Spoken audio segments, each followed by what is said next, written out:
Harper Audio presents The Strain, Book 1 of the Strain Trilogy by Guillermo del Toro and Chuck Hogan, performed by Ron Perlman. Copyright 2009 by Guillermo del Toro and Chuck Hogan. Production copyright 2009 by HarperCollins Publishers.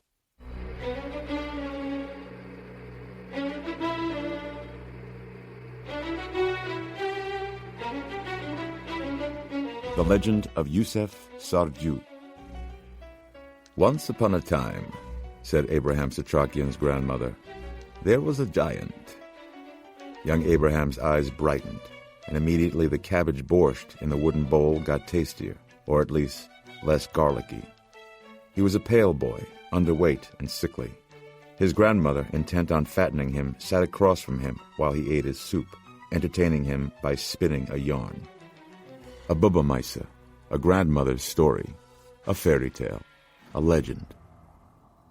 He was the son of a Polish nobleman, and his name was Yusef Sardu. Master Sardu stood taller than any other man, taller than any roof in the village. He had to bow deeply to enter any door. But his great height, it was a burden, a disease of birth, not a blessing. The young man suffered.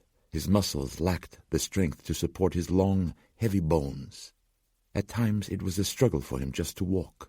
He used a cane, a tall stick, taller than you, with a silver handle, carved into the shape of a wolf's head, which was the family crest. Yes, Baba, said Abraham between spoonfuls. This was his lot in life, and it taught him humility, which is a rare thing indeed for a nobleman to possess. He had so much compassion for the poor, for the hard-working, for the sick. He was especially dear to the children of the village, and his great deep pockets, the size of turnip sacks, bulged with trinkets and sweets.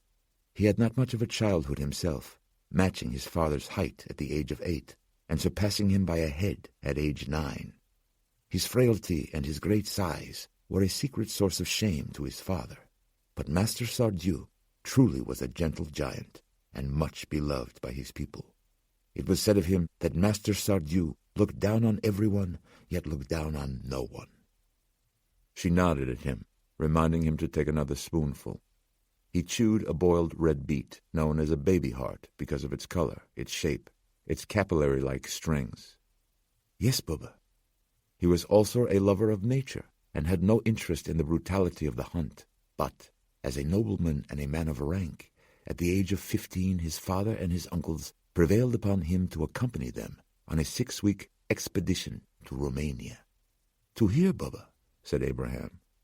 The giant, he came here? To the north country, Kadishel, the dark forests. The Sardu men, they did not come to hunt wild pig or bear or elk. They came to hunt wolf, the family symbol, the arms of the house of Sardu. They were hunting a hunting animal. Sardu family lore said that eating wolf meat gave Sardu men courage and strength, and the young master's father believed that this might cure his son's weak muscles. Yes, Baba?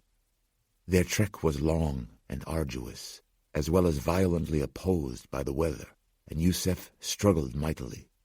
He had never before traveled anywhere outside his family's village, and the looks he received from strangers along the journey shamed him. When they arrived in the dark forest, the woodlands felt alive around him.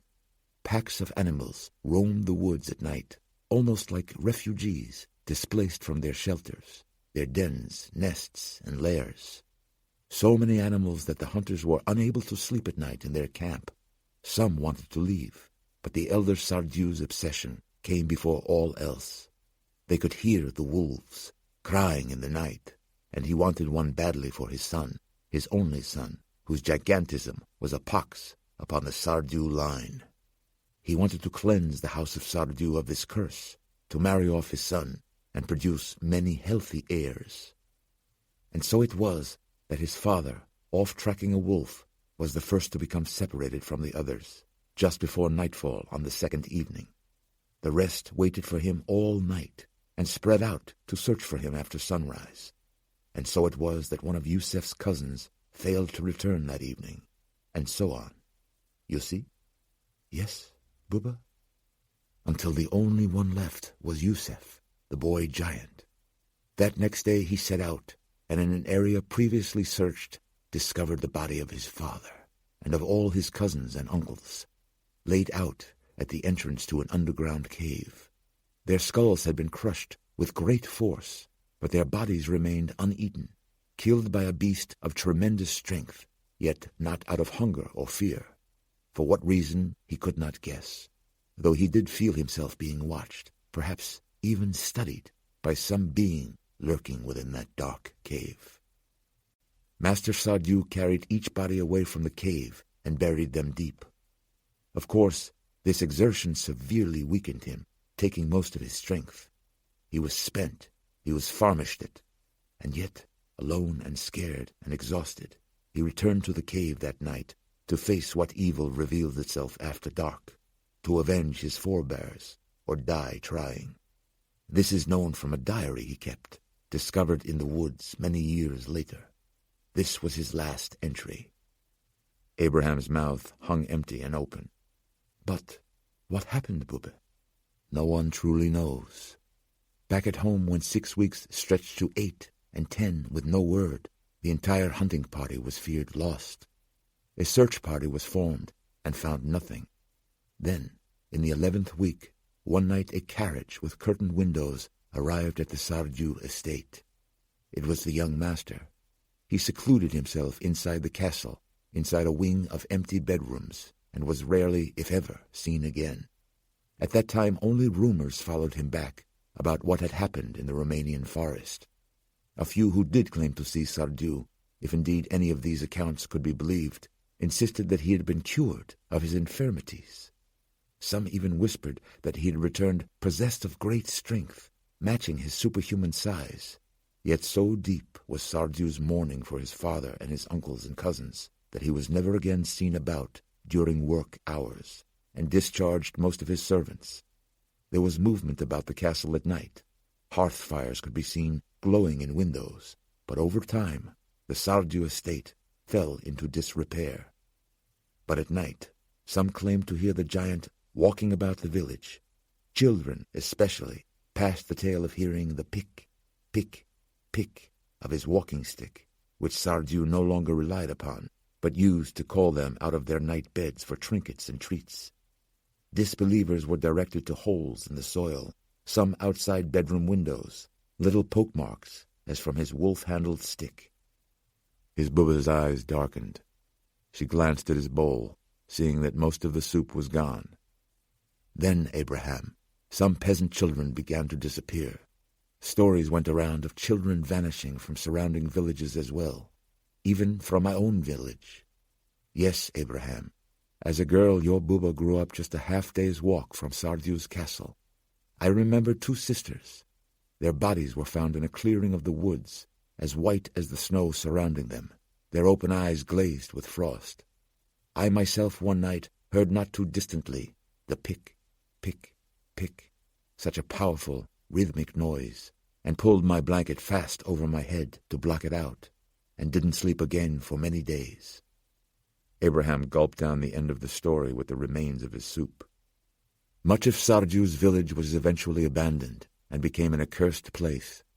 The gypsies, when their carriage train passed through our town, told of strange happenings, of hauntings and apparitions near the castle, of a giant who prowled the moonlit land like a god of the night.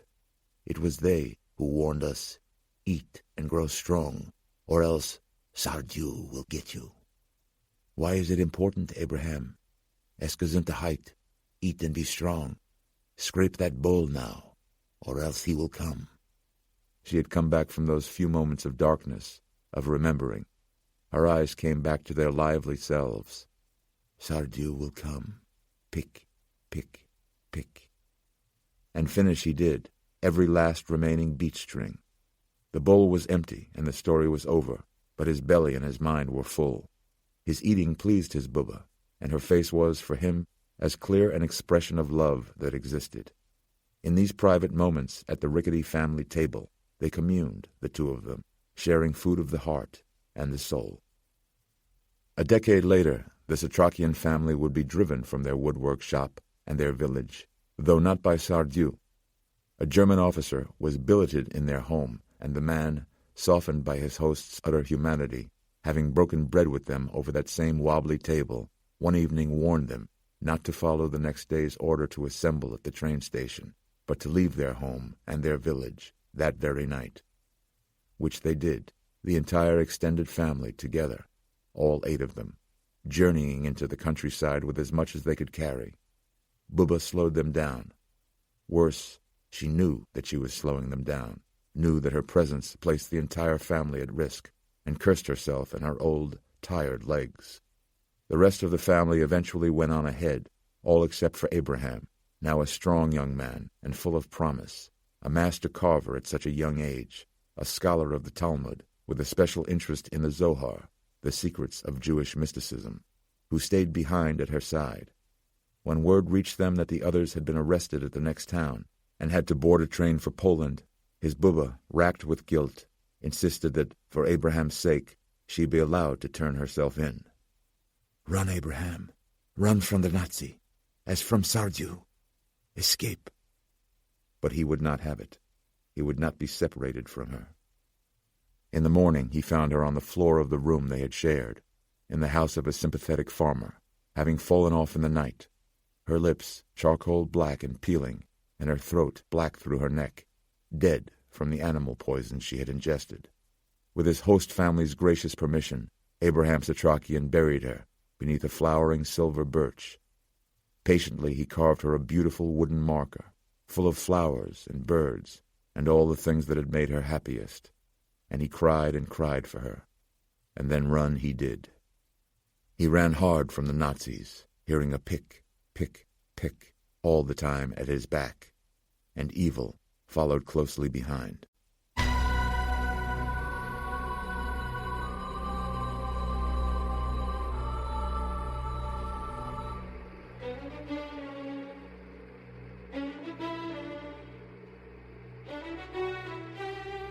The beginning.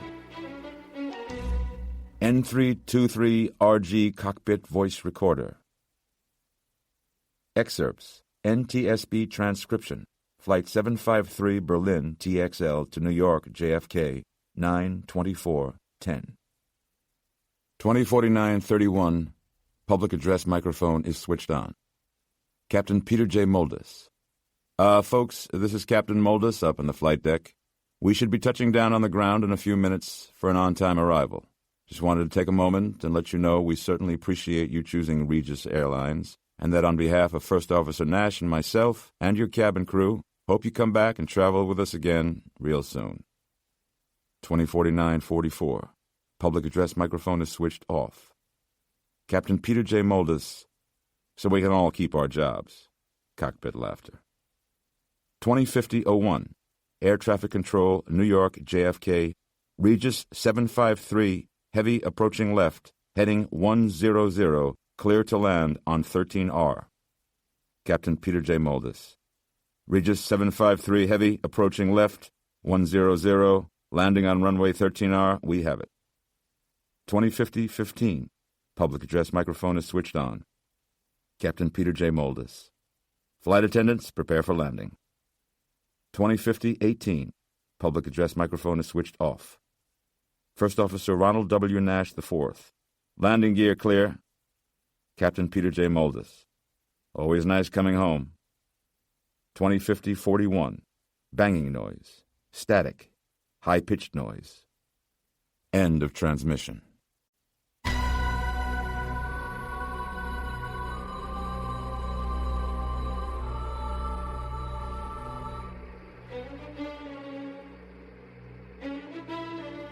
The landing. JFK International Control Tower. The dish, they called it. Glowing green monochrome. JFK had been waiting for new color screens for more than 2 years now. Like a bowl of pea soup, supplemented with clusters of alphabet letters tagged to coded blips. Each blip represented hundreds of human lives, or, in the old nautical parlance that endured in air travel to this day, souls. Hundreds of souls.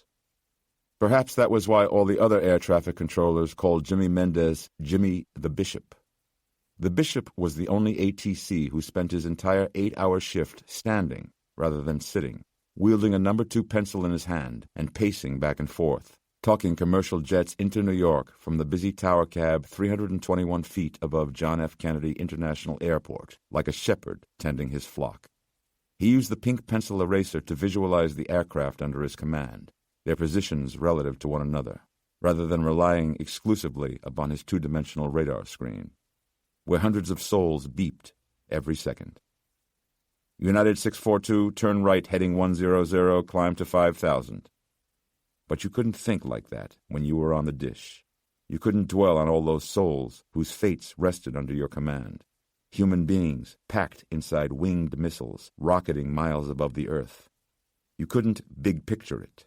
All the planes on your dish, and then all the controllers muttering coded headset conversations around you, and then all of the planes on their dishes, and then the ATC tower over at neighboring LaGuardia, and then all the ATC towers of every airport in every city in the United States, and then all across the world. Calvin Buss, the air traffic control area manager and Jimmy the Bishop's immediate supervisor, appeared at his shoulder. He was back early from a break, in fact, still chewing his food. "Where are you with Regis 753? "Regis 753's home." Jimmy the Bishop took a quick, hot look at his dish to confirm. "Proceeding to gate." He scrolled back his gate assignment roster, looking for 753. "Why?" "Ground radar says we have an aircraft stalled on Foxtrot." "The taxiway?" Jimmy checked his dish again, making sure all his bugs were good, then reopened his channel to DL 753. "Regis 753, this is JFK Tower, over." Nothing. He tried again. "Regis 753, this is JFK Tower, come in, over." He waited. Nothing, not even a radio click. "Regis 753, this is JFK Tower, are you reading me, over?" A traffic assistant materialized behind Calvin Buss's shoulder. "Comm problem?" he suggested. Calvin Buss said, "Gross mechanical failure, more likely. Somebody said the plane's gone dark." "Dark?" said Jimmy the Bishop, marveling at what a near miss that would be. The aircraft's gross mechanicals shitting the bed just minutes after landing. He made a mental note to stop off on the way home and play 753 for tomorrow's numbers. Calvin plugged his own earphones into Jimmy's BCom audio jack. "Regis 753, this is JFK Tower, please respond." "Regis 753, this is the tower, over." Waiting. Listening. Nothing. Jimmy the Bishop eyed his pending blips on the dish. No conflict alerts. All his aircraft okay. "Better advise on a reroute around Foxtrot," he said. Calvin unplugged and stepped back. He got a middle-distance look in his eyes, staring past Jimmy's console to the windows of the tower cab, out in the general direction of the taxiway. His look showed as much confusion as concern. "We need to get Foxtrot cleared." He turned to the traffic assistant. "Dispatch somebody for a visual." Jimmy the Bishop clutched his belly, wishing he could reach inside and somehow massage the sickness roiling at its pit. His profession, essentially, was midwifery. He assisted pilots in delivering planes full of souls safely out of the womb of the void and unto the earth. What he felt now were pangs of fear, like those of a young doctor having delivered his very first stillborn. Terminal 3 Tarmac. Lorenza Ruiz, on her way out of the gate, driving a baggage conveyor, basically a hydraulic ramp on wheels. When 753 didn't show around the corner as expected, Lo rolled out farther for a little peek, as she was due her break soon. She wore protective headphones, a Mets hoodie underneath her reflective vest, goggles. That runway grit was a bitch, with her orange marshalling batons lying next to her hip on the seat. What in the hell? She pulled off her goggles, as though needing to see it with her bare eyes.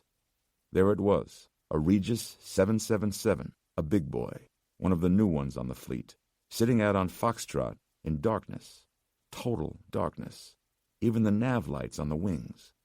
All she saw was the smooth, tubular surface of the fuselage and wings glowing faintly under the landing lights of approaching planes.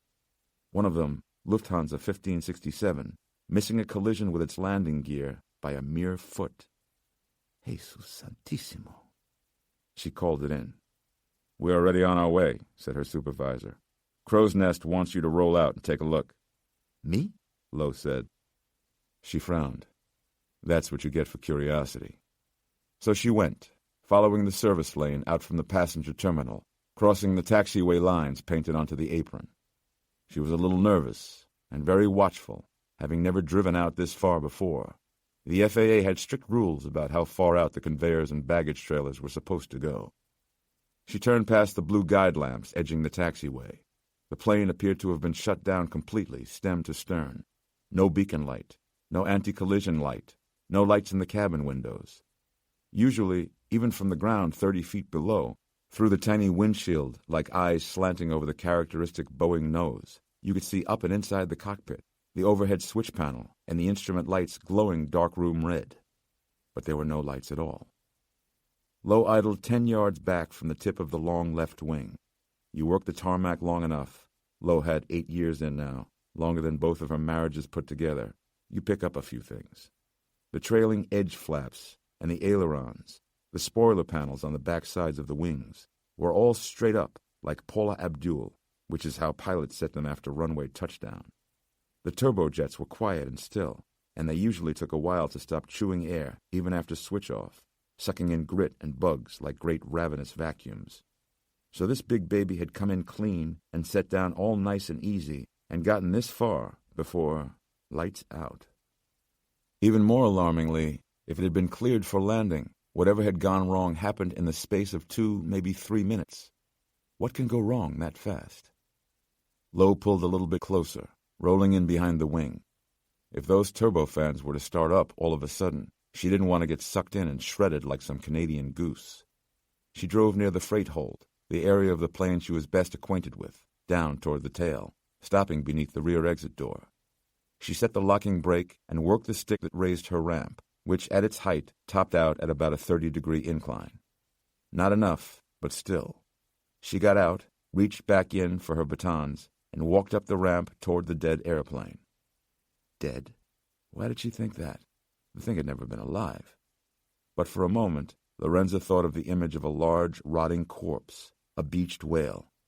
That was what the plane looked like to her, a festering carcass, a dying leviathan. The wind stopped as she neared the top, and you have to understand one thing about the climate out on the apron at JFK. The wind never stops. As in, never ever. It is always windy out on the tarmac, with the planes coming in, and the salt marsh and the friggin' Atlantic Ocean just on the other side of Rockaway. But all of a sudden, it got real silent. So silent that Lowe pulled down her big muff headphones just to be certain. She thought she heard pounding coming from inside the plane, but realized it was just the beating of her own heart. She turned on her flashlight and trained it on the right flank of the plane. Following the circular splash of her beam, she could see that the fuselage was still slick and pearly from its descent, smelling like spring rain. She shined her light on the long row of windows. Every interior shade was pulled down. That was strange. She was spooked now, majorly spooked. Dwarfed by a massive $250 million, 150,000-ton flying machine, she had a fleeting yet palpable and cold sensation of standing in the presence of a dragon-like beast. A sleeping demon, only pretending to be asleep, yet capable at any moment of opening its eyes and its terrible mouth. An electrically psychic moment, a chill running through her with the force of a reverse orgasm, everything tightening, knotting up. Then she noticed that one of the shades was up now. The fine hairs went so prickly on the back of her neck, she put her hand there to console them, like soothing a jumpy pet. She had missed seeing that shade before. It had always been up. Always. Maybe. Inside the plane, the darkness stirred, and Lowe felt as if something were observing her from within it. She whimpered, just like a child, but couldn't help it. She was paralyzed. A throbbing rush of blood, rising as though commanded, tightened her throat. And she understood it then, unequivocally. Something in there was going to eat her. The gusting wind started up again, as though it had never paused, and Lowe didn't need any more prompting. She backed down the ramp and jumped inside her conveyor, putting it in reverse with the alert beeping and her ramp still up. The crunching noise was one of the blue taxiway lights beneath her treads as she sped away, half on and half off the grass, toward the approaching lights of half a dozen emergency vehicles. JFK International Control Tower, Calvin Buss had switched to a different headset and was giving orders as set forth in the FAA National Playbook for taxiway incursions. All arrivals and departures were halted in a 5-mile airspace around JFK. This meant that volume was stacking up fast. Calvin canceled brakes and ordered every on-shift controller to try to raise Flight 753 on every available frequency. It was as close to chaos in the JFK Tower as Jimmy the Bishop had ever seen. Port Authority officials, guys in suits muttering into Nextels, gathered at his back. Never a good sign. Funny how people naturally assemble when faced with the unexplained. Jimmy the Bishop tried to call again, to no avail. One suit asked him, "Hijack signal?" "No," said Jimmy the Bishop. "Nothing." "No fire alarm?" "Of course not." "No cockpit door alarm?" said another. Jimmy the Bishop saw that they had entered the stupid questions phase of the investigation. He summoned the patience and good judgment that made him a successful air traffic controller. She came in smooth and set down soft. Regis 753 confirmed the gate assignment and turned off the runway. I terminated radar and transitioned it over to ASDE. Calvin said, one hand over his earphone mic, "Maybe the pilot had us shut down." "Maybe," said Jimmy the Bishop. "Or maybe it shut down on him." A suit said, "Then why haven't they opened a door?" Jimmy the Bishop's mind was already spinning on that. Passengers, as a rule, won't sit still for a minute longer than they had to. The previous week, a JetBlue arriving from Florida had very nearly undergone a mutiny, and that was over stale bagels. Here, these people had been sitting tight for, maybe 15 minutes, completely in the dark. Jimmy the Bishop said, "It's got to be starting to get hot in there. If the electrical is shut down, there's no air circulating inside, no ventilation. So what the hell are they waiting for?" said another suit. Jimmy the Bishop felt everyone's anxiety going up. That hole in your gut when you realize that something is about to happen, something really, really wrong. "What if they can't move?" he muttered before he could stop himself from speaking. "A hostage situation? Is that what you mean?" asked the suit. The bishop nodded quietly, but he wasn't thinking that. For whatever reason, all he could think was souls. Taxiway Foxtrot. The Port Authority's aircraft rescue firefighters went out on a standard airline of distress deployment. 6 vehicles, including the fuel spill foamer, pumper, and aerial ladder truck. They pulled up at the stuck baggage conveyor before the blue lamps edging Foxtrot. Captain Sean Navarro hopped off the back step of the ladder truck, standing there in his helmet and fire suit before the dead plane. The rescue vehicle's lights flashing against the fuselage imbued the aircraft with a fake red pulse. It looked like an empty plane set out for a nighttime training drill. Captain Navarro went up to the front of the truck and climbed in with the driver, Benny Chufer. "Call into maintenance and get those staging lights out there. Then pull up behind the wing." Benny said, "Our orders are to hang back." Captain Navarro said, "That's a plane full of people there. We're not paid to be glorified road flares. We're paid to save lives." Benny shrugged and did as the cap told him. Captain Navarro climbed back out of the rig and up onto the roof, and Benny raised the boom just enough to get him up on the wing. Captain Navarro switched on his flashlight and stepped over the trailing edge between the 2 raised flaps, his boot landing right where it said, in bold black lettering, "Don't step here." He walked along the broadening wing 20 feet above the tarmac. He went to the overwing exit, the only door on the aircraft installed with an exterior emergency release. There was a small, unshaded window set in the door, and he tried to peer through, past the beads of condensation inside the double-thick glass, seeing nothing inside except more darkness. It had to be as stifling as an iron lung in there. Why weren't they calling out for help? Why wasn't he hearing any movement inside? If still pressurized, then the plane was airtight. Those passengers were running out of oxygen. With his fire gloves on, he pushed in the twin red flaps and pulled the door handle out from its recess. He rotated it in the direction of the arrows nearly 180 degrees and tugged. The door should have popped outward then, but it would not open. He pulled again, but knew immediately that his effort was useless, no give whatsoever. There was no way it could have been stuck from the inside. The handle must have jammed, or else something was holding it from the inside. He went back downwind to the ladder top. He saw an orange utility light spinning, an airport cart on its way out from the international terminal. Closer, he saw it was driven by blue-jacketed agents of the Transportation Security Administration. "Here we go," muttered Captain Navarro, starting down the ladder.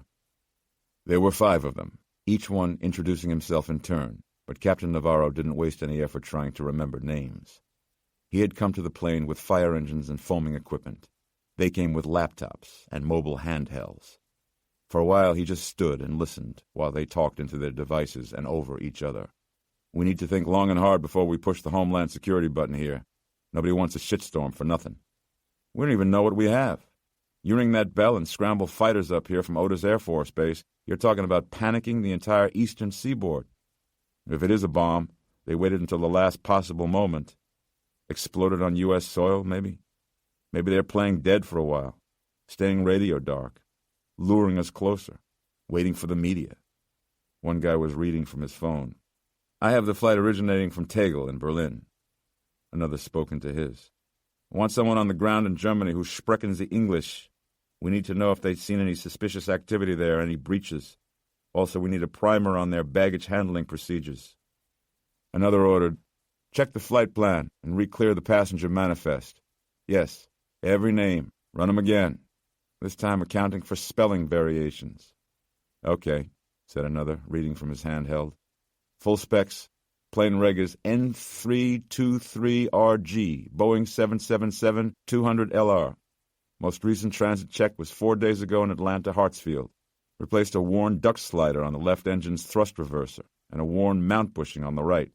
Deferred repair of a dent in the left aft inboard flap assembly due to flight schedule. Bottom line, she got a clean bill of health. 777s are new orders, aren't they? A year or two out. 301 max capacity. This flight boarded 210. 199 passengers, 2 pilots, 9 cabin crew. Any unticketed? That meant infants. I'm showing no. Classic tactic, said the one focused on terror. Create a disturbance, draw first responders, gain an audience, then detonate for max impact. If so, then we're already dead. They looked at each other uncomfortably. We need to pull these rescue vehicles back. Who was that fool up there stomping on the wing? Captain Navarro edged forward, surprising them with a response. That was me. Ah, well. The guy coughed once into his fist. That's maintenance personnel only up there, Captain. FAA regs. I know it. Well, what'd you see, anything? Navarro said, Nothing. Saw nothing, heard nothing. All the window shades are drawn down. Drawn down, you say? All of them? All of them. Did you try the overwing exit? I did indeed. And? It was stuck. Stuck? It's impossible. It's stuck, said Captain Navarro, showing more patience with these 5 than he did with his own kids. The senior man stepped away to make a call. Captain Navarro looked at the others. So what are we going to do here, then? That's what we're waiting to find out. Waiting to find out? You have how many passengers on this plane? How many 911 calls have they made? One man shook his head. No mobile 911 calls from the plane yet. Yet, said Captain Navarro. The guy next to him said, 0 for 199. Not good. Not good at all. Captain Navarro looked at them in amazement. We have to do something, and now. I don't need permission to grab a fire axe and start smashing in windows when people are dead or dying in there. There is no air inside that plane. The senior man came back from his phone call. They're bringing out the torch now. We're cutting her open. Dark Harbor, Virginia. Chesapeake Bay, black and churning at that late hour. Inside the glassed-in patio of the main house, on a scenic bluff overlooking the bay, a man reclined in a specially made medical chair. The lights were dimmed for his comfort as well as for modesty. The industrial thermostats, of which there were 3 for this room alone, maintained a temperature of 62 degrees Fahrenheit. Stravinsky played quietly, The Rite of Spring, piped in through discreet speakers to obscure the relentless shushing pump of the dialysis machine. A faint plume of breath emerged from his mouth. An onlooker might have believed the man near death, might have thought they were witnessing the last days or weeks of what was, judging by the sprawling 17-acre estate, a dramatically successful life. might even have remarked on the irony of a man of such obvious wealth and position meeting the same end as a pauper. Only Eldridge Palmer was not at the end. He was in his 76th year, and he had no intention of giving up on anything. Nothing at all. The esteemed investor, businessman, theologian, and high-powered confidant had been undergoing the same procedure for 3 or 4 hours every evening for the past 7 years of his life. His health was frail and yet manageable, overseen by round-the-clock physicians and aided by hospital-grade medical equipment purchased for his private in-home use. Wealthy people can afford excellent health care, and they can also afford to be eccentric. Eldridge Palmer kept his peculiarities hidden from public view, even from his inner circle. The man had never married, he had never sired an heir, and so a major topic of speculation about Palmer was what plans he might have for his vast fortune after his death. He had no second-in-command at his primary investment entity, the Stoneheart Group. He had no public affiliation with any foundations or charities, unlike the 2 men jockeying for number 1 with him on the annual Forbes list of the world's richest Americans, Microsoft founder Bill Gates and Berkshire Hathaway investor Warren Buffett. If certain gold reserves in South America and other holdings by shadow corporations in Africa were factored into Forbes' accounting, Palmer alone would hold the top spot on the list. Palmer had never even drafted a will, an estate planning lapse unthinkable for a man with even 1,000th of his wealth and treasure. But Eldridge Palmer was, quite simply, not planning to die. Hemodialysis is a procedure in which blood is removed from the body through a system of tubing, ultrafiltered through a dialyzer, or artificial kidney, and then returned to the body cleansed of waste products and impurities. Ingoing and outgoing needles are inserted into a synthetic arteriovenous graft semi-permanently installed in the forearm. The machine for this procedure was a state-of-the-art Fresenius model, continuously monitoring Palmer's critical parameters and alerting Mr. Fitzwilliam, never more than 2 rooms away, of any readings outside the normal range. Loyal investors were accustomed to Palmer's perpetually gaunt appearance. It had essentially become his trademark, an ironic symbol of his monetary strength, that such a delicate, ashen-looking man should wield such power and influence in both international finance and politics. His legion of faithful investors numbered 30,000 strong, a financially elite block of people. The buy-in was $2 million, and many who had invested with Palmer for decades were worth mid-9 figures. The buying power of his Stoneheart Group gave him enormous economic leverage, which he put to effective and occasionally ruthless use. The west doors opened from the wide hallway, and Mr. Fitzwilliam, who doubled as the head of Palmer's personal security detail, entered with a portable, secure telephone on a sterling silver serving tray. Mr. Fitzwilliam was a former U.S. Marine with 42 confirmed combat kills and a quick mind, whose post-military medical schooling Palmer had financed. "The Undersecretary for Homeland Security, sir," he said with a plume of breath steaming in the cold room. Normally, Palmer allowed no intrusions during his nightly replenishment, preferring instead to use the time contemplatively, but this was a call he had been expecting. He accepted the telephone from Mr. Fitzwilliam and waited for him to dutifully withdraw. Palmer answered and was informed about the dormant airplane. He learned that there was considerable uncertainty as to how to proceed by officials at JFK. The caller spoke anxiously, with self-conscious formality, like a proud child reporting a good deed. "This is a highly unusual event, and I thought you'd want to be appraised immediately, sir." "Yes," Palmer told the man. "I do appreciate such courtesy. Have a good night, sir." Palmer hung up and set the phone down in his small lap. A good night, indeed. He felt a pang of anticipation. He had been expecting this. And now that the plane had landed, he knew it had begun, and in what spectacular fashion. Excitedly, he turned to the large-screen television on the side wall and used the remote control on the arm of his chair to activate the sound. Nothing about the airplane yet, but soon. He pressed the button on an intercom. Mr. Fitzwilliam's voice said, "Yes, sir?" "Have them ready the helicopter, Mr. Fitzwilliam. I have some business to attend to in Manhattan." Eldridge Palmer rang off, then looked through the wall of windows out over the great Chesapeake Bay, roiling and black, just south of where the steely Potomac emptied into her dark depths. Taxiway Foxtrot. The maintenance crew wheeled oxygen tanks underneath the fuselage. Cutting in was an emergency procedure of last resort. All commercial aircraft were constructed with specific chop-out areas. The 777's chop-out was in the rear fuselage beneath the tail, between the aft cargo doors on the right side.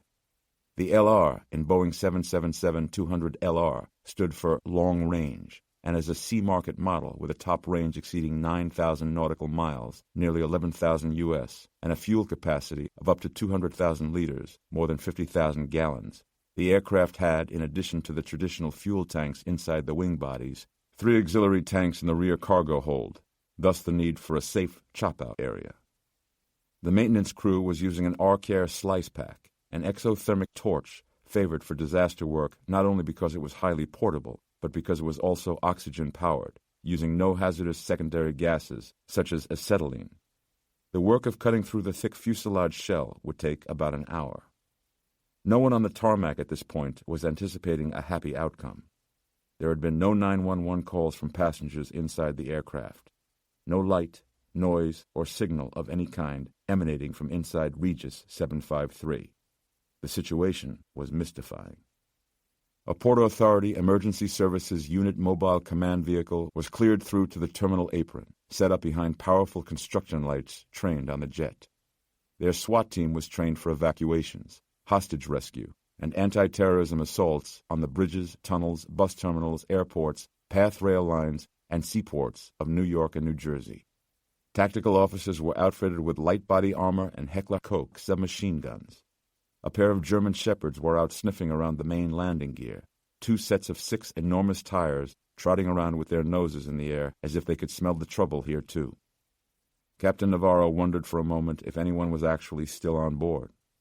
Hadn't there been a twilight zone where a plane landed empty?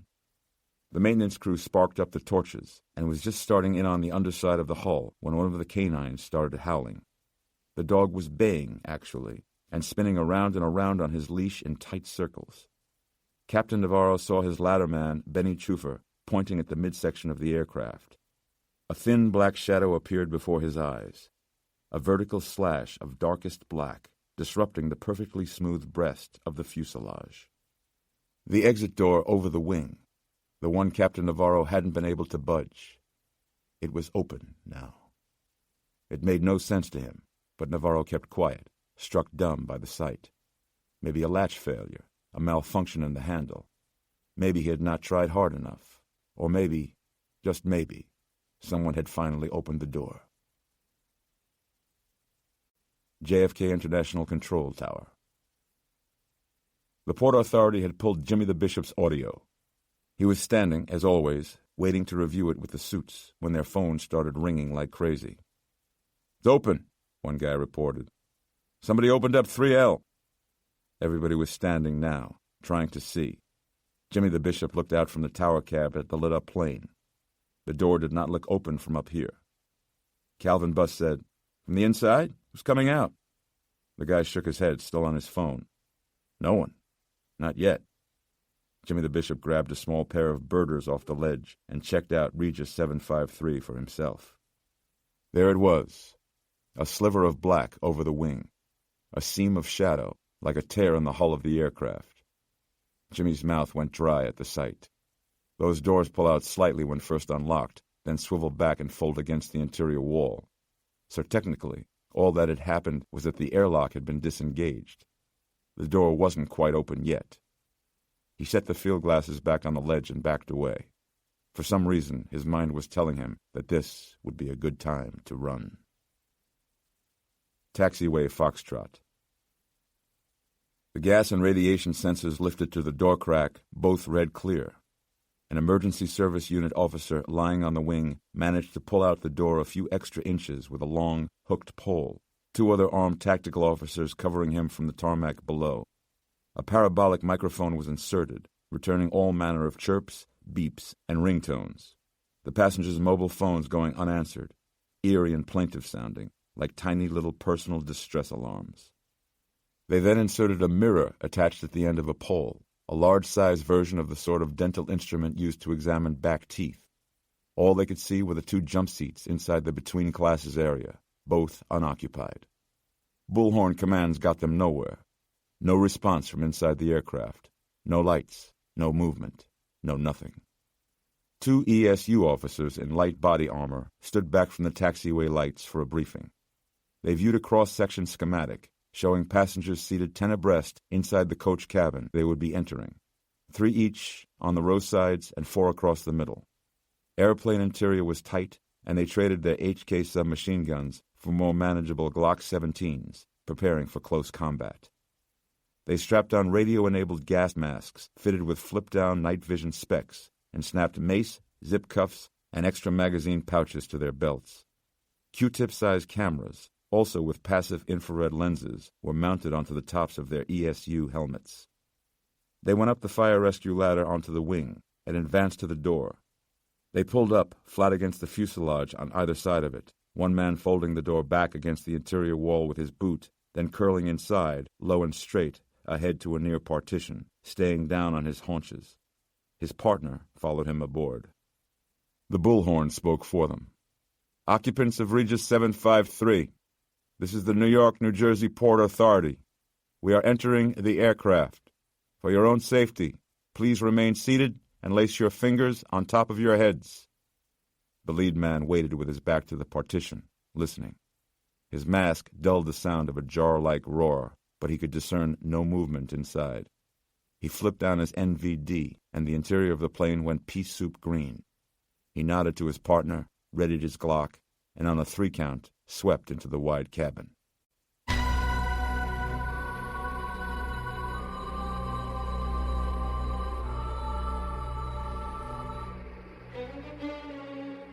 Now, boarding.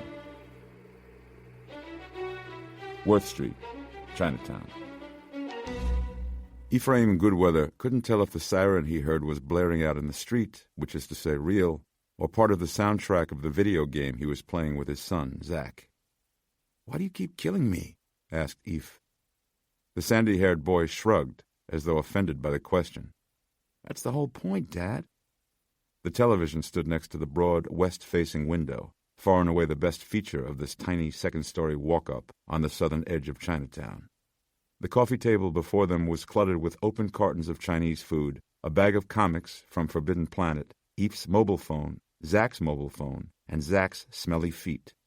The game system was new, another toy purchased with Zach in mind. Just as his grandmother used to juice the inside of an orange half, so did Eph try to squeeze every last bit of fun and goodness out of their limited time together. His only son was his life, was his air and water and food, and he had to load up on him when he could, because sometimes a week could pass with only a phone call or two, and it was like going a week without seeing the sun. "What the—" Eph thumbed his controller, this foreign-feeling wireless gadget in his hand, still hitting all the wrong buttons. His soldier was punching the ground. "At least let me get up." Too late. Dead again. For a lot of other guys, Eph knew men in a situation similar to his own. Their divorce seemed to have been as much from their children as from their wives.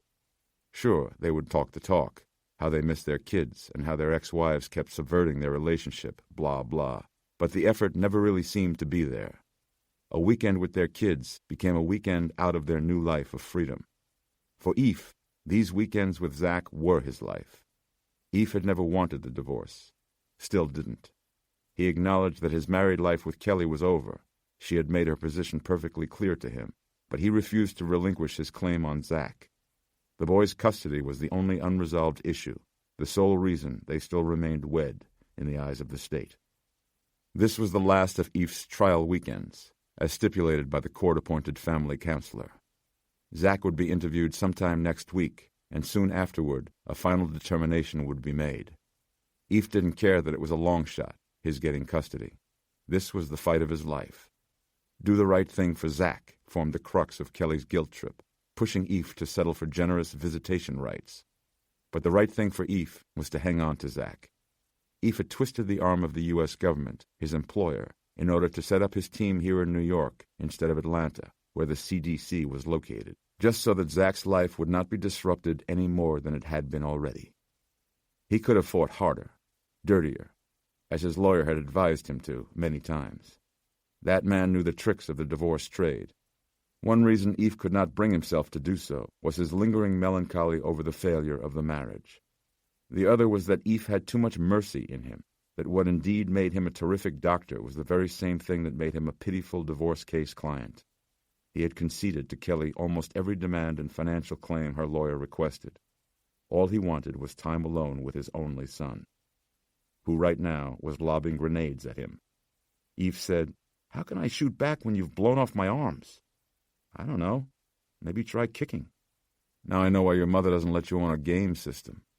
Because it makes me hyper and antisocial and—" "Oh, fragged ya!" Eve's life capacity bar diminished to 0. That was when his mobile phone started vibrating, skittering up against the takeout cartons like a hungry silver beetle. Probably Kelly, reminding him to make sure Zach used his asthma inhaler. Or just checking up on him, making sure he hadn't whisked Zach away to Morocco or something. Eve caught it, checked the screen. A 718 number, local. Caller ID read JFK Quarantine. The Centers for Disease Control and Prevention maintained a quarantine station inside the international terminal at JFK. Not a detainment or even a treatment facility, just a few small offices and an examining room, a way station, a fire break to identify and perhaps stall an outbreak from threatening the general population of the United States. Most of their work involved isolating and evaluating passengers taken ill in flight, occasionally turning up a diagnosis of meningococcal meningitis or severe acute respiratory syndrome, SARS. The office was closed evenings, and Eph was not to be on call tonight, or anywhere on the depth chart, through Monday morning. He had cleared his work schedule weeks ago, in advance of his weekend with Zach. He clicked off the vibrate button and set the mobile back down next to the carton of scallion pancakes. Somebody else's problem. "It's the kid who sold me this thing," he told Zach, calling to heckle me. Zach was eating another steamed dumpling. "I can't believe you got Yankee Red Sox tickets for tomorrow." "I know. Good seats, too. Third base side. Tapped into your college fund to get 'em, but hey, don't worry. With your skills, you'll go far on just a high school degree." "Dad!" "Anyway, you know how it pains me to put even $1 green in Steinbrenner's pocket. This is essentially treason." Zach said, "Boo, Red Sox, go, Yanks." "First you kill me, then you taunt me?" "I figured as a Red Sox fan you'd be used to it." "That's it." Eph wrapped up his son, working his hands in along his ticklish ribcage, the boy bucking as he convulsed with laughter. Zach was getting stronger. His squirming possessed a real force. This boy who he used to fly around the room on one shoulder. Zachary had his mother's hair, both in its sandy color, her original color, the way it was when he first met her in college, and fine texture. And yet, to Eph's amazement and joy, he recognized his own 11-year-old hands dangling uncannily from the boy's wrists. The very same broad-knuckled hands that used to want to do nothing more than rub up baseball cowhide, hands that hated piano lessons, that could not wait to get a grip on this world of adults. Uncanny, seeing those young hands again. It was true. Our children do come to replace us. Zachary was like a perfect human package, his DNA written with everything Eph and Kelly once were to each other, their hopes, dreams, potential. This was probably why each of them worked so hard, in his and her own contradictory ways, to bring out his very best. So much so that the thought of Zach being brought up under the influence of Kelly's live-in boyfriend Matt, a nice guy, a good guy, but so middle of the road as to be practically invisible, kept Eph up at night. He wanted challenge for his son. He wanted inspiration, greatness. The battle for the custody of Zach's person was settled, but not the battle for the custody of Zach's spirit, for his very soul. Eph's mobile started vibrating again, crabbing across the tabletop like the chattering gag teeth his uncles used to give him for Christmas. The awakening device interrupted their roughhousing, Eph releasing Zach, fighting the impulse to check the display. Something was happening. The calls wouldn't have come through to him otherwise. An outbreak. An infected traveler. Eph made himself not pick up the phone. Someone else had to handle it. This was his weekend with Zach, who was looking at him now. "Don't worry," said Eph, putting the mobile back down on the table. The call was going to his voicemail. "Everything's taken care of. No work this weekend." Zach nodded, perking up, finding his controller. "Want some more?" "I don't know. When do we get to the part where the little Mario guy starts rolling barrels down at the monkey?" "Dad, I'm just more comfortable with little Italian stereotypes running around gobbling up mushrooms for points." "Right. And how many miles of snow was it you had to trudge through to get to school each day? That's it. Eve fell on him again, the boy ready for him this time, clamping his elbows tight, foiling his rib attack. So Eve changed strategy, going instead for the ultra-sensitive Achilles tendon, wrestling with Zach's heels while trying hard not to get kicked in the face. The boy was begging for mercy when Eve realized his mobile was vibrating yet again. Eve jumped up this time, angry, knowing now that his job, his vocation, was going to pull him away from his son tonight. He glanced at the caller ID, and this time the number bore an Atlanta prefix. Very bad news. Eve closed his eyes and pressed the humming phone to his forehead, clearing his mind. Sorry, Z, he told Zach. Just let me see what's up. He took the phone into the adjoining kitchen, where he answered it. Ephraim, it's Everett Barnes. Dr. Everett Barnes, the director of the CDC. Eve's back was to Zach. He knew Zach was watching and couldn't bear to look at him. Yes, Everett, what is it? I just got a call from Washington. Your team is en route to the airport now. Sir, actually, you saw it on TV? TV. He went back to the sofa, showing Zach his open hand, a plea for patience. Eve found the remote and searched it for the correct button, or combination of buttons, tried a few, and the screen went blank. Zach took the remote from his hand and sullenly switched to cable. The news channel showed an airplane parked on the tarmac. Support vehicles formed a wide, perhaps fearful perimeter. JFK International Airport. I think I see it, Everett. Jim Kent just reached me. He's pulling the equipment for your Canary team needs. You are the front line on this, Ephraim. They're not to make another move until you get there. They who, sir? The Port Authority of New York, Transportation Security Administration. The National Transportation Safety Board and Homeland Security are winging there now. The Canary Project was a rapid response team of field epidemiologists organized to detect and identify incipient biological threats. Its purview included both naturally occurring threats such as viral and rickettsial diseases found in nature and man-made outbreaks, although most of their funding came thanks to Canary's obvious bioterrorism applications. New York City was the nerve center, with smaller university hospital-based satellite canaries up and running in Miami, Los Angeles, Denver, and Chicago.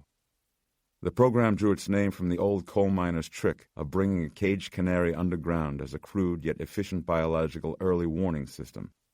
The bright yellow bird's highly sensitive metabolism detected methane and carbon monoxide gas traces before they reached toxic or even explosive levels, causing the normally chirpy creature to fall silent and sway on its perch. In this modern age, every human being had the potential to be that sentinel canary. Each team's job was to isolate them once they stopped singing, treat the infected, and contain the spread. Eve said, "What is it, Everett? Someone die on the plane?" The director said, "They're all dead, Ephraim. Every last one." Kelton Street, Woodside, Queens. Kelly Goodweather sat at the small table across from Matt Sales, her live-in partner. Boyfriend sounded too young. Significant other sounded too old. They were sharing a homemade pizza made with pesto sauce, sun-dried tomatoes, and goat cheese, with a few curls of prosciutto thrown in for flair, as well as an $11 bottle of year-old Merlot.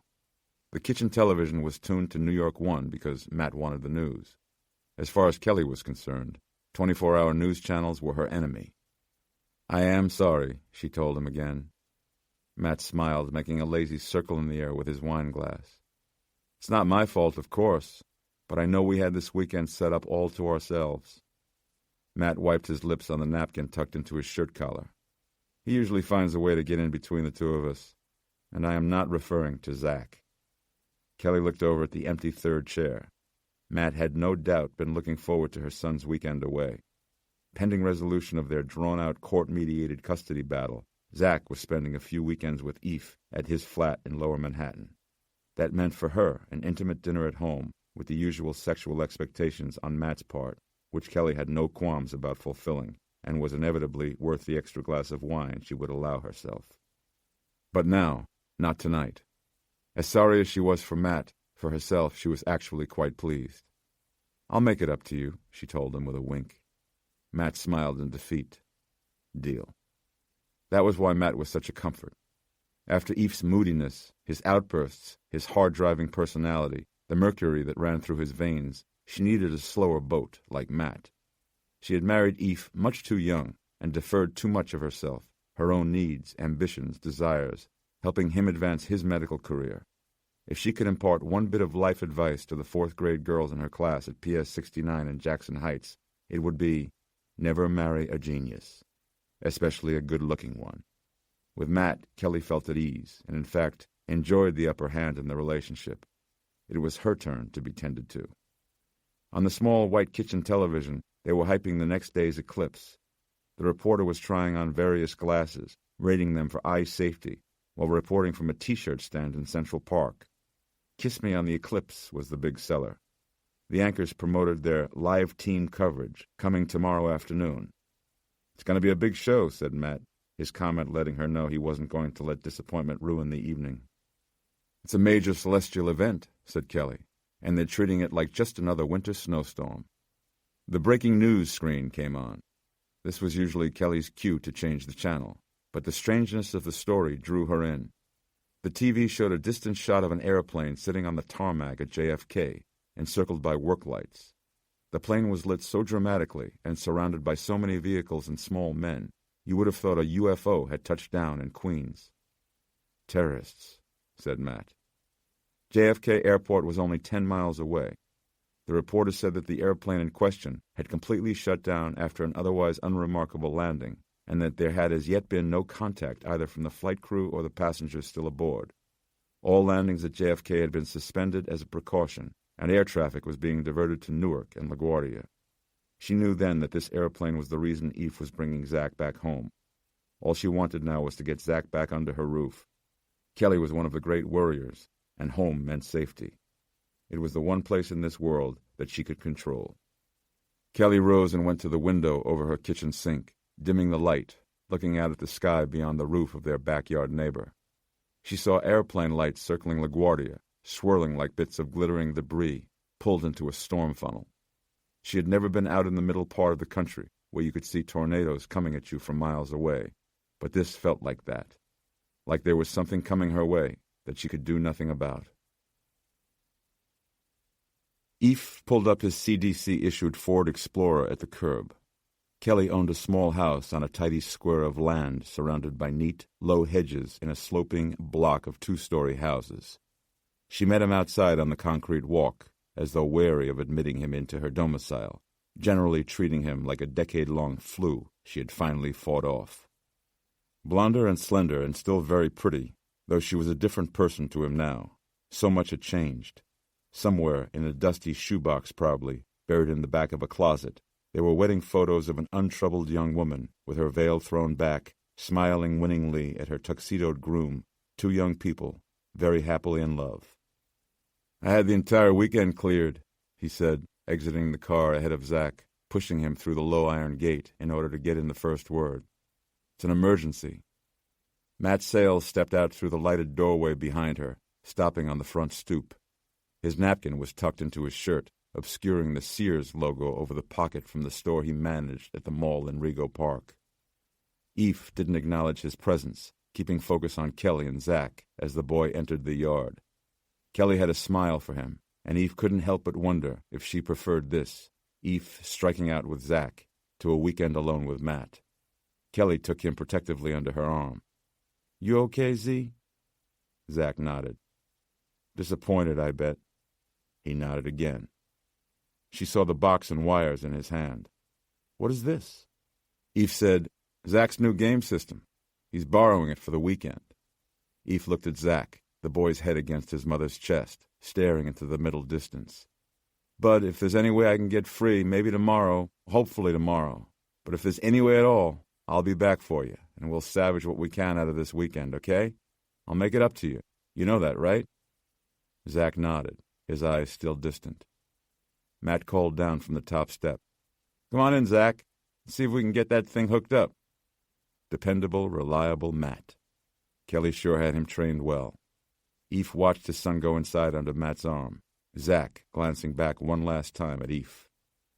Alone now, he and Kelly stood facing each other on the little patch of grass. Behind her, over the roof of her house, the lights of the waiting airplanes circled, An entire network of transportation, never mind various government and law enforcement agencies, was waiting for this man facing a woman who said she didn't love him anymore. It's that airplane, isn't it? Eve nodded.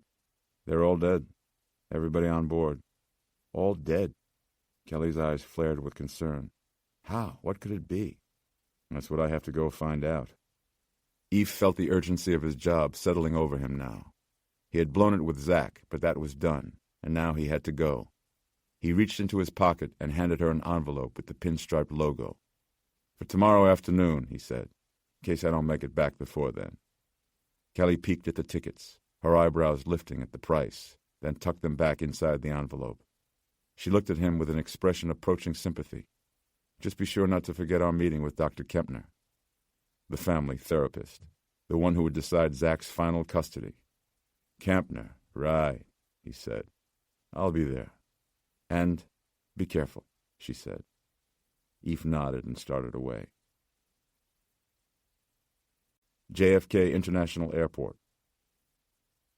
A crowd had gathered outside the airport, people drawn to the unexplained, the weird, the potentially tragic, the event.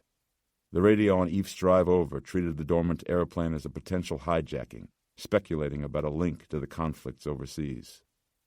Inside the terminal, 2 airport carts passed Eve, one carrying a teary-eyed mother, holding the hands of 2 frightened-looking children, another with an older black gentleman riding with a bouquet of red roses across his lap. He realized that somebody else's Zach was out there on that plane, somebody else's Kelly. He focused on that. Eve's team was waiting for him outside a locked door just below Gate 6. Jim Kent was working the phone, as usual, speaking into the wire microphone dangling from his ear. Jim handled the bureaucratic and political side of disease control for Eve. He closed his hand around the mic part of the phone wire and said, by way of greeting, no other reports of planes down anywhere else in the country. Eve climbed in next to Nora Martinez in the back of the airline cart. Nora, a biochemist by training, was his number 2 in New York. Her hands were already gloved, the nylon barrier as pale and smooth and mournful as lilies. She shifted over a little for him as he sat down. He regretted the awkwardness between them. They started to move, Eve smelling marsh salt in the wind. How long was that plane on the ground before it went dark? Nora said, 6 minutes. No radio contact? Pilots out too? Jim turned and said, presumed, but unconfirmed. Port Authority cops went into the passenger compartment, found it full of corpses, and got right out again. They were masked and gloved, I hope. Affirmative. The car turned a corner, revealing the airplane waiting in the distance. A massive aircraft, work lights trained on it from multiple angles, shining as bright as day. Mist off the nearby bay created a glowing aura around the fuselage. Christ, said Eve. Jim said, a 777, they call it. The 777, the world's largest twin jet. Recent design, new aircraft. Why they're flipped out about the equipment going down. They think it's something more like sabotage. The landing gear tires alone were enormous. Eve looked up at the black hole that was the open door over the broad left wing. Jim said, they already tested for gas. They tested for everything man-made. They don't know what else to do but start from scratch. Eve said, us being the scratch. This dormant aircraft mysteriously full of dead people was the hazmat equivalent of waking up one day and finding a lump on your back. Eve's team was the biopsy lab charged with telling the Federal Aviation Administration whether or not it had cancer. Blue blazer-wearing TSA officials pounced on Eve as soon as the cart stopped, trying to give him the same briefing Jim had just had, asking him questions and talking over each other like reporters. This has gone on too long, said Eve. Next time something unexplained like this happens, you call us second, hazmat first, us second. Got it? Yes, sir, Dr. Goodweather. Is hazmat ready? Standing by. Eve slowed before the CDC van. I will say that this doesn't read like a spontaneous, contagious event. 6 minutes on the ground, the time element is too short. It has to be a deliberate act, said one of the TSA officials. Perhaps, said Eve. As it stands now, in terms of whatever might be awaiting us in there, we have containment. He opened the rear door of the van for Nora. We'll suit up and see what we've got. A voice stopped him. We have one of our own on this plane. Eve turned back. One of whose? A Federal Air Marshal. Standard on international flights involving U.S. carriers. Armed? Said Eve. That's the general idea. No phone call, no warning from him? No, nothing. Must have overpowered them immediately. Eve nodded, looking into these men's worried faces. Get me his seat assignment. We'll start there. Eve and Nora ducked inside the CDC van, closing the rear double doors, shutting out the anxiety of the tarmac behind them. They pulled Level A hazmat gear down off the rack. Eve stripped down to his T-shirt and shorts, Nora to a black sports bra and lavender panties, each accommodating the other's elbows and knees inside the cramped Chevy van. Nora's hair was thick and dark and defiantly long for a field epidemiologist, and she swept it up into a tight elastic, arms working purposefully and fast. Her body was gracefully curved, her flesh the warm tone of lightly browned toast. After Eve's separation from Kelly became permanent and she initiated divorce proceedings, Eve and Nora had a brief fling. It was just one night, followed by a very awkward and uncomfortable morning after, which dragged on for months and months, right up until their second fling, just a few weeks ago, which, while even more passionate than the first and full of intention to avoid the pitfalls that had overwhelmed them the first time, had led again to another protracted and awkward détente. In a way, he and Nora worked too closely. If they had anything resembling normal jobs, a traditional workplace, the result might have been different, might have been easier, more casual. But this was love in the trenches, and with each of them giving so much to Canary, they had little left for each other, or the rest of the world.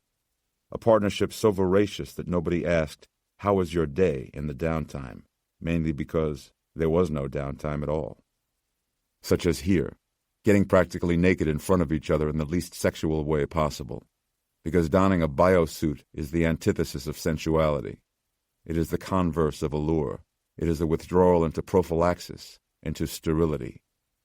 The first layer was a white Nomex jumpsuit, emblazoned on the back with the initials CDC. It zipped from knee to chin, the collar and cuffs sealing it in snug Velcro, black jump boots lacing up to the shins. The second layer was a disposable white suit made of papery Tyvek. The booties pulled on over boots, and Silver Shield chemical protective gloves over nylon barriers taped at the wrists and ankles.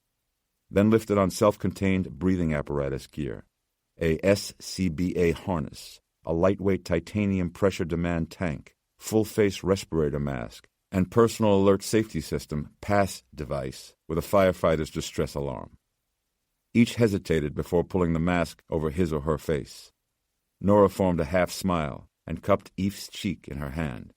She kissed him. "You okay?" "Yep." "You sure don't look it. How is Zach?"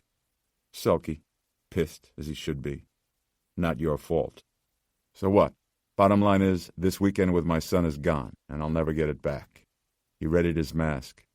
"You know, there came a point in my life where things came down to either my family or my job. I thought I chose family. Apparently not enough. There are moments like these, which usually come at the most inconvenient of times, such as a crisis, when you look at someone and realize that it will hurt you to be without them. Eve saw how unfair he had been to Nora by clinging to Kelly, not even to Kelly, but to the past, to his dead marriage, to what once was, all for Zach's sake. Nora liked Zach, and Zach liked her. That was obvious. But now, right now, was not the time to get into this. Eve pulled on his respirator, checking his breathing tank. The outer layer consisted of a yellow, canary yellow, full encapsulation spacesuit, featuring a sealed hood, a 210-degree viewport, and attached gloves. This was the actual Level A containment suit, the contact suit, 12 layers of fabric which, once sealed, absolutely insulated the wearer from the outside atmosphere. Nora checked his seal, and he did hers. Biohazard investigators operate on a buddy system, much the same way as that of scuba divers. Their suits puffed a bit from the circulated air. Sealed-out pathogens meant trapping sweat and body heat, and the temperature inside their suits could rise up to 30 degrees higher than room temperature. "Looks tight," said Eve, over the voice-actuated microphones inside his mask. Nora nodded, catching his eye through their respective masks. The glance went on a moment too long, as if she was going to say something else, then changed her mind. "You ready?" she said. Eve nodded. "Let's do this." Outside on the tarmac, Jim switched on his wheeled command console and picked up both mask-mounted cameras on separate monitor feeds. He attached small switched-on flashlights on lanyards from their pull-away shoulder straps. The thickness of the multi-layered suit gloves limited the wearer's fine motor skills. The TSA guys came up and tried to talk to them some more, but Eph feigned deafness, shaking his head and touching his hood. As they approached the airplane, Jim showed Eph and Nora a laminated printout containing an overhead view of the interior seat assignments, numbers corresponding to passengers and crew manifests listed on the back. He pointed to a red dot at 18A. "Federal Air Marshal," Jim said into his microphone. "Last name, Charpentier. Exit row, window seat." "Got it," Eph said. A second red dot. TSA pointed out this other passenger of interest, a German diplomat on the flight, Rolf Hubermann, business class, second row, seat F. In town for UN Council talks on the Korean situation. Might have been carrying one of those diplomatic pouches that get a free pass at customs. Could be nothing, but there is a contingent of Germans on their way here right now from the UN, just to retrieve it. "Okay." Jim left them at the edge of the lights, turning back to his monitors. Inside the perimeter, it was brighter than day. They moved nearly without shadow. Eph led the way up the fire engine ladder onto the wing, then along its broadening surface to the open door. Eph entered first. The stillness was palpable. Nora followed, standing with him shoulder to shoulder at the head of the middle cabin. Seated corpses faced them, in row after row. Eph's and Nora's flashlight beams registered dully in the dead jewels of their open eyes. No nosebleeds. No bulging eyes or bloated mottled skin. No foaming or bloody discharge about the mouth. Everyone in his or her seat, no sign of panic or struggle. Arms hanging loose into the aisle, or else sagged in laps. No evident trauma. Mobile phones, in laps, pockets, and muffled inside carry-on bags emitted waiting message beeps, or else rang anew, the peppy tones overlapping. These were the only sounds. They located the air marshal in the window seat just inside the open door. A man in his 40s with black receding hair, dressed in a baseball-style button-up shirt with blue and orange piping, New York Mets colors, the baseball-headed mascot Mr. Met depicted on the front, and blue jeans. His chin rested on his chest, as though he were napping with his eyes open. Eph dropped to one knee, the wider exit row giving him room to maneuver. He touched the air marshal's forehead, pushing back the man's head, which moved freely on his neck. Nora next to him teased her flashlight beam in and out of his eyes, Charpentier's pupils showing no response. Eph pulled down on his chin, opening his jaw and illuminating the inside of his mouth, his tongue, and the top of his throat, looking pink and unpoisoned. Eph needed more light. He reached over and slid open the window shade, and construction light blasted inside like a bright white scream. No vomit, as from gas inhalation. Victims of carbon monoxide poisoning evince distinct skin blistering and discoloration, leaving them with a bloated, leathered appearance. No discomfort in his posture, no sign of agonal struggle. Next to him sat a middle-aged woman in resort-style travel wear, half-glasses perched on her nose before her unseeing eyes. They were seated as any normal passengers would be, chairs in the full and upright position, still waiting for the fasten seatbelt sign to be turned off at the airport gate. Front exit row passengers stow their personal belongings in mesh containers bolted to the facing cabin wall. Eph pulled a soft Virgin Atlantic bag out of the pocket before Charpentier, running the zipper back along the top. He pulled out a Notre Dame sweatshirt, a handful of well-thumbed puzzle books, an audiobook thriller, then a nylon pouch that was kidney-shaped and heavy. He unzipped it, just far enough to see the all-black, rubber-coated handgun inside. "You seeing this?" said Eph. "We see it," said Jim over the radio. Jim, TSA, and anyone else with enough rank to get near the monitors were watching this whole thing on Eph's shoulder-mounted camera. Eph said, "Whatever it was, took everyone completely unaware, including the air cop." Eph zipped the bag closed and left it on the floor, straightening, then proceeding down the aisle. Eph reached across the dead passengers in order to raise every second or third window shade, the harsh light casting weird shadows and throwing their faces into sharp relief, like travelers who had perished by flying too close to the sun. The phones kept singing, the dissonance becoming shrill, like dozens of personal distress alarms overlapping. Eve tried not to think about the concerned callers on the other end. Nora moved close to a body. "No trauma at all," she noted. "I know," said Eve. "Goddamn spooky." He faced the gallery of corpses, thinking. "Jim," he said, "get an alert out to WHO Europe. Bring in Germany's Federal Ministry of Health on this, contacting hospitals. On the off chance this thing is transmissible, they should be seeing it there, too." "I'm on it," said Jim.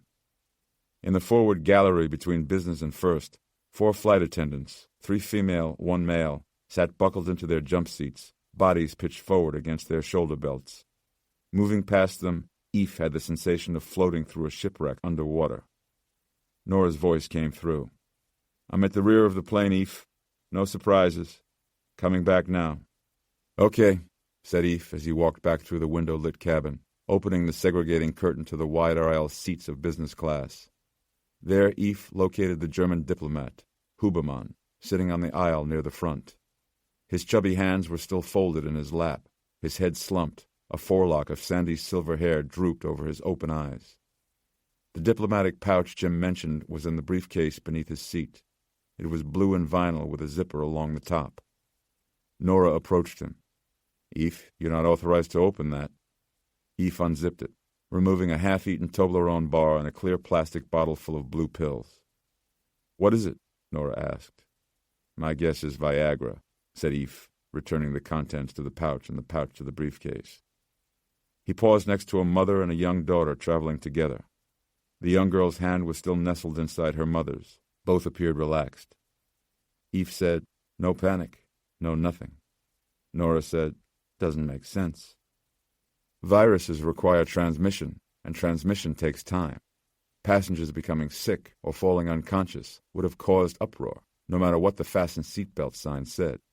If this was a virus, it was unlike any pathogen Eve had ever encountered in his years as an epidemiologist with the CDC.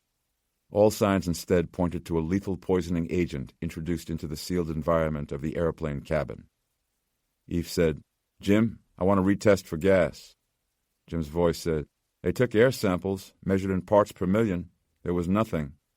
"I know, but it's as if these people were overcome by something without any warning whatsoever. Maybe the substance dissipated once that door opened. I want to test the carpeting and any other porous surfaces.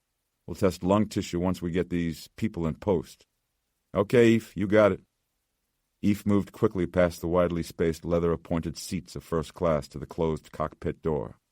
The door was grated and framed in steel along each edge, with an overhead camera in the ceiling. He reached for the handle. Jim's voice in his suit hood said, "Eve, they're telling me it works on a keypad lock. You won't be able to get—" The door pushed open under his gloved hand. Eve stood very still at the open doorway. The lights from the taxiway shone through the tinted cockpit windshield, illuminating the flight deck. The system displays were all dark. Jim said, "Eve, they're saying to be very careful." "Tell them thanks for the expert technical advice," said Eve before moving inside. The system displays around the switches and throttles were all dark. One man wearing a pilot's uniform sat slumped in a jump seat to Eve's immediate right as he entered. 2 more, the captain and his first officer, were seated in the twin chairs before the controls. The first officer's hands lay curled and empty in his lap, his head drooped to the left with his hat still on.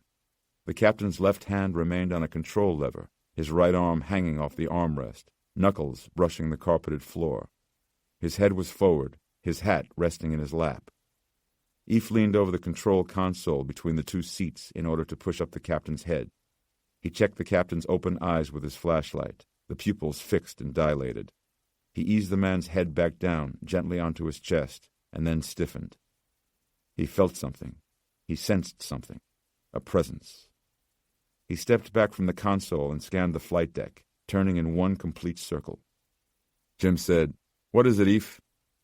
Eve had spent enough time around corpses not to be jumpy, but there was something here, somewhere.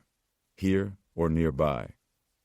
The strange sensation passed like a dizzy spell, leaving him blinking. He shook it off. "Nothing. Claustrophobia, probably." Eve turned to the third man inside the cockpit. His head hung low, his right shoulder propped up against the side wall. His jump seat harness straps hung down.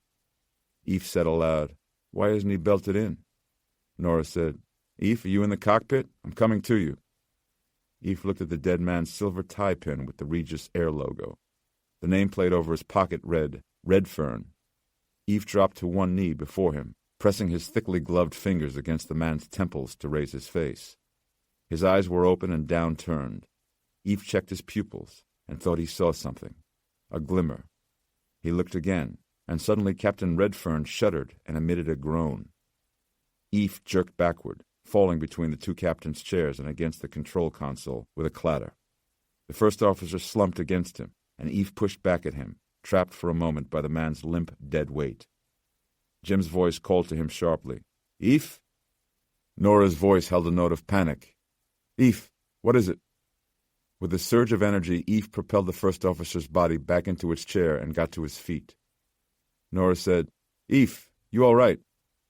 Eph looked at Captain Redfern, spilled onto the floor now, eyes open and staring. His throat, though, was working, bucking. His open mouth seemed to be gagging on the air. Eph said, wide-eyed, We have a survivor here. Nora said, What? We have a man alive here, Jim. We need a curt isolation pod for this man. Brought directly to the wing. Nora? Eph was talking fast, looking at the pilot twitching on the floor. We have to go through this entire airplane, passenger by passenger.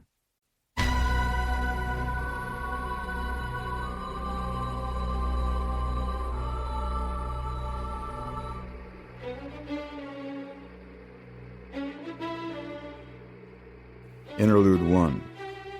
Abraham Setrakian. The old man stood alone on the cramped sales floor of his pawnshop on East 118th Street in Spanish Harlem. An hour after closing, and his stomach was rumbling, yet he was reluctant to go upstairs. The gates were all pulled down over the doors and windows, like steel eyelids, the night people having claimed the streets outside. At night, you don't go out. He went to the bank of dimmers behind the loan desk and darkened the store lamp by lamp. He was in an elegiac mood. He looked at his shop, the display cases of chrome and streaked glass, the wristwatches showcased on felt instead of velvet, the polished silver he couldn't get rid of, the bits of diamond and gold, the full tea sets under glass, the leather coats and now controversial furs, the new music players that went fast, and the radios and televisions he didn't bother taking in anymore. And there were here and there treasures, a pair of beautiful antique safes lined with asbestos, but just don't eat it. A suitcase-size wooden-steel Quasar VCR from the 1970s, an antique 16mm film projector. But on balance, lots of low-turnover junk. A pawnshop is part bazaar, part museum, part neighborhood reliquary. The pawnbroker provides a service no one else can. He is the poor man's banker, someone people can come to and borrow $25, with no concern as to credit history, employment, references. And in the grip of an economic recession, $25 is real money to many people. $25 can mean the difference between shelter or homelessness. $25 can put life-prolonging medicine within reach. So long as a man or woman has collateral, something of value to borrow against, he or she can walk out of his door with cash in hand. Beautiful.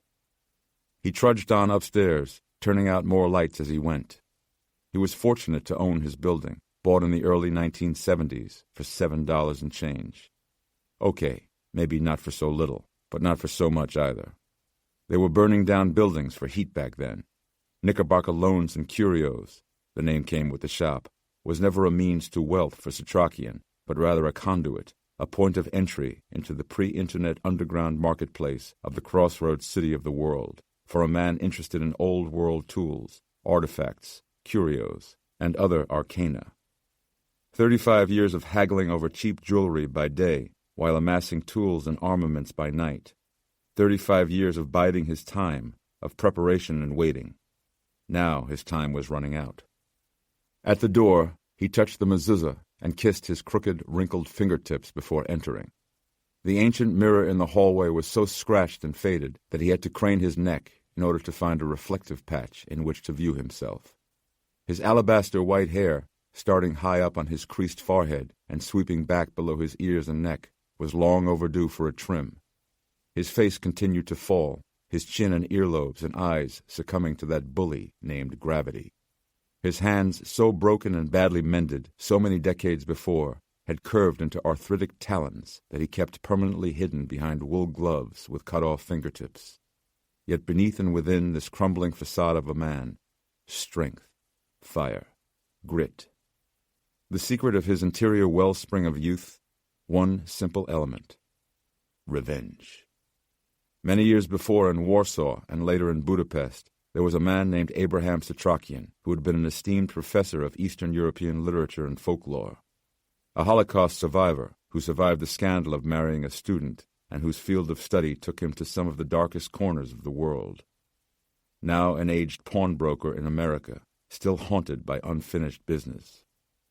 He had good soup left over, delicious chicken soup with kreplach and egg noodles that a regular had brought him all the way from Liebman's in the Bronx.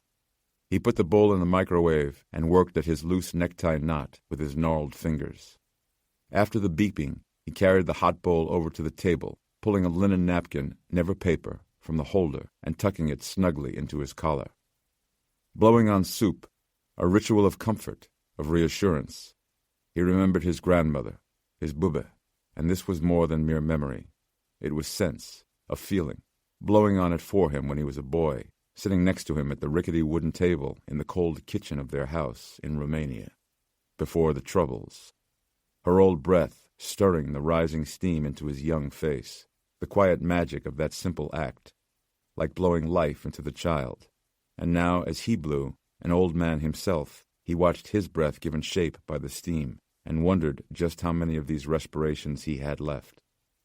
He took the spoon, one of a drawer full of fancy mismatched implements, into the crooked fingers of his left hand, blowing into the spoon now, rippling the tiny pool of broth there, before taking it into his mouth. Taste came and went, the buds on his tongue dying like old soldiers, the victims of many decades of pipe smoking, a professor's vice. He found a thin remote for the outdated Sony TV, a kitchen model finished in white, and the 13-inch screen warmed up, further illuminating the room. He rose and walked to the pantry, leaning his hands onto the stacks of books, squeezing the hallway into a narrow tread of worn rug. Books were everywhere, piled high against the walls, many of them red, all of them impossible to part with, and lifting the cover off the cake tin to retrieve the last of the good rye bread he had been saving. He carried the paper-wrapped loaf back to his cushioned kitchen chair, settling heavily, and went about picking off the little bits of mold as he enjoyed another tender sip of the delicious broth. Slowly, the image on the screen claimed his attention. A jumbo jet parked on a tarmac somewhere, lit up like an ivory piece upon jeweler's black felt. He pulled on the black-rimmed glasses that hung at his chest, squinting in order to make out the bottom graphic. Today's crisis was taking place across the river at JFK Airport. The old professor watched and listened, focused on the pristine-looking airplane. 1 minute became 2, then 3, the room fading around him. He was transfixed, nearly transported by the news report, the soup spoon still in his no longer tremulous hand. The television image of the dormant airplane played across the lenses of his eyeglasses like a future foretold. The broth in the bowl cooled, its steam fading, dying, the picked-apart slice of rye bread remaining uneaten. He knew. Pick, pick, pick. The old man knew. Pick, pick, pick. His malformed hands began to ache. What he saw before him was not an omen. It was an incursion. It was the act itself. The thing he had been waiting for, that he had been preparing for, all his life, until now. Any relief he had felt initially at not having been outlived by this horror, at getting one last-minute chance at vengeance, was replaced immediately by sharp, pain-like fear. The words left his mouth on a gust of steam. He is here. He is here.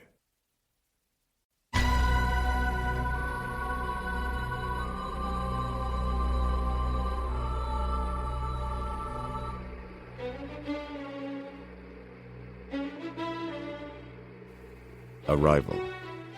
Regis Air Maintenance Hangar.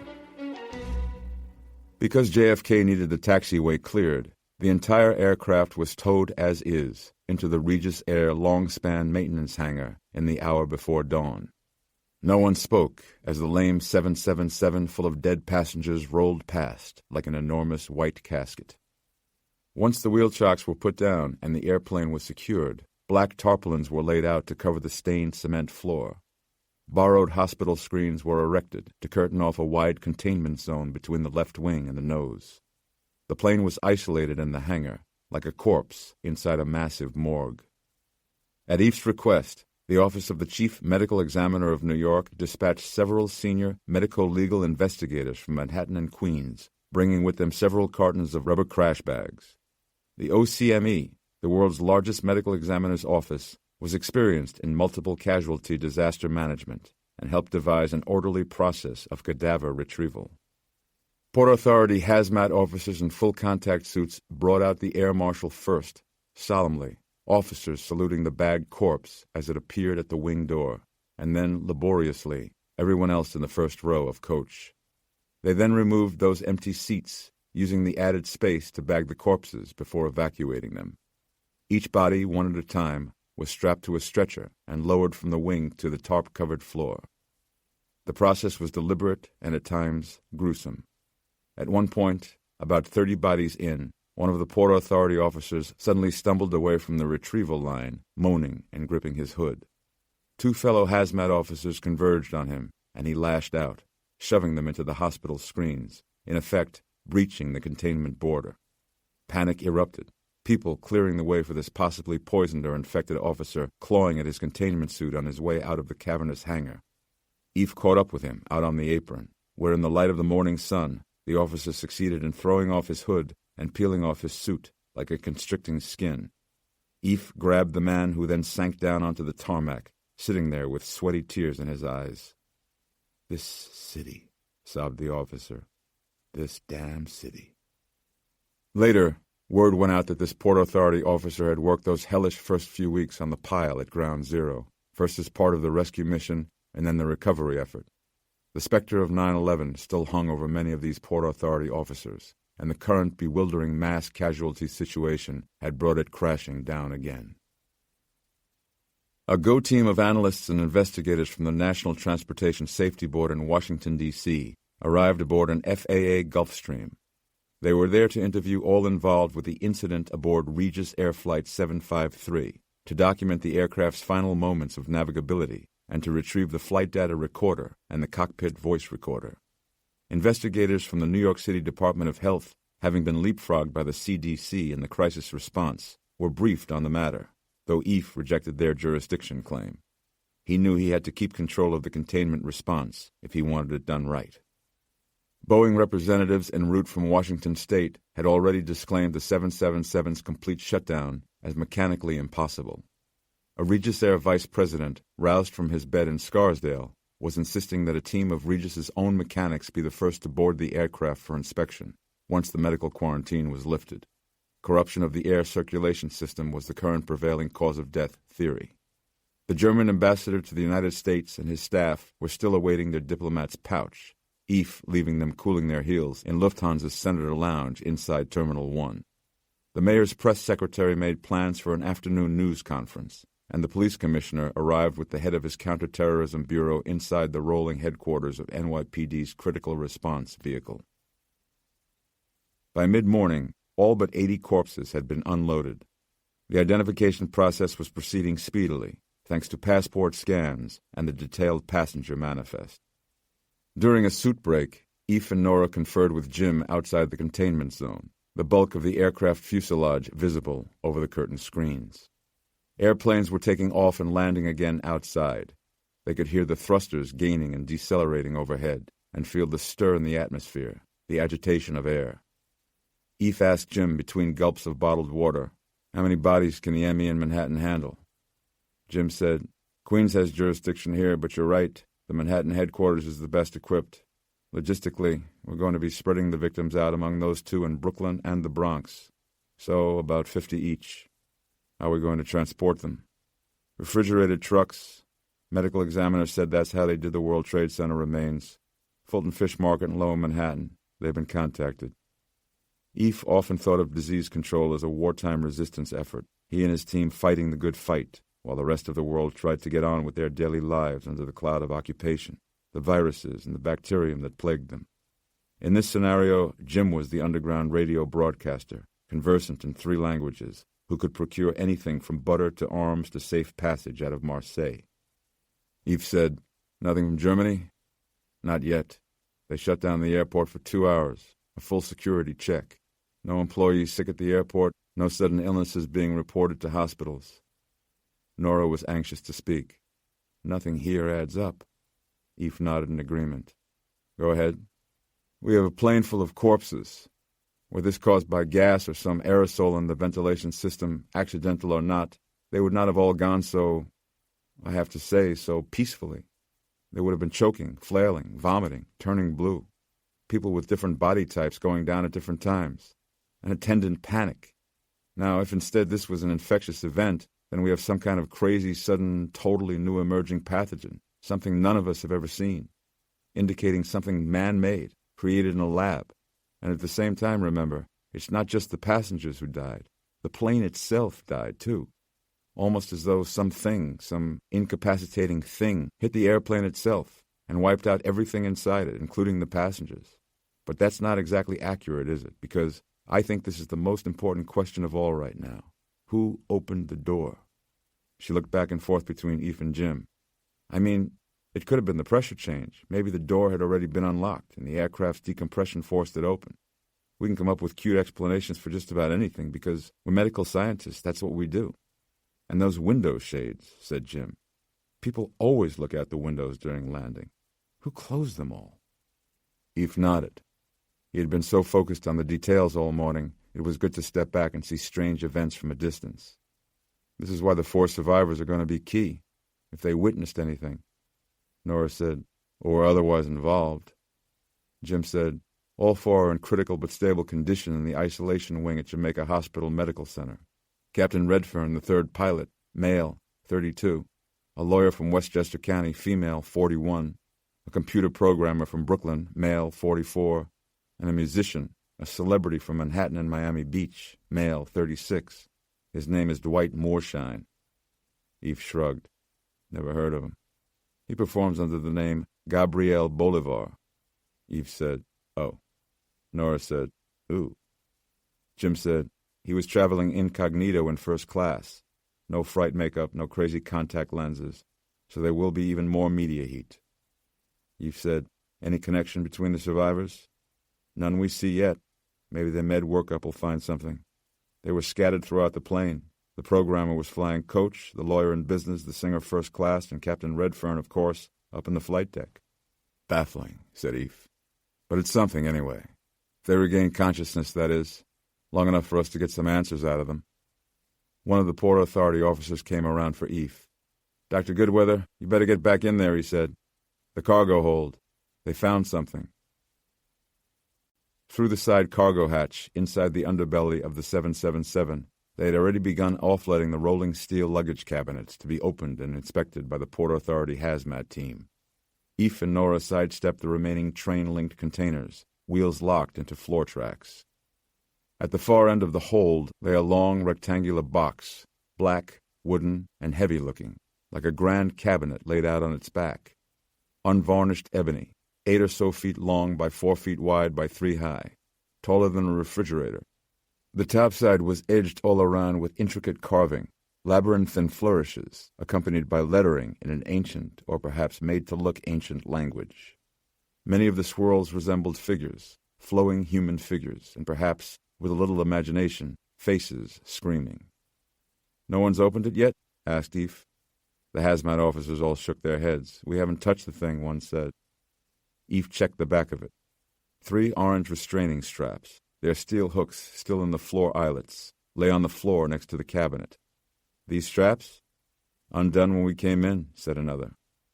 Eve looked around the hold. That's impossible, he said.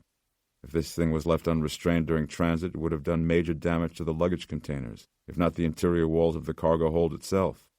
He looked it over again. Where's its tag? What does the cargo manifest say? One of the officers had a sheaf of laminated pages in his gloved hand, bound by a single ring clasp. It's not here. Eve went over to see for himself. That can't be.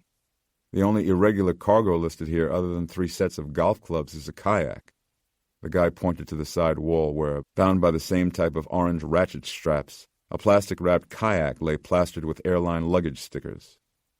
"Call Berlin," said Eve. "They must have a record. Somebody there remembers this thing. It must weigh 400 pounds easy. We did that already. No record. They're going to call in the baggage crew and question them one by one." Eve turned back to the black cabinet. He ignored the grotesque carvings, bending to examine the sides, locating 3 hinges along either top edge. The lid was a door, split down the middle, the long way, 2 half-doors that opened out. Eve touched the carved lid with his gloved hand. Then he reached under the lid, trying to open the heavy doors. "Anybody want to give me a hand?" One officer stepped forward, wrapping his gloved fingers underneath the lip of the lid opposite Eve. Eve counted to 3, and they opened both heavy doors at once. The doors stood open on sturdy, broad-winged hinges. The odor that wafted out of the box was corpse-like, as though the cabinet had been sealed for 100 years. It looked empty, until one of the officers switched on a flashlight and played the beam inside. Eve reached in, his fingers sinking into a rich, black loam. The soil was as welcoming and soft as cake mix, and filled up the bottom 2/3 of the box. Nora took a step from the open cabinet. "It looks like a coffin," said Nora. F withdrew his fingers, shaking off the excess, and turned to her, waiting for a smile that never came. "A little big for that, isn't it?" "Why would someone ship a box of dirt?" she asked. "They wouldn't," Eve said. "There had to be something inside." "But how?" said Nora. "This plane is under total quarantine." Eve shrugged. "How do we explain anything here? All I know for sure is we have an unlocked, unstrapped container here without a bill of lading." He turned to the others. "We need to sample the soil. Dirt retains trace evidence well. Radiation, for example." One of the officers said, "You think whatever agent was used to overcome the passengers was shipped over in here? That's the best theory I've heard all day." Jim's voice called from below them outside the plane. "F. Nora." F called back. "What is it, Jim?" "I just got a call from the isolation ward at Jamaica Hospital. You're going to want to get over there right away." Jamaica Hospital Medical Center. The hospital facility was just 10 minutes north of JFK along the Van Wyck Expressway.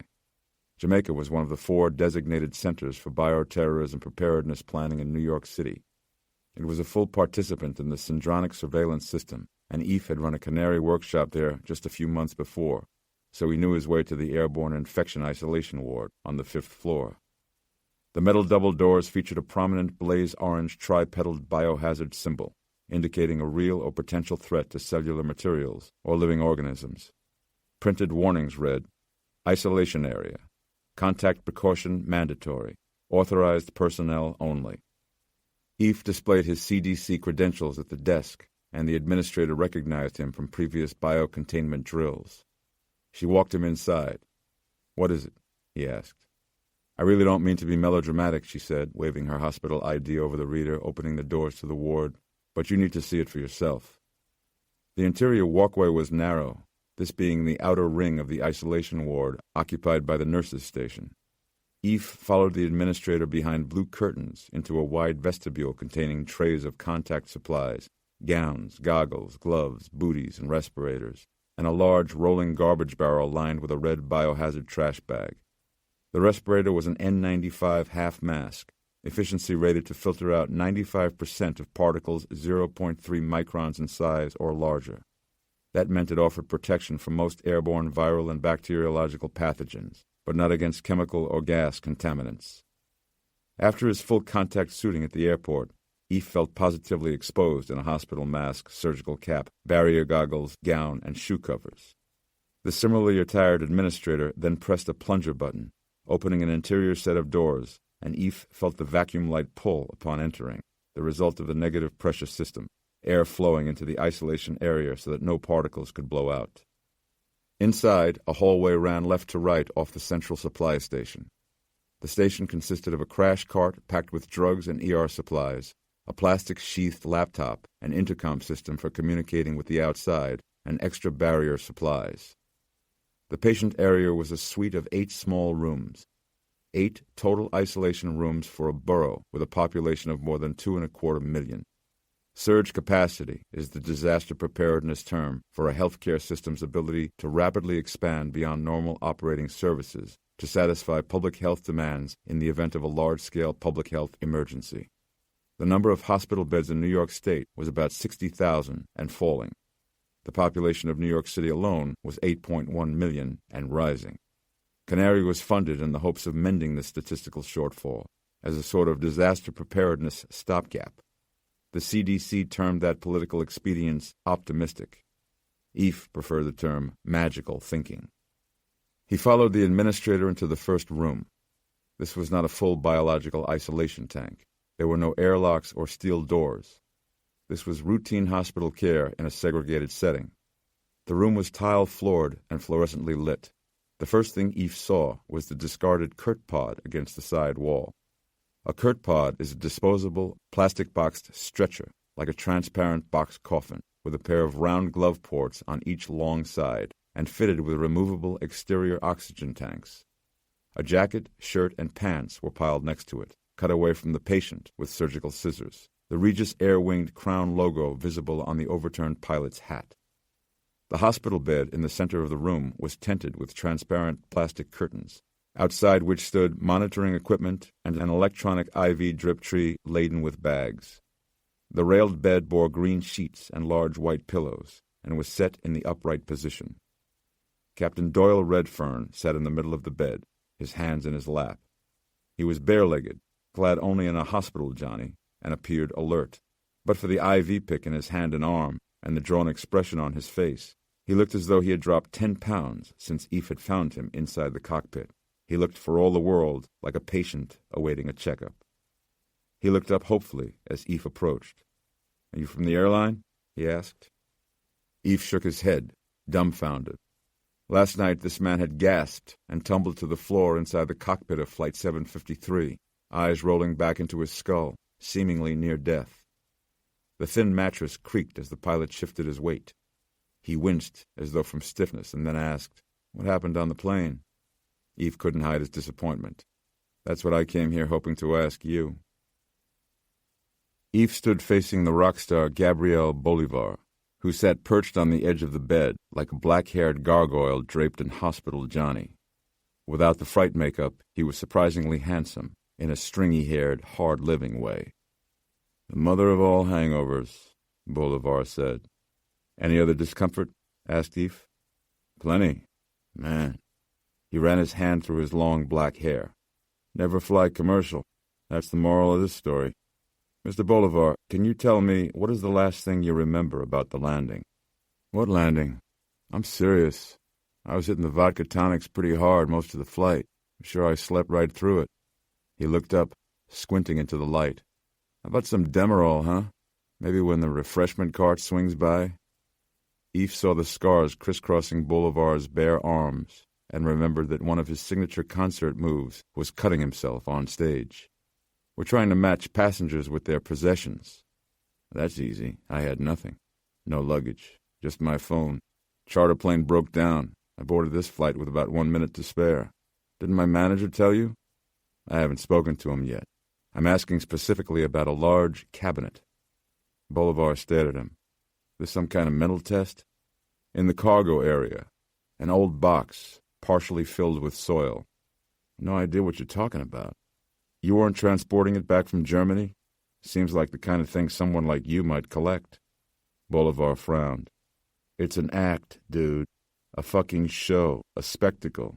Goth grease paint and hardcore lyrics. Google me up. My father was a Methodist preacher, and the only thing I collect is pussy. Speaking of which, when the hell am I getting out of here?" Eph said, "We have a few more tests to run. We want to give you a clean bill of health before we let you go. When do I get my phone back?" "Soon," said Eph, making his way out. The administrator was having trouble with 3 men outside the entrance to the isolation ward. 2 of the men towered over Eph and had to be Bolivar's bodyguards. The third was smaller and carried a briefcase and smelled distinctly of lawyer. Eph said, "Gentlemen, this is a restricted area." The lawyer said, "I'm here to discharge my client, Gabrielle Bolivar."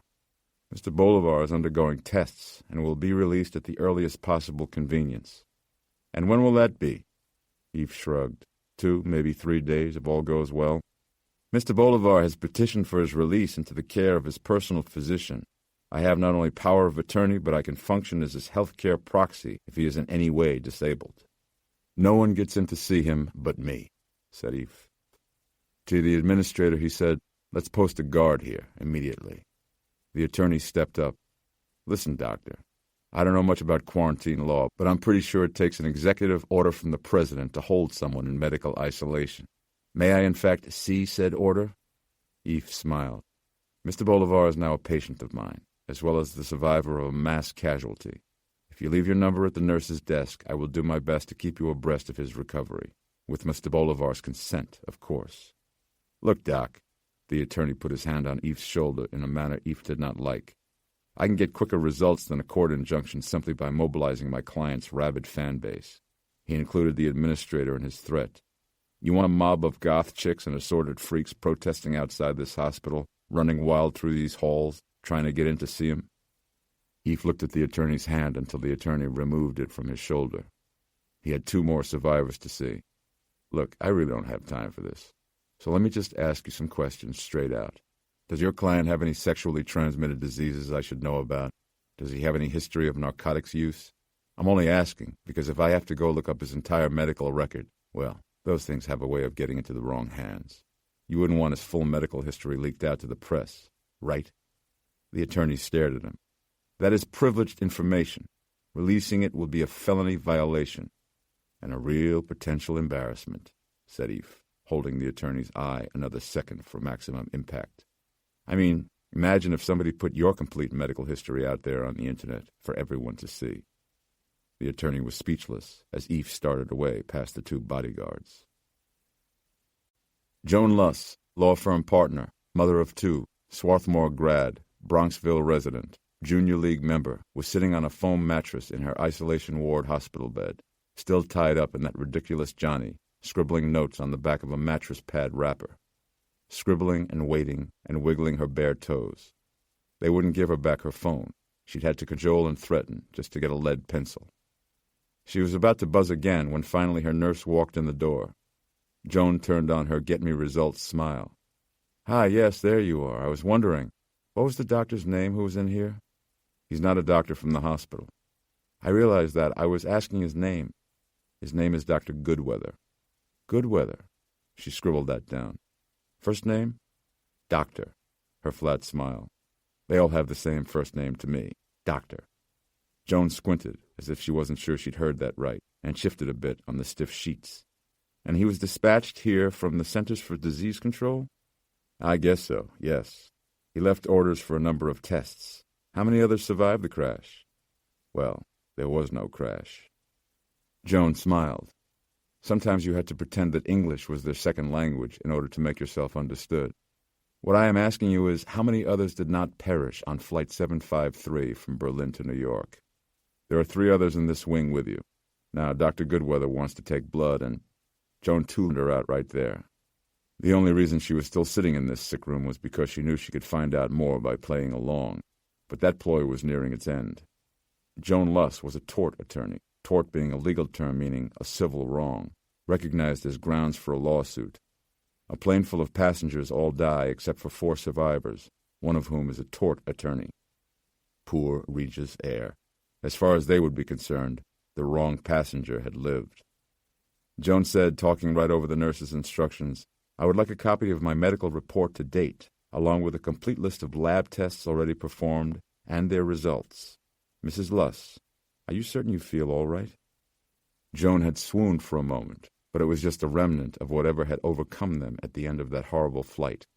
She smiled and shook her head fiercely, asserting herself anew. This anger she was feeling would power her through the next 1,000 or so billable hours spent sorting through this catastrophe and bringing this dangerously negligent airline to trial. She said, Soon I will feel very well indeed. Regis Air Maintenance Hangar. No flies, said Eve. Nora said, What? They were standing before rows of crash bags laid out before the airplane. The 4 refrigerated trucks had pulled inside the hangar, sides respectfully canvassed in black to obscure the fish market signage. Each body had already been identified and assigned a barcoded toe tag by the Office of the Chief Medical Examiner of New York. This tragedy was a closed-universe mass disaster, in their parlance, with a fixed and knowable number of casualties, the opposite of the collapse of the Twin Towers. Thanks to passport scans, passenger manifests, and the intact condition of the remains, identification of the decedents was a simple, straightforward task. Determining the cause of their deaths was to be the real challenge. The tarp crinkled under the hazmat team's boots as the blue vinyl bags were hoisted by straps at either end and loaded aboard their appointed truck with all solemnity. Eve said, "There should be flies." The work light set up around the hangar showed that the air above the corpses was clear but for a lazy moth or two. Why aren't there any flies? After death, the bacteria along the digestive tract that, in life, cohabitated symbiotically with the healthy human host begins to fend for itself. It starts feeding on the intestines, eventually eating its way through the abdominal cavity and consuming the organs. Flies can detect the putrid off-gassing from a decomposing carcass as far as 1 mile away. 206 meals were set out there. The hangar should have been buzzing with pests. Eve started across the tarp toward where a pair of hazmat officers was sealing another crash bag. "Hold on," he said to them. They straightened and stepped back as Eve knelt and unzipped the seam, exposing the corpse inside. It was the young girl who had died holding her mother's hand. Eve had memorized her body's location on the floor without realizing it. You always remember the children. Her blonde hair lay flat. A smiling sun pendant hanging from a black cord rested against the pit of her throat. Her white dress made her look almost bride-like. The officers moved on to seal and take the next bag. Nora came up behind Eve, watching him. With his gloved hands, he grasped the girl gently by the sides of her head, rotating it on her neck. Rigor mortis fully sets in about 12 hours after death, holding for 12 to 24 more hours. They were in that middle range now, until the fixed calcium bonds inside the muscles break down again and the body returns to flexibility. "Still flexible," said Eve. "No rigor." He grasped her shoulder and hip and rolled the girl over onto the front. He unbuttoned the back of her dress, revealing the flesh of her lower back, the small bulbous nodes of her spine. Her skin was pallid and lightly freckled. After the heart stops, blood pools inside the circulatory system. The capillary walls, being just 1 cell thick, soon succumb to the pressure, bursting and spilling blood into the surrounding tissues. This blood settles in the lowest, dependent side of the body and coagulates quickly. Lividity is said to become fixed after about 16 hours. They were beyond that time limit now. From expiring in a seated position and then being laid out flat, the pooled, thickened blood should have rendered the skin along her lower back a deep, dark purple. Eve looked out over the rows of bags. Why aren't these bodies decomposing as they should? Eve eased the girl back flat again, then thumbed open her right eye with a practiced hand. Her cornea was clouded, as it should have been, and the sclera, the opaque white protective layer, was suitably dry. He examined the fingertips of her right hand, the one that had been tucked into her mother's, and found them slightly wrinkled due to evaporation, as they should have been. He sat back, annoyed by the mixed signals he was receiving, then inserted his 2 gloved thumbs between her dry lips. The gasp-like noise that escaped from her parted jaw was the simple venting of gas. The immediate interior of the mouth was unremarkable, but he wriggled 1 gloved finger inside to depress her tongue, checking for more dryness. The soft palate and tongue were completely white, as though carved in ivory. Like anatomical netsuki. The tongue was rigid and oddly erect. Eve manipulated it to the side and revealed the rest of the mouth equally drained. Drained. What's next, he thought. The bodies have been drained. There's not a drop of blood left. If not that line, then one from a Dan Curtis 1970s TV horror show. Lieutenant, the corpses, there, drained of blood. Cue organ music. Fatigue was starting to set in. Eve held the firm tongue between his thumb and index finger, using a small flashlight to peer down her white throat. It looked vaguely gynecological to him. Porn, netsuki? Then the tongue moved. He jerked back, pulling out his finger. Jesus Christ. The girl's face remained a placid mask of death, lips still slightly parted. Nora, next to him, stared. What was it? Eve was wiping his gloved finger on his trousers. Simple reflex action, he said, standing. He looked down at the girl's face until he couldn't look any more, then drew the zipper up along the bag, sealing her inside. Nora said, What could it be? Something that slows tissue decay somehow? These people are dead. In every way except decomposition. Eve shook his head uneasily. We can't hold up the transport. Bottom line is, we need these bodies at the morgue. Cut them open. Figure out this thing from the inside. Nora, he noticed, was gazing off in the direction of the ornate cabinet, laid out on the hangar floor away from the rest of the unloaded luggage. Nothing's right about this, she said. Eve was looking the other way, at the great aircraft overhead. He wanted to get back aboard. They must have missed something. The answer had to be in there. But before he could do this, he saw Jim Kent escorting the director of the CDC inside the hangar. Dr. Everett Barnes was 61 years old, and still very much the southern country doctor he had started out as. The public health service that the CDC was a part of had been born of the Navy, and though the PHS had long since branched off on its own, many CDC officials still favored military-style uniforms, including Director Barnes. So you had the contradiction of a folksy, down-home, white-goateed gentleman dressing like a retired admiral in a trim khaki field uniform complete with chest candy, looking very much like a combat-decorated Colonel Sanders. After the preliminaries and a cursory examination of one of the airplane dead, Director Barnes asked about the survivors. Eve told him, none of them has any memory of what happened. They are no help at all. Symptoms? Headaches, some severe muscle pain, ringing in the ears, disorientation, dry mouth, problems with balance. Director Barnes said, generally not much worse than anyone else getting off a transatlantic flight. It's uncanny, Everett, said F. Nora and I were the first ones on the plane. These passengers, all of them, were flatlined, not breathing. 4 minutes without oxygen is the threshold for permanent brain damage. These people, they might have been out for more than an hour. Evidently not, said the director. And they couldn't tell you anything? They had more questions for me than I had for them. Any commonality among the four? I'm pursuing that now. I was going to ask your help in confining them until our work is done. Help? We need these 4 patients to cooperate. We have their cooperation. For now, we can't take any chances. The director smoothed down his trim white beard as he spoke. I'm sure that with a little tactical use of bedside manner we can leverage their appreciation for having been spared this tragic fate and keep them compliant. His smile revealed an upper row of heavily enameled dentures. What about enforcing the Health Powers Act? Ephraim, you know there is a world of difference between isolating a few passengers for voluntary preventive treatment and confining them in quarantine. There are larger issues, media issues to be frank, to consider. Everett, I'm going to have to respectfully disagree. The director's small hand came down gently on Eve's shoulder. He exaggerated his drawl a bit, maybe in order to soften the blow. Let me save us both some time here, Ephraim. Looking at this objectively now, this tragic incident is, thankfully one might say, blessedly contained. We've had no other deaths or illnesses on any other airplanes or in any other airports around the globe in what is approaching 18 hours since that plane landed. These are positives, and we must stress them. Send a message to the public at large, reinforcing their confidence in our system of air travel.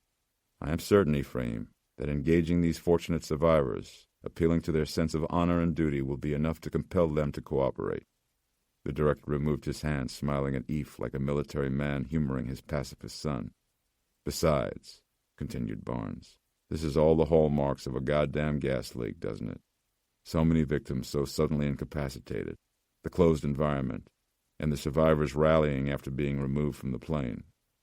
Nora said, except that the air circulation quit when the electrical did, right after landing. Director Barnes nodded, folding his hands in consideration of this. Well, it's a lot to process, no question. But, look here, this was a very good drill for your team. You've handled it well, and now that things appear to be settling down, let's see you get right to the bottom of it. Just as soon as this damn press briefing is done with. Eve said, Hang on. What? The mayor and the governor are holding a press conference along with airline representatives, port authority officials, and so on. You and I will represent the federal health response." "Oh, no, sir, I don't have the time. Jim can do that." "Jim can do it, but today it'll be you, Ephraim. As I said, it is time for you to be the point man on this. You are the head of the Canary Project, and I want someone up there who has been dealing with victims firsthand. We need to put a face on our efforts." That was why all this bluster about no detention or quarantine. Barnes was laying down the party line. "But I really don't know anything yet," said Eve. "Why so soon?" Director Barnes smiled, showing his enamel again. "The doctor's code is, first, do no harm. The politician's code is, first, go on television. Plus, I understand there is a time element involved. Something about wanting to get the broadcast out before this damn solar event. Sunspots affecting radio waves or something." "Solar?" Eve had forgotten all about it. The rare total solar eclipse that was to occur around 3:30 that very afternoon. The first such solar event in the New York City region in more than 400 years, since the advent of America. Christ, I forgot. Our message to the people of this country will be simple. A profound loss of life has occurred here and is being investigated fully by the CDC. It is a human catastrophe, but the incident has been contained and is apparently unique, and there is absolutely no further cause for alarm. Eve hid his scowl from the director. He was being made to stand up in front of cameras and say that everything was just dandy. He walked out of the containment area and through the narrow space between the great doors of the hangar into the doomed light of the day. He was still trying to figure a way out of this when the mobile inside his pants pocket buzzed against the top of his thigh.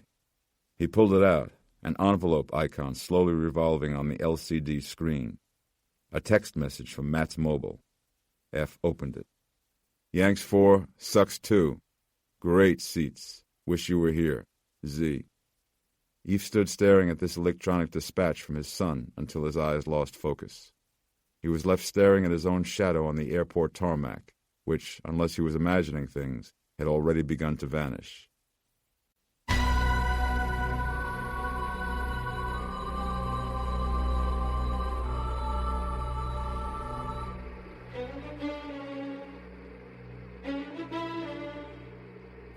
Occultation. Approaching totality. Anticipation grew on the ground as the slender nick in the western side of the sun, the lunar first contact, became a creeping blackness, a rounded bite gradually consuming the afternoon sun. At first there was no obvious difference in the quality or quantity of light on the ground, only the black gouge high in the sky, making a crescent of the normally reliable sun, marked this day as being different from any other. The term solar eclipse is in fact a misnomer. An eclipse occurs when one object passes into the shadow cast by another. In a solar eclipse, the moon does not pass into the sun's shadow, but instead passes between the sun and the earth, obscuring the sun, causing the shadow. The proper term is occultation. The moon occults the sun, casting a small shadow onto the surface of the earth. It is not a solar eclipse, but in fact an eclipse of the earth. The earth's distance from the sun is approximately 400 times the moon's distance from the earth. In a remarkable coincidence, the diameter of the sun happens to be approximately 400 times the diameter of the moon. This is why the area of the moon and the sun's photosphere, its bright disk, appears roughly the same size from the perspective of Earth. A total occultation is possible only when the moon is in its new phase and near its perigee, its closest distance to the Earth. The duration of the totality depends upon the orbit of the moon, never to exceed 7 minutes and 40 seconds. This occultation was due to last exactly 4 minutes and 57 seconds, just under 5 minutes of uncanny nighttime in the middle of the beautiful early fall afternoon. Half covered now by the new and otherwise invisible moon, the still bright sky began to take on a dusky cast, like a sunset, only without any warming of the light. At ground level, the sunlight appeared pale, as though filtered or diffused. Shadows lost their certainty. The world, it seemed, had been put on a dimmer. As the crescent continued to thin, being consumed by the lunar disk, its smothering brightness blazed as though in a panic. The occultation appeared to gain momentum and a kind of desperate speed as the ground landscape went gray, colors bleeding off the normal spectrum. The western sky darkened faster than the east as the shadow of the moon approached. The eclipse was to be partial in much of the United States and Canada, achieving totality only along a lengthy, narrow trail measuring 10,000 miles long by 100 miles wide, describing the moon's dark umbral shadow upon the Earth. The west-to-east course, known as the Path of Totality, began at the Horn of Africa and curved up the Atlantic Ocean, ending just west of Lake Michigan, moving at more than 1,000 miles per hour. As the crescent sun continued to narrow, the complexion of the sky became a strangled violet. The darkness in the west gathered strength like a silent, windless storm system, spreading throughout the sky and closing in around the weakened sun, like a great organism succumbing to a corrupting force spreading from within. The sun grew perilously thin, the view through safety glasses like that of a manhole lid being slid shut high above, squeezing out the daylight. The crescent blazed white, then turned to silver in its agonal last moments. Strange roving bands of shadows began moving over the ground, oscillations formed by the refraction of light in the Earth's atmosphere, similar to the effect of light moving on the floor of a swimming pool. They writhed like shadowy snakes at the corner of one's vision. These ghostly tricks of light made the hair stand on the back of every viewer's neck. The end came quickly. The last throes were chilling, intense, the crescent shrinking to a curved line, a slicing scar in the sky, then fragmenting into individual pearls of fiery white, representing the last of the sun's rays, seeping through the deepest valleys along the lunar surface. These beads winked and vanished in rapid succession, snuffed out like a dying candle flame drowned in its own black wax. The crimson-colored band that was the chromosphere, the thin upper atmosphere of the sun, flared for a precious final few seconds, and then the sun was gone. Totality. Kelton Street, Woodside, Queens. Kelly Goodweather could not believe how quickly the day went dark. She stood out on the sidewalk, as did the rest of her Kelton Street neighbors, on what was normally, at that time of day, the sunny side of the street, staring up at the darkened sky through the cardboard-framed glasses that had come free with 2 2-liter bottles of Diet Eclipse soda. Kelly was an educated woman. She understood on an intellectual level what was occurring, and still she felt an almost giddy surge of panic. An impulse to run, to hide. This lining up of celestial bodies, the passing into the shadow of the moon, it reached something deep inside her, touched the night-frightened animal within. Others surely felt it. The street had grown quiet at the moment of total eclipse. This weird light they were all standing in, and those wormy shadows that had wriggled on the lawn, just out of their vision, against the sides of the house, like swirling spirits. It was as though a cold wind had blown down the street and not ruffled any hair, but had only chilled their insides. That thing people say to you after you shiver, someone just walked over your grave. That was what this whole occultation seemed like. Someone or something walking over everyone's grave at once. The dead moon crossing over the living earth. And then, looking up, the solar corona, an anti-sun, black and faceless, shining madly around the nothingness of the moon, staring down at the earth with glowing gossamer white hair, a death's head.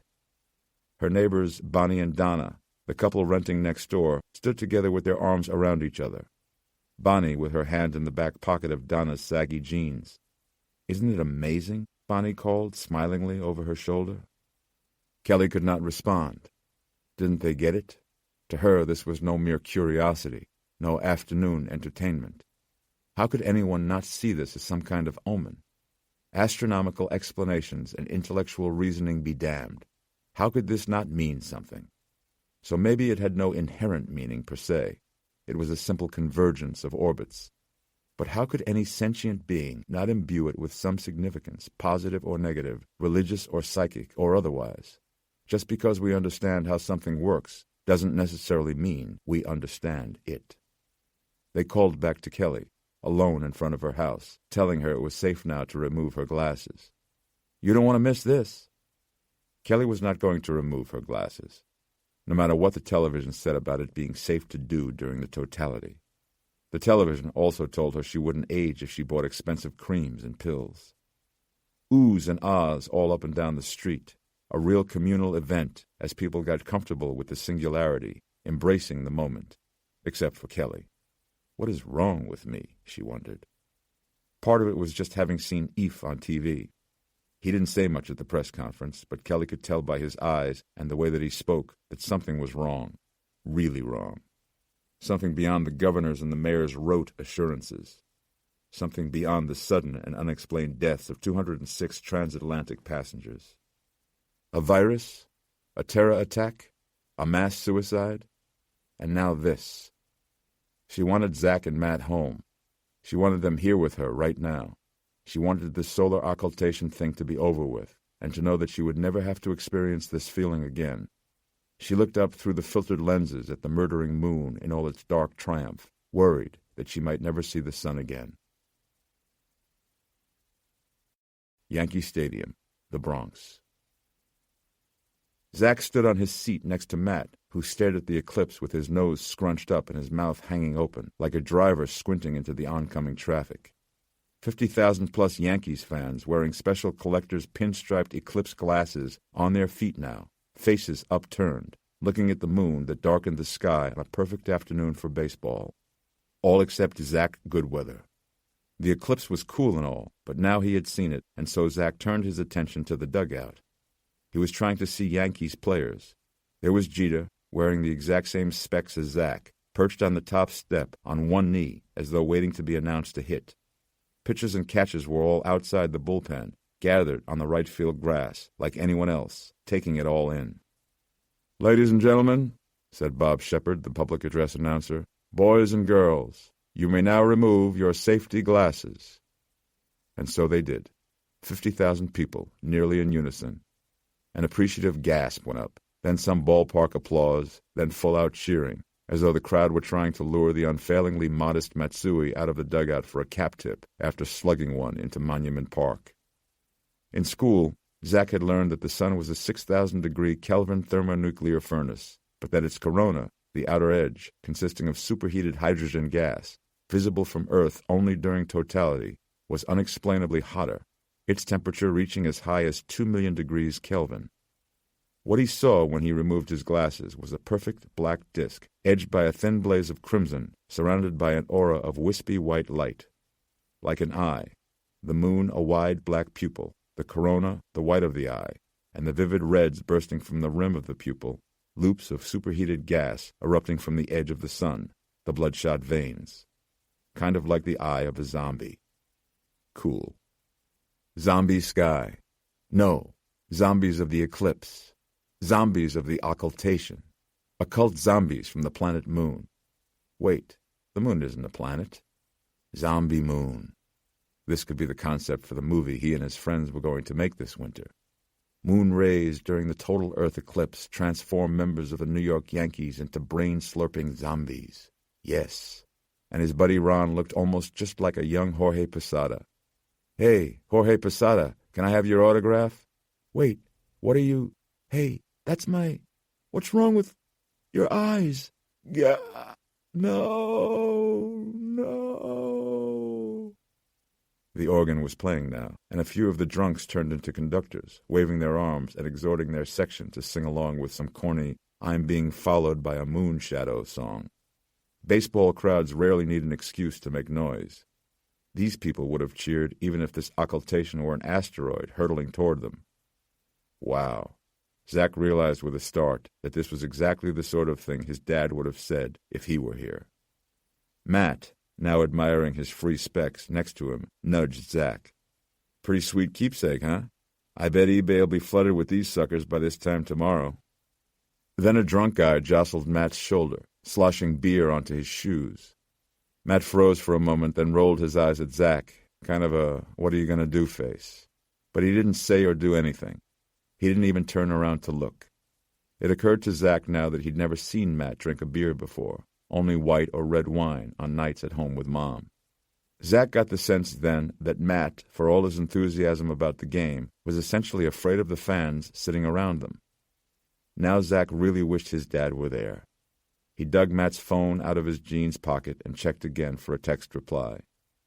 Searching for signal, it read. Still no service. Solar flares and radiation distortion messing with radio waves and orbiting satellites. They said that would happen. Zach put the phone away and craned his head toward the field, looking for Jeter again. International Space Station. 220 miles above Earth, astronaut Thalia Charles, the American flight engineer on Expedition 18, along with a Russian commander and a French engineer, floated in zero gravity through the vestibule joining the Unity module to the aft hatch of Lab Mod Destiny. The ISS research facility orbited Earth 16 times each day, or about once every hour and a half, at a speed of 17,000 miles per hour. Occultations were no great feat in low Earth orbit. Blocking the sun with any round object in a window revealed the spectacular corona. Thalia's interest, therefore, was not in the alignment of the moon and the sun. From her fast-moving perspective, there was indeed no occultation, but rather the result of this phenomenon upon the slow-rotating Earth. Destiny, the primary research lab on the ISS, measures 28 by 14 feet, although the interior working space of this cylindrical module, due to the amount of equipment tied down to the squared-off sides, is tighter than that, measuring roughly 5 humans long by 1 human across. Every duct, pipe, and wire connection was directly accessible and therefore visible, such that each of Destiny's 4 walls looked like the back of a panel-sized motherboard. At times, Thalia felt like little more than a tiny microprocessor, dutifully carrying out computations inside a great space computer. Theta walked her hands along the nadir, the floor of Destiny. In space, there is no up or down, to a broad lens-like ring studded with bolts. The portal shutter was designed to protect the module from micrometeoroids or collisions with orbital debris. She maneuvered her sock-covered feet against a wall grip and manually opened it, revealing the 2-foot diameter optical quality window. The blue-white ball of Earth came into view. Thalia's duty assignment was to point and shoot some Earth photos with a hard-mounted Hasselblad camera via remote trigger. But when she first looked out on the planet from her unusual vantage point, what she saw made her shudder. The great black blot that was the shadow of the moon looked like a dead spot on the Earth, a dark and threatening flaw in the otherwise healthy blue orb that was home. Most unnerving was that she could see nothing at all within the umbra, the central, darkest part of the moon's shadow, that entire region disappearing into a black void. It was something like viewing a post-disaster satellite map showing devastation caused by a mighty fire that had consumed New York City and was now spreading out over a broad patch of the eastern seaboard. Manhattan.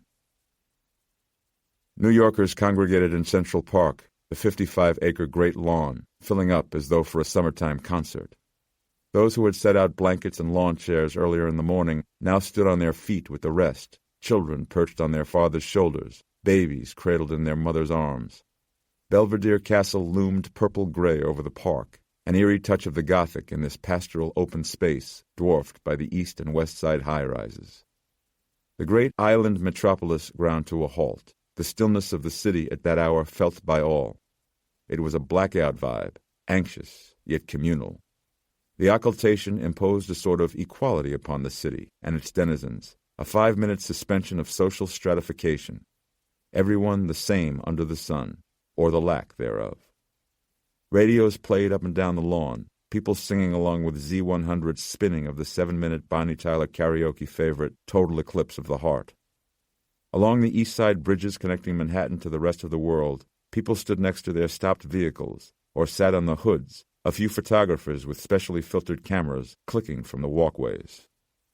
Many rooftops hosted early cocktail hours, a New Year's Eve-type celebration dampened, for the moment, by the fearsome spectacle in the sky.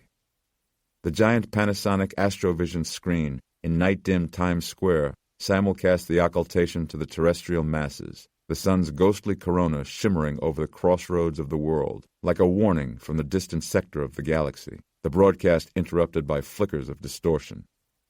Emergency 911 and non-emergency 311 systems took a torrent of calls, including a handful of preterm pregnant women reporting early eclipse-induced labor. EMTs were dutifully dispatched, even though traffic all over the island was at a virtual standstill.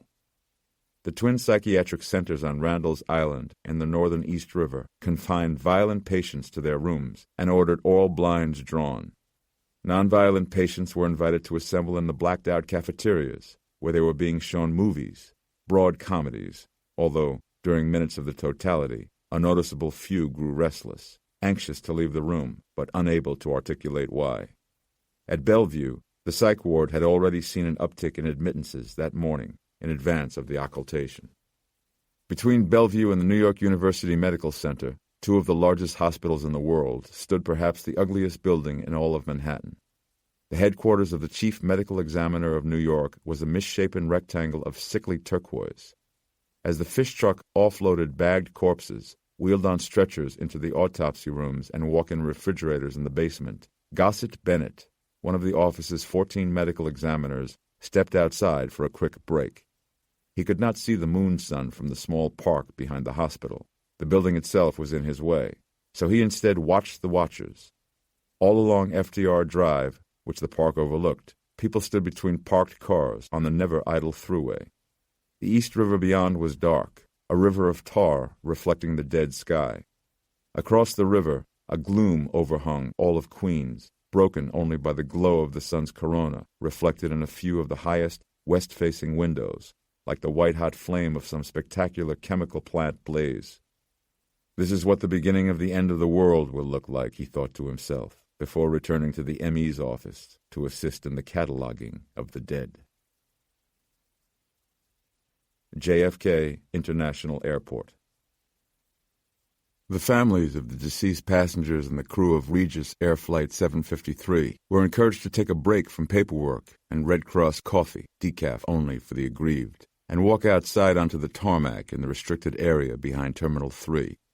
There, with nothing in common but their grief, the hollow-eyed mourners huddled together and faced the eclipse arm in arm, some leaning on others in solidarity, others in need of actual physical support, their faces turned to the dark western sky. They did not know yet that they would be split up soon into 4 groups and shuttled in school buses to their respective medical examiners' offices where, one family at a time, they would be invited into a viewing room and shown a post-mortem photograph and asked to formally identify their loved one. Only families who demanded to view the actual physical remains would be allowed to do so. Then they would be issued hotel room vouchers to the airport Sheraton, where a complimentary dinner buffet would be offered and grief counselors placed at their disposal all night and into the next day. For now they stared up at the black disk, glowing like a spotlight in reverse, sucking light away from this world and back up to the heavens. This obliterating phenomenon was to them a perfect symbol of their loss at that very moment. To them the eclipse was the opposite of remarkable. It seemed merely appropriate that the sky and their God would see fit to mark their despair. Outside the Regis Air Maintenance hangar, Nora stood apart from the other investigators, waiting for Eve and Jim to return from the press conference. Her eyes were turned toward the ominous black hole in the sky, but her vision was unfocused. She felt caught up in something she did not understand, as though a strange new foe had arisen. The dead moon eclipsing the living sun, night occulting day. A shadow flowed past her then. She detected it as a shimmer from out of the corner of her eye, something like the slithering worm shadows that had undulated over the tarmac just before totality. Something just outside her field of vision, at the very edge of perception. Fleeing the maintenance hangar like a dark spirit. A shadow, she felt. In the split second it took her pupil to move to it, the shadow was gone. Lorenza Ruiz, the airport baggage conveyor operator who had been the first to drive out to the dead airplane, found herself haunted by the experience. Standing in the aircraft's shadow that previous night, Lo couldn't get it out of her mind. She hadn't slept at all, tossing and turning, finally rising to pace. A late-night glass of white wine failed to do the trick. It weighed on her like something she could not let go of. When sunrise finally came, she found herself eyeing the clock, in anticipation, she realized, of returning to work. She found she couldn't wait to get back to JFK. Not out of morbid curiosity. It was the image of that dormant plane, impressed upon her mind like a bright light flashing into her eye. All she knew was that she had to get back to see it again. Now this eclipse, and for the second time in 24 hours, The airport was shut down. This stoppage had been in the planning for months. The FAA had cleared a 15-minute window of downtime for airports within the range of the occultation, out of concern for the vision of the pilots, who couldn't very well wear filtered glasses during takeoff or landing. But still, the math struck her as pretty damning and pretty simple. Dead airplane plus solar eclipse equals not good. When the moon snuffed out the sun, like a hand covering up a scream, Lo felt the same electric panic as when she had stood on top of the luggage ramp beneath the belly of the darkened 777. The very same impulse to run, this time coupled with the knowledge that there was absolutely no place to go. Now she was hearing it again. Same noise she'd been hearing since arriving for her shift, only steadier now, louder. A humming, a droning sound, and the weird thing was, she heard it at the same volume whether she wore her protective headphones or not. Headache-like in that way, interior, and yet, like a homing beacon, it strengthened in her mind once she returned to work. With the 15 minutes of downtime during the eclipse, she decided to set off on foot in search of the source of the tone, following it. Without any sense of surprise, she now found herself looking at the cordoned-off Regis Air maintenance hangar where the dead 777 was being stored. The noise sounded like no machine she had ever heard. A churning, almost a rushing sound like coursing fluid, or like the murmur of a dozen voices, 100 different voices, trying to make sense. Maybe she was picking up radar vibrations in her teeth fillings. There was a group of people out in front, officials gazing up at the blocked sun, but no one else like her, lurking there, bothered by or even cognizant of a hum. So she kept it to herself, and yet for some weird reason it felt momentous, being right here, this very moment, hearing the noise and wishing, to salve her curiosity, or was it more than that she could get inside the hangar for another look at the plane, as though seeing the plane would somehow resolve the thrumming in her head. Then suddenly she felt a charge in the atmosphere, like a breeze changing course, and now, yes, it seemed to her that the source of the noise had moved somewhere off to her right. This sudden change startled her, and she followed it under the negative light of the glowing moon, carrying her headphones and protective glasses in her hand. Dumpsters and storage trailers lay ahead, before a few large box containers, and then some scrub brush and hardy, gray, wind-whipped pine trees, their branches full of snagged trash. Then the hurricane fence, beyond which lay hundreds of acres of scrub wilderness. Voices. It was more like voices to her now, trying to rise to one single voice, a word, something. As Lo neared the trailers, an abrupt rustling in the trees, a lifting, made her leap back. Gray-bellied seagulls, apparently spooked by the eclipse, exploded out of the branches and dumpsters, like winged shards of glass from a smashed window, scattering in all directions. The droning voices were sharper now, grown almost painful, calling on her, like a chorus of the damned, the cacophony rising from a whisper to a roar and back again, struggling to articulate one word, sounding like, as best she could make out,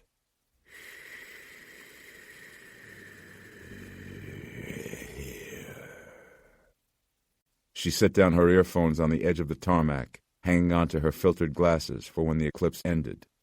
She veered away from the dumpsters and their rank garbage smell, instead going toward the large storage trailers. The sound seemed to be emanating not from inside the trailers, but maybe from behind them. She walked between two 6-foot-tall containers and around an old decaying airplane tire, coming upon another row of older, pale green containers. Now she felt it, not just heard the thrum, but felt it, a nest of voices vibrating in her head and in her chest, beckoning to her. She placed her hand on the containers but felt no pulsation there, then continued forward, slowing at the corner, leaning out. Set on top of the blown trash and uncut, sun-bleached grass was a large, ancient-looking, ornately carved black wooden box. She ventured into the small clearing, wondering why someone would throw such an obviously well-maintained antique all the way back here. Theft, organized and otherwise, was a fact of life at the airport. Maybe someone had stashed it here, planning to swing by later to pick it up. Then she noticed the cats. The outer airport was crawling with wild cats. Some of them were pets who had escaped their transport cages. Many had simply been released onto airport property by locals looking to get rid of unwanted pets.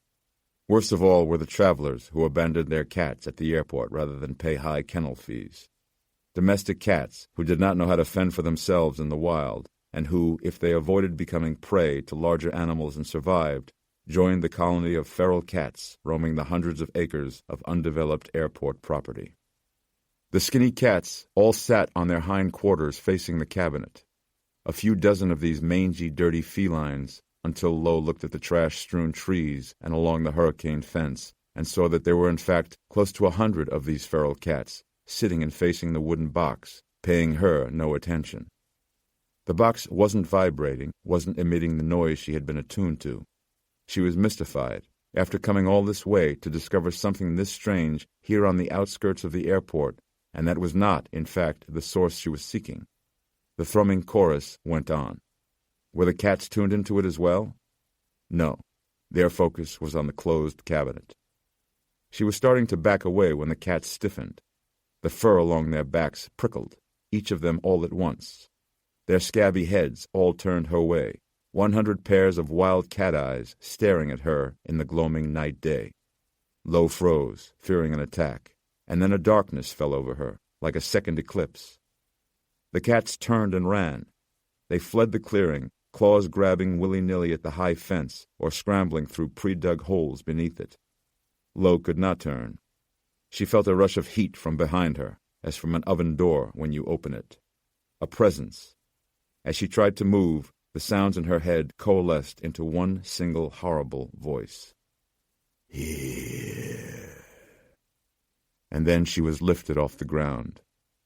When the legion of cats returned, they discovered her body with its head crushed, cast deep into their side of the hurricane fence, like so much litter. The gulls had found her first, but the cats quickly scared them off and got right to work, hungrily shredding her clothes to get to the feast within.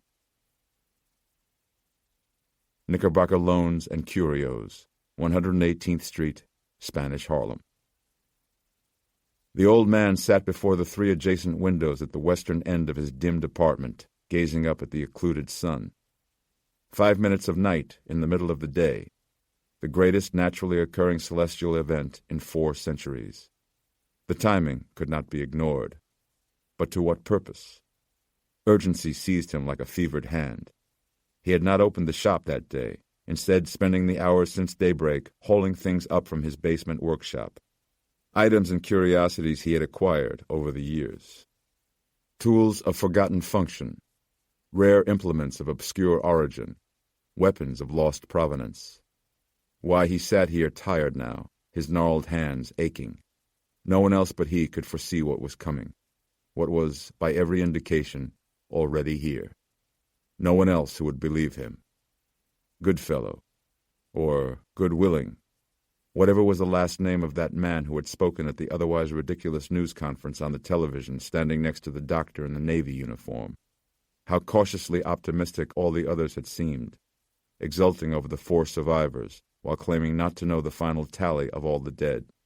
We want to assure the public that this threat is contained. Only an elected official would dare to declare a thing safe and finished when he or she didn't even know yet what it was. This man was the only one behind the microphones who seemed to think there might be more to this than a malfunctioning aircraft full of dead passengers. Goodweather? From the Disease Control Center, the one in Atlanta? Setrakian didn't know, but he thought his best chance might be with this man. Maybe his only chance. 4 survivors. If they only knew.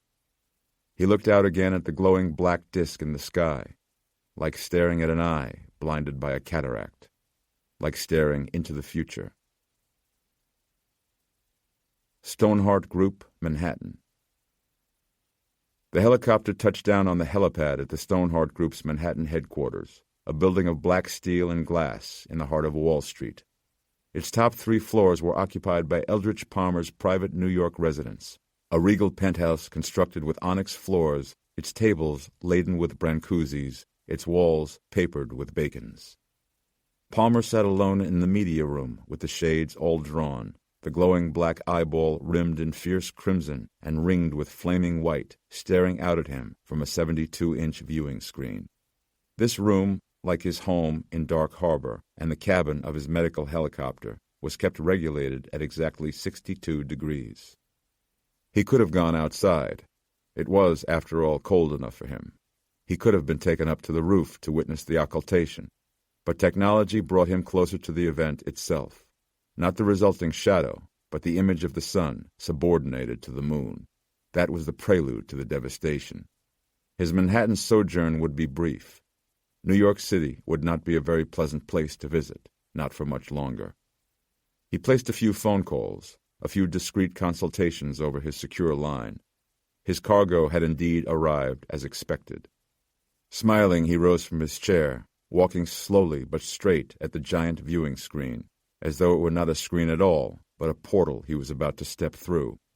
He reached out and touched the LCD screen over the image of the angry black disk, liquid pixels squirming bacteria-like beneath the wrinkled pads of his fingers, as though he were reaching through it to touch the eye of death itself.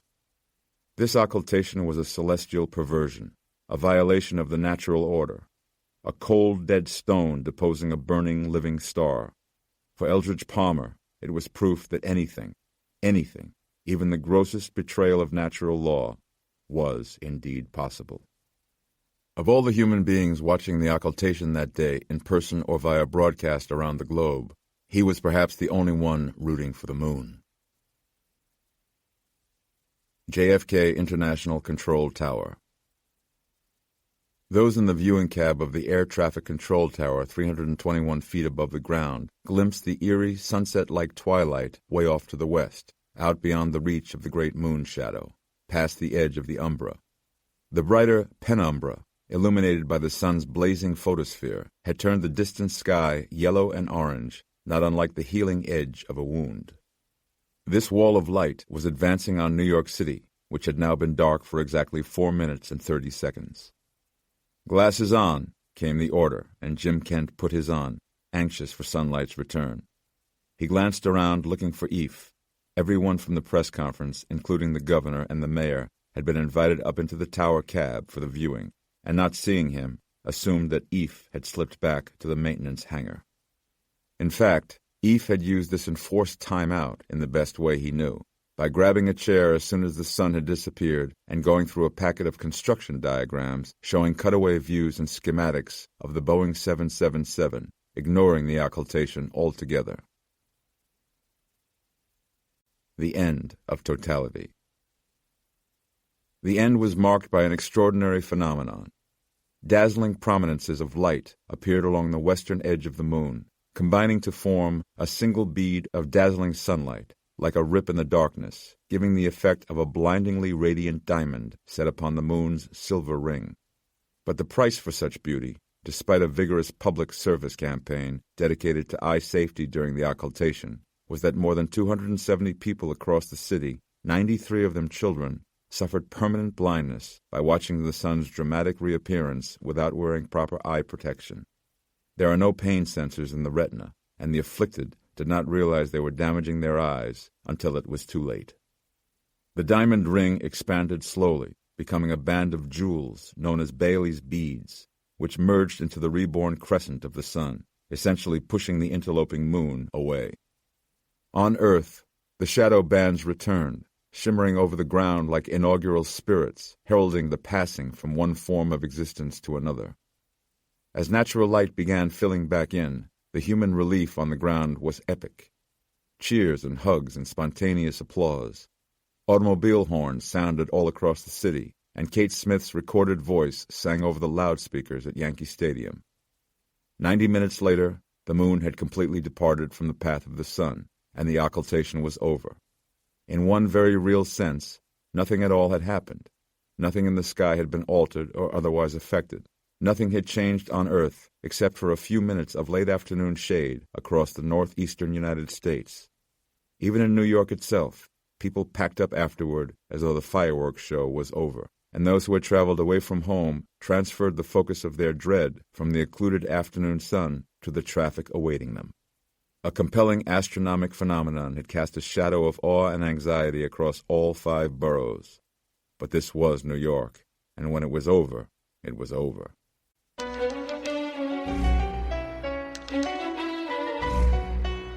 Awakening. Regis Air Maintenance Hangar. Eve returned to the hangar by electric cart, leaving Jim behind with Director Barnes, giving Eve and Nora some breathing room. The hospital screens had all been wheeled away from beneath the 777's wing, the tarp pulled up. Ladders were now hung from the fore and aft exit doors, and a gang of NTSB officials was working near the aft cargo hatch. The aircraft was being regarded as a crime scene now. Eve found Nora wearing a Tyvek jumper and latex gloves, her hair pulled under a paper cap. She was dressed not for biological containment, but for simple evidence preservation. "That was pretty amazing, huh?" she said, greeting him. "Yeah," said Eve, his sheaf of airplane schematics under his arm. "Once in a lifetime." There was coffee set out on the table, but Eve instead plucked a chilling milk carton from its bowl of ice, tore it open, and emptied it down his throat. Ever since giving up liquor, Eve, like a calcium-hungry toddler, craved whole milk. Nora said, "Still nothing here. The NTSB is pulling out the cockpit voice recorder and the flight data recorder. I'm not sure why they think the black boxes will work when everything else on the airplane failed catastrophically, but I guess I admire their optimism. So far, technology has gotten us exactly nowhere. We're 20 hours in now, and this thing is still wide open." Nora was perhaps the only person he had ever known who worked better and smarter through emotion rather than the other way around. "Anyone been through the inside of the plane since the bodies came out?" "I don't think so. Not yet." Eve carried his schematics up the wheeled stairs and into the aircraft. The seats were all empty now, and the lighting inside was normal. The only other difference from Eve's and Nora's perspective was that they were no longer sealed inside contact suits. All 5 senses were available to them now. Eve said, "You smell that?" Nora did. "What is it?" "Ammonia. That's part of it. And phosphorus." The odor made her wince. "Is this what knocked them out?" "No, the plane is cleaned for gas, but—" He was looking around for something they could not see. "Nora, go get the Luma wands, would you?" While she went back out for them, Eve went throughout the cabin closing the window shades, as they had been the night before, darkening the cabin. Nora returned with 2 Lumalite wands that emitted a black light, similar to the one used on amusement park rides, that made laundered white cotton glow spectrally. Eve remembered Zach's 9th birthday party at a cosmic bowling alley and how every time Zach smiled, the boy's teeth shone bright white. They switched on the lights, and immediately the dark cabin was transformed into a crazy swirl of colors, a massive staining all throughout the floor and over the seats, leaving dark outlines of where the passengers had been. Nora said, "Oh my God." Some of the glowing substance even coated the ceiling in a splashed-out pattern. "It's not blood," said Eve, overwhelmed by the sight. Looking through to the aft cabin was like staring into a Jackson Pollock painting. Some sort of biological matter. Whatever it is, it's sprayed all over the place, like something exploded. But from where? From here. From right where we are standing. He knelt down, examining the carpet, the smell more pungent there. "We need to sample this and test it." "You think?" said Nora. He stood again, still amazed. "Look at this." He showed her a page of the airplane schematics. It diagrammed emergency rescue access for the Boeing 777 series.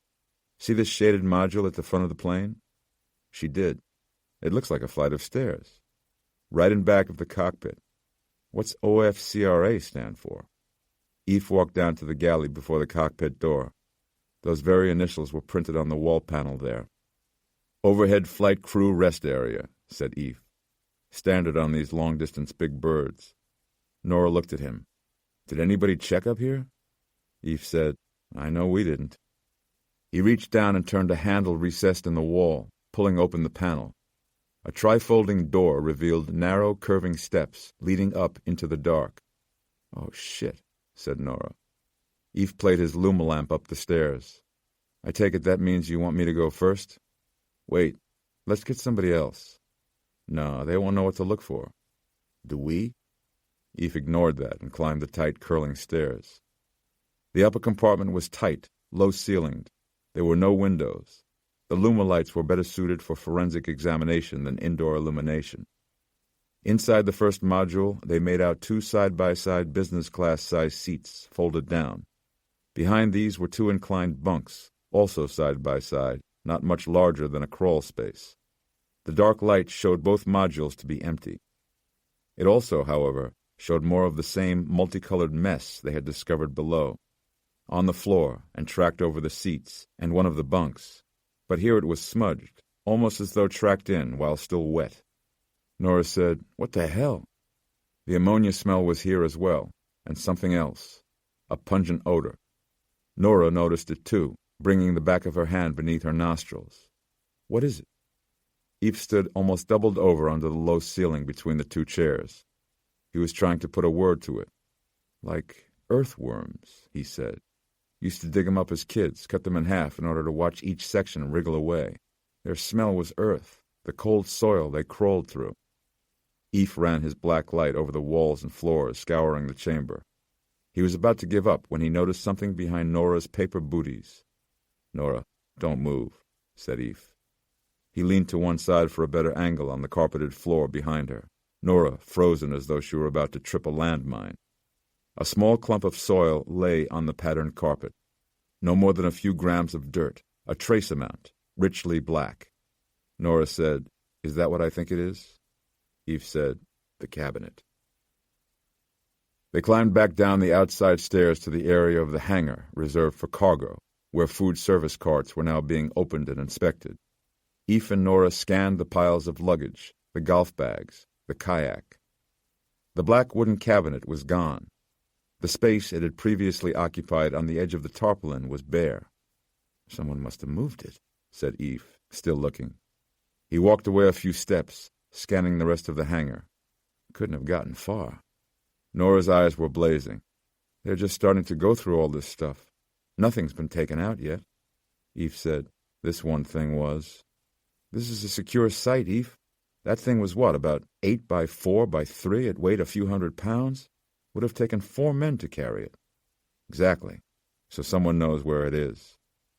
They went to the duty officer manning the hangar door, the keeper of the site log. The young man consulted his master list, a time log of everyone's and everything's entrances and exits. "Nothing here," he said. Eve sensed Nora's objection rising and spoke before she could. "How long have you been here, standing right here?" "Since about 12, sir." "No break?" said Eve. "What about during the eclipse?" "I stood right out here." He pointed to a spot a few yards away from the door. "No one went by me." Eve looked back at Nora. Nora said, "What in the hell is going on?" She looked at the duty officer. Who else might have seen a great big coffin? Eve frowned at the word coffin. He looked back into the hangar and then up at the security cameras in the rafters. He pointed. They did. Eve, Nora, and the Port Authority site log duty officer walked up the long steel staircase to the control office overlooking the maintenance hangar. Below, mechanics were removing the aircraft's nose for a look at the internals. 4 drone cameras ran constantly inside the hangar, one at the door leading to the office stairs, one trained on the hangar doors, one up in the rafters, the one Eve had pointed to, and one in the room they were standing in now, all displayed on a 4-square screen. Eve asked the maintenance foreman, "Why the camera in this room?" The foreman shrugged. "Probably because this is where the petty cash is." He took his seat, a battered office chair whose armrests were striped with duct tape, and worked the keyboard beneath the monitor, expanding the rafter view to full screen. He scanned back through the security recording. The unit was digital, but a few years old, and too distorted to make out anything clearly during the rewind. He stopped it.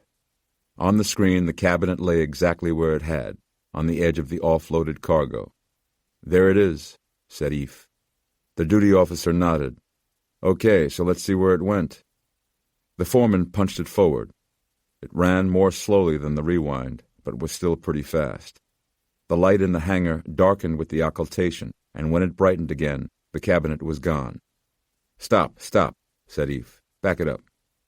The foreman backed up a little, pressed play again. The time code on the bottom showed the image playing more slowly than before. The hangar dimmed, and at once the cabinet was again gone. "What the?" said the foreman, hitting pause. Eve said, "Go back, just a bit."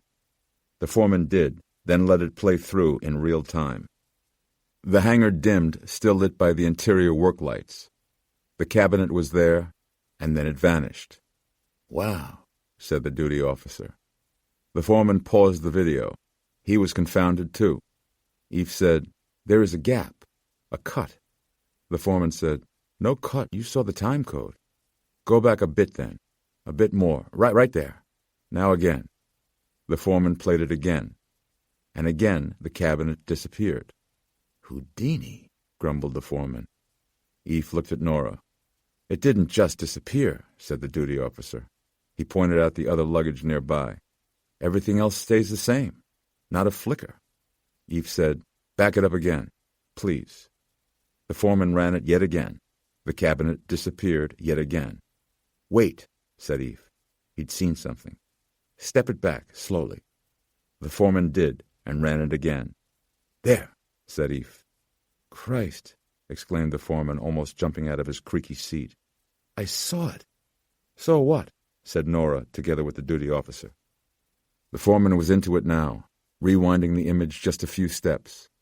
"Coming," said Eve, readying him. "Coming." The foreman held his hand over the keyboard like a game show contestant waiting to press a buzzer. "There." The cabinet was gone again. Nora leaned close. "What?" Eve pointed to the side of the monitor. "Right there." Just evident on the wide right edge of the image was a black blur. Eve said, "Something bursting past the camera." "Up in the rafters?" Nora said. "What, a bird?" "Too damn big," Eve said. The duty officer, leaning close, said, "It's a glitch. A shadow." "Okay," Eve said, standing back. "A shadow of what?" The duty officer straightened.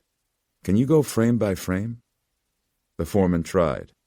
The cabinet disappeared from the floor almost simultaneously with the appearance of the blur in the rafters. "Best I can do on this machine." The duty officer studied the screen again. "Coincidence," he declared. "How could anything move at that speed?" Eve asked, "Can you zoom in?" The foreman rolled his eyes. "This here ain't CSI. It's Radio fucking Shack." "So it's gone," Nora said, turning to Eve, the other men unable to help. "But why? And how?" Eve cupped his hand over the back of his neck. "The soil from the cabinet. It must be the same as the soil we just found. Which means," Nora said, "are we formulating a theory that someone got up into the overhead flight crew rest area from the cargo hold?" Eve recalled the feeling he had gotten standing in the cockpit with the dead pilots, just before discovering that Redfern was still alive. That of a presence, something nearby. He moved Nora away from the other two and tracked some of that whatever swirl of biological matter in the passenger cabin. Nora looked back to the image of the black blur in the rafters. Eve said, "I think someone was hiding up in that compartment when we first entered the plane." "Okay," she said, grappling with that. "But then, where is it now?" Eve said, "Wherever that cabinet is." Gus sauntered down the lane of cars in the low-ceilinged long-term parking garage at JFK. The echoing screech of bolting tires turning down the exit ramps made the place sound like a madhouse. He pulled out the folded index card from his shirt pocket and double-checked the section number, written in someone else's hand. Then he double-checked that no one else was near. He found the van, a dinged-up, road-dirtied white Econoline with no back windows, at the very end of the lane, parked astride a coned-off corner work area of fluttering tarp and crumbled stone where part of the overhead support had cracked. He pulled out a hand rag and used it to try the driver's door, which was unlocked, as advertised. He backed off from the van and looked around the isolated corner of the garage, quiet but for those monkey squeals in the distance, thinking, trap. They could have a camera in any one of these cars, watching him. Like on Cops. He'd seen that one.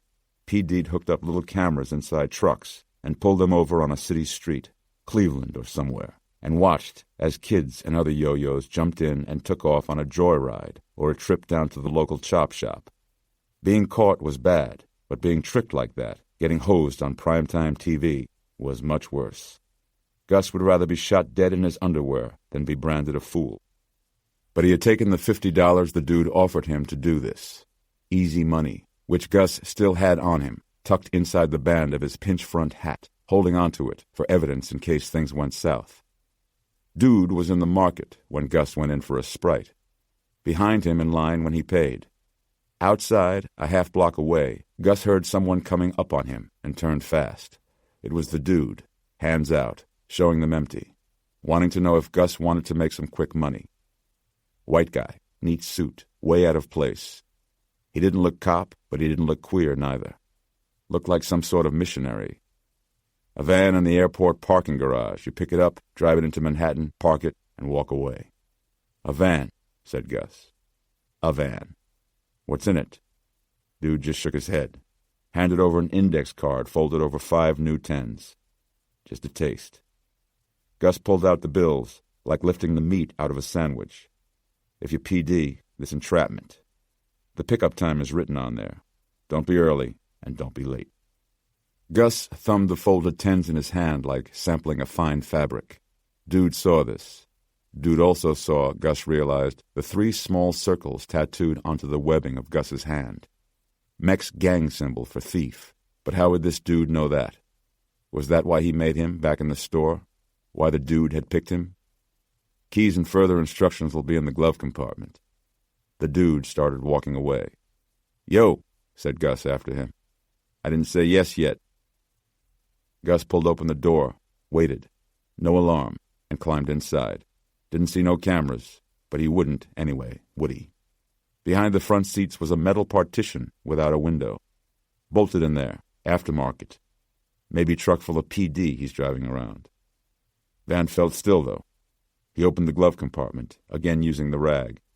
Gently, as if a gag snake might jump out at him, and then the little light came on.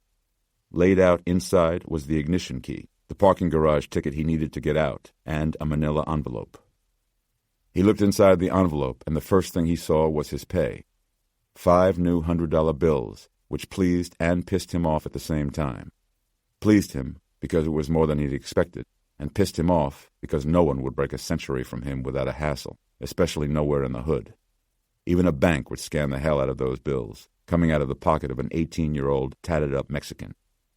Folded around the bills was another index card listing the destination address and a garage access code, good for one use only. He compared the cards side by side. Same handwriting. Anxiety faded as excitement rose. Sucker. Trusting him with this vehicle.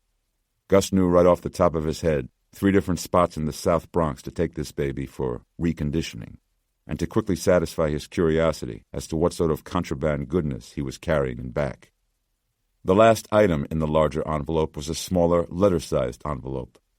He withdrew a few sheets of paper, unfolded them, and a warm flame rose out of the center of his back and into his shoulders and neck. Augustine Elizalde headed the first one. It was Gus's rap sheet, his juvenile jacket leading up to the manslaughter conviction and his being kicked free with a clean slate on his 18th birthday, just 3 short weeks ago. The second page showed a copy of his driver's license, and below that, his mother's driver's license with the same East 115th Street address at the Taft houses. He stared at that paper for 2 straight minutes.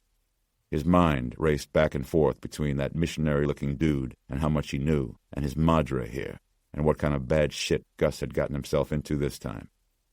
Gus didn't take well to threats, especially involving his madre. He had already put her through enough.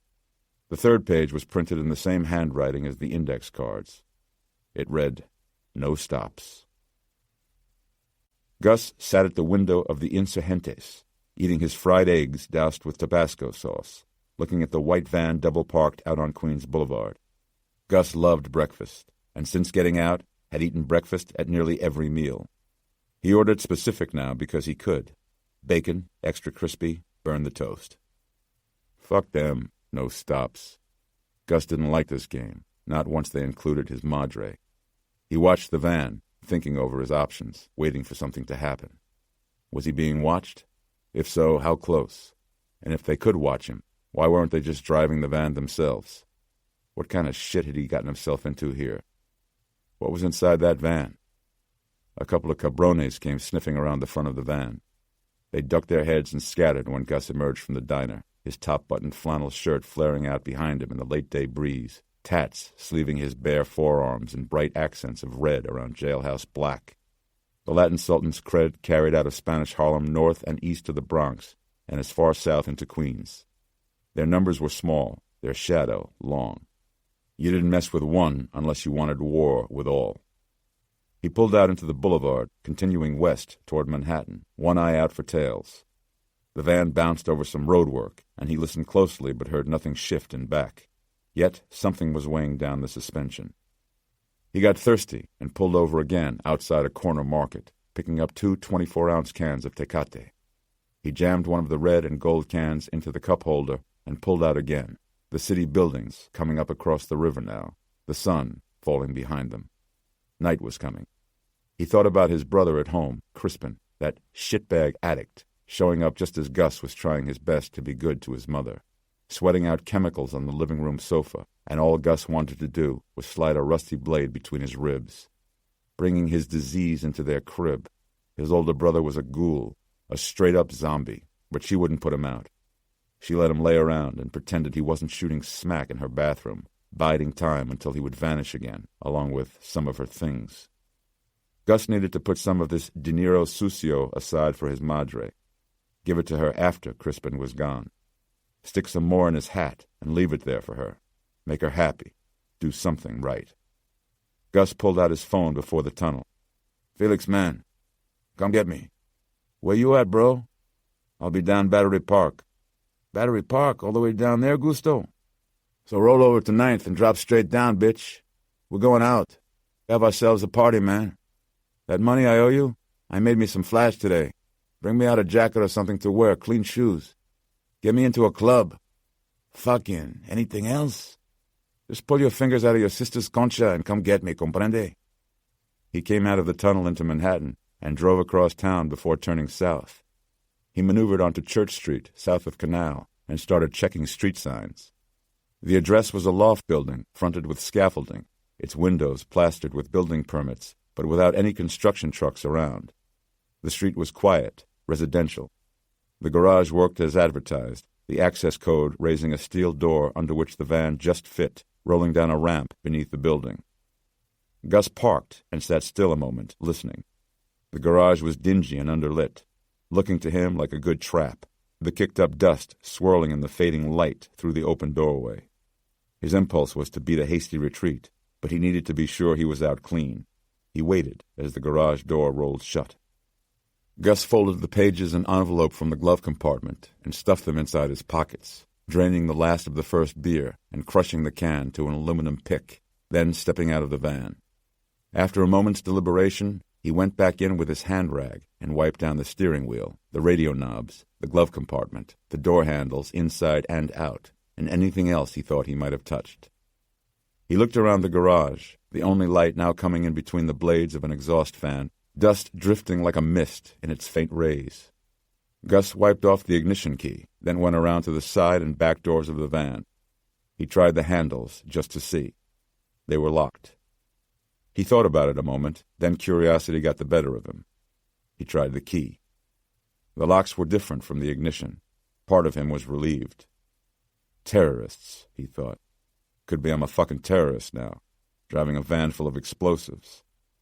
What he could do was drive the van back out of here, park it outside the nearest police precinct, leave a note on the windshield, have them see if it's anything or nothing. But these fuckers had his address, his madre's address. Who were they?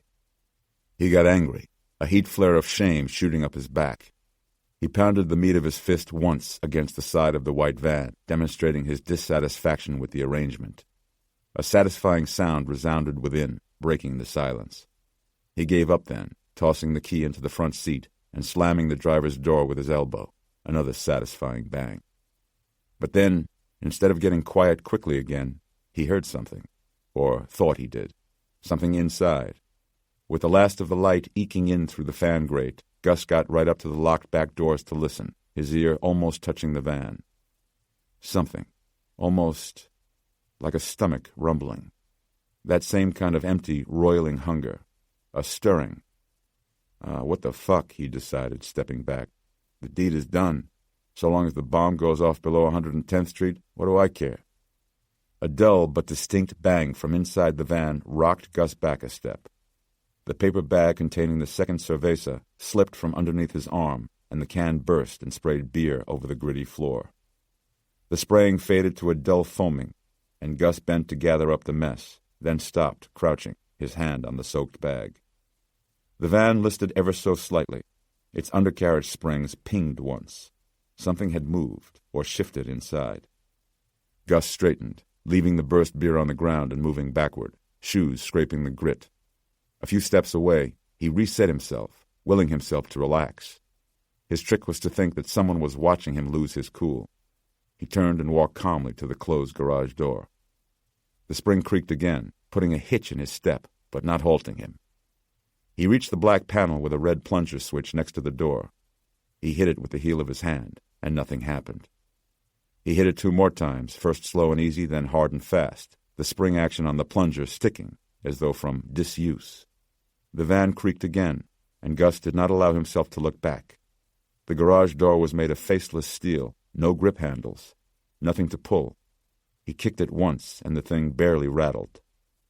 Another bang from inside the van, almost answering his own, followed by a severe creak, and Gus rushed back to the plunger. He hit it again, rapid fire, and then a pulley whirred, and the motor clicked, and the chain started running. The door began lifting off the ground. Gus was outside before it was halfway up, scuttling up onto the sidewalk like a crab, and then quickly catching his breath. He turned and waited, watching the door open, hold there, and then go back down again. He made certain it closed tightly and that nothing emerged. Then he looked around, shaking off his nerves, checking his hat, and walked to the corner, guilty fast, wanting to put another block between him and the van. He crossed to Vesey Street and found himself standing before the Jersey barriers and construction fences surrounding the city block that had been the World Trade Center. It was all dug out now, the great basin, a gaping hole in the crooked streets of lower Manhattan, with cranes and construction trucks building up the site again. Gus shook off his chill. He unfolded his phone at his ear. "Felix, where you at, amigo?" "On 9th, heading downtown. What's up?" "Nothing. Just get here pronto. I've done something I need to forget about." Isolation Ward, Jamaica Hospital Medical Center. Eve arrived at the Jamaica Hospital Medical Center fuming. "What do you mean they're gone?" "Dr. Goodweather," said the administrator, "there was nothing we could do to compel them to remain here. I told you to post a guard to keep that Bolivar character's slimy lawyer out." "We did post a guard, an actual police officer. He looked at the legal order and told us there was nothing he could do. And it wasn't the rock star's lawyer, it was Mrs. Lust's lawyer. Her firm. They went right over my head, right to the hospital board." "Then why wasn't I told this?" "We tried to get in touch with you. We called your contact." Eve whipped around. Jim Kent was standing with Nora. He looked stricken. He pulled out his phone and thumbed back through his calls. "I don't see—" He looked up apologetically. "Maybe it was those sunspots from the eclipse or something. I never got the calls." "I got your voicemail," said the administrator. He checked again. "Wait, there were some calls I might have missed." He looked up at Eve. "With so much going on, Eve, I'm afraid I dropped the ball." The news hollowed out Eve's rage. It was not at all like Jim to make any mistake whatsoever, especially at such a critical time. Eve stared at his trusted associate, his anger fizzling out into deep disappointment. My 4 best shots at solving this thing just walked out that door. "Not 4, said the administrator behind him. "Only 3.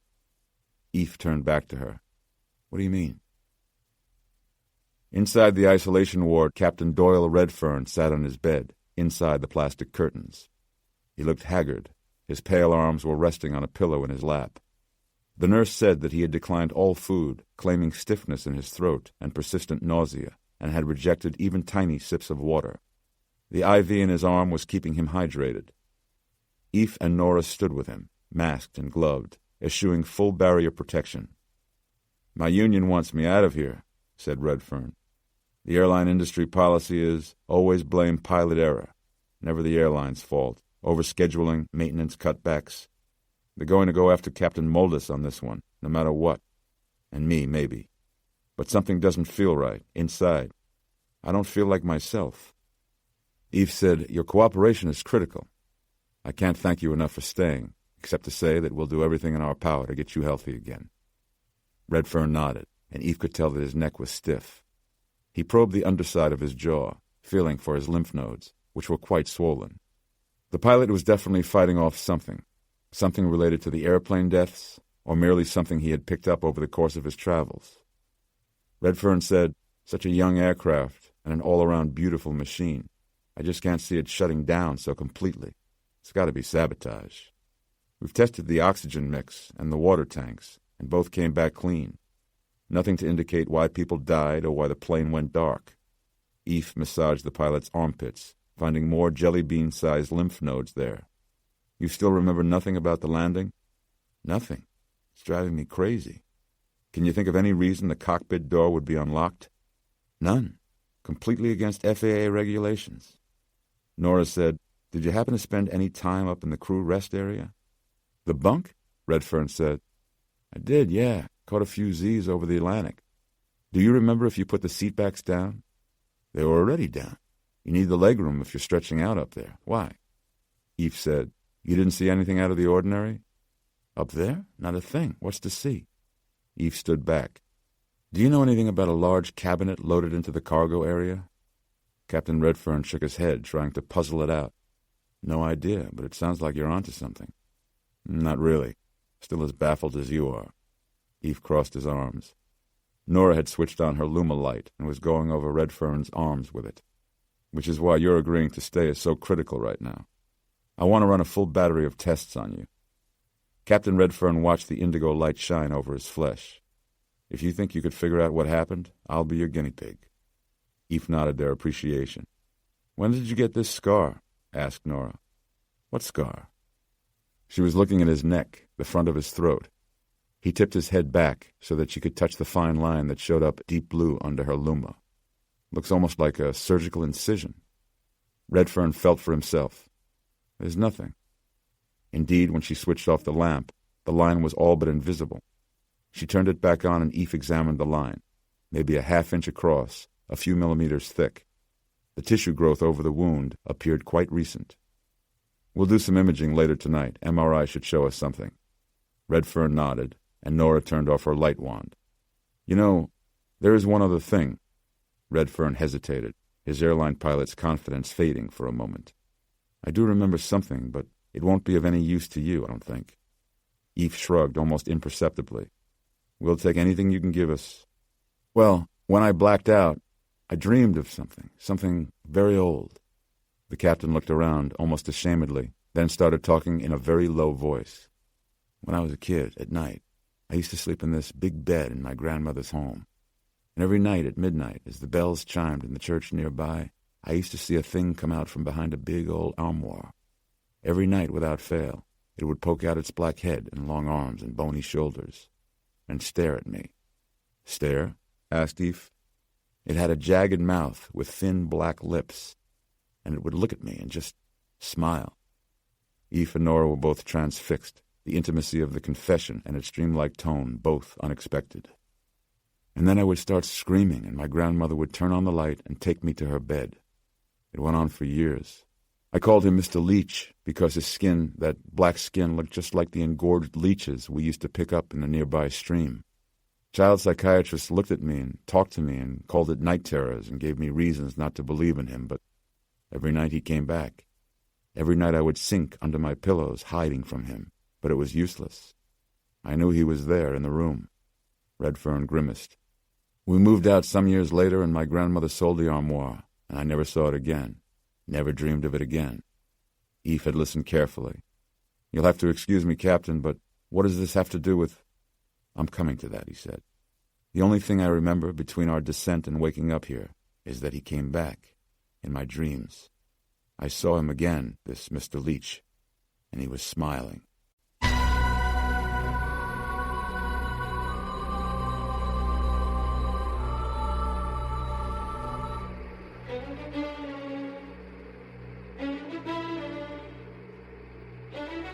Interlude 2.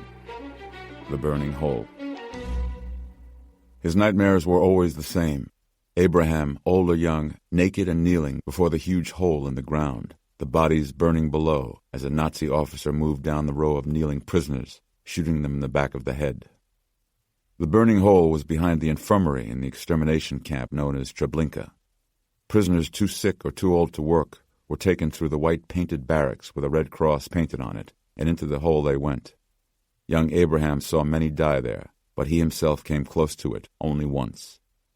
He tried to avoid notice, worked in silence, and kept to himself. Each morning he pricked his finger and smeared a drop of blood on each cheek in order to appear as healthy as possible at roll call. He first saw the hole while repairing some shelving in the infirmary. At age 16, Abraham Setrakian was a yellow patch, a craftsman. He curried no favor. He was no one's pet, merely a slave with a talent for woodwork that, in a death camp, was a talent for living. He had some value for the Nazi Hauptmann, who used him without mercy, without regard, and without end. He raised barbed wire fences, crafted a library set, repaired the railways. He carved elaborate pipes for the Ukrainian guard captain at Christmas time in 1942. It was his hands that Abraham kept away from the hole.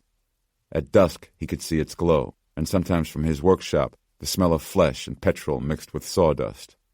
As his fear took hold of his heart, so did the hole take residence there. To this day, Setrakian still felt it in him, every time fear took hold, whether crossing a dark street, closing his shop at night, or upon waking from the nightmares. The tatters of his memories revived. Himself kneeling, naked, praying. In his dreams he could feel the mouth of the gun pressing against his neck. Extermination camps had no function other than killing. Treblinka was disguised to look like a train station, with travel posters and timetables, and greenery woven into the barbed wire. He arrived there in September 1942 and spent all of his time working, earning his breath, he called it. He was a quiet man, young but well-raised, full of wisdom and compassion. He helped as many prisoners as he could and prayed in silence all the time. Even with the atrocities he witnessed daily, he believed that God was watching over all men. But one winter night, in the eyes of a dead thing, Abraham saw the devil and understood the ways of the world to be different from what he'd thought. It was past midnight, and the camp was as quiet as Setrakian ever saw it. The forest murmur had quieted down, and the cold air was splitting his bones. He shifted quietly in his bunk and gazed blindly at the darkness surrounding him. And then he heard it. Pick, pick, pick. Exactly as his Bubba had said. It sounded exactly as she'd said. And for some reason, that made it all the more frightful. His breath vanished, and he felt in his heart the burning hole. In a corner of the barracks, the darkness moved. A thing, a towering, gaunt figure, peeled off from the inky depths and glided over his sleeping comrades. Pick, pick, pick. Saudieu, or a thing that once had been him. Its skin was shriveled and dark, blending with the fold of its dark, loose robes, much like an animated blotch of ink. The thing moved effortlessly, a weightless phantom gliding across the floor. Its talon-like toenails scraped the wood ever so softly. But it couldn't be. The world was real, evil was real, and surrounding him all the time. But this could not be real. This was a Bubba Maisa. A Bubba. Pick. In a matter of seconds, the long-dead thing reached the bunk across from Setrakian. Abraham could smell it now, dried leaves and earth and mold. He could see hints of its blackened face as it emerged from the bundled darkness of the body, and leaned forward, smelling the neck of Zadowski, a young Pole, a hard worker. The thing stood the height of the barracks, its head among the beams above, breathing hard and hollowly, excited, hungry. It moved along to the next bunk, where its face was briefly outlined by the light of a nearby window. The darkened skin became translucent, like a sliver of dry meat against the light. It was all dry and matte, except for its eyes, two gleaming spheres that seemed to glow intermittently, like lumps of burning coal catching a reanimating breath. Its dry lips drew back to reveal mottled gums and 2 rows of small, yellowed teeth, impossibly sharp. It paused above the frail form of Vladislav Zajek, an old man from Grodno, a late arrival, sickened with tuberculosis. Setrakian had supported Zajek since his arrival, showing him the ropes and shielding him from scrutiny. His disease alone was reason enough for instant execution, but Setrakian claimed him as his assistant and kept him away from the SS overseers and Ukrainian guards at critical times. But Zajac was gone now. His lungs were giving out, and more important, he had lost the will to live. Shutting down, seldom speaking, constantly crying in silence.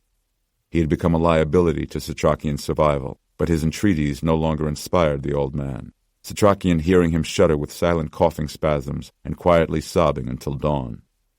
But now, towering above him, the thing observed Zajac. The arrhythmic breathing of the old man seemed to please it. Like the angel of death, it extended its darkness over the man's frail body and clucked its dry palate eagerly. What the thing did then, Setrakian could not see. There was a noise, but his ears refused to hear it. This great, gloating thing bent over the old man's head and neck. Something about its posture indicated a feeding. Zajac's old body twitched and spasmed ever so lightly, but remarkably, the old man never awoke, and never did again. Setrakian muffled a gasp with his hand, and the feeding thing didn't seem to mind him. It spent time over the various sick and infirm. By night's end, 3 corpses were left behind, and the thing looked flushed, its skin suppler, but equally dark. Setrakian saw the thing fade away into the darkness and leave. Cautiously he got up and moved next to the bodies. He looked them over in the faint light, and there was no sign of any trauma, other than a thin slit in the neck. A breach so thin as to be nearly imperceptible. If he hadn't witnessed the horror himself, then it dawned on him. This thing. It would return again, and soon. This camp was a fertile feeding ground, and it would graze on the unnoticed, the forgotten, the inconsequential. It would feed on them. All of them. Unless someone rose up to stop it. Someone. Him.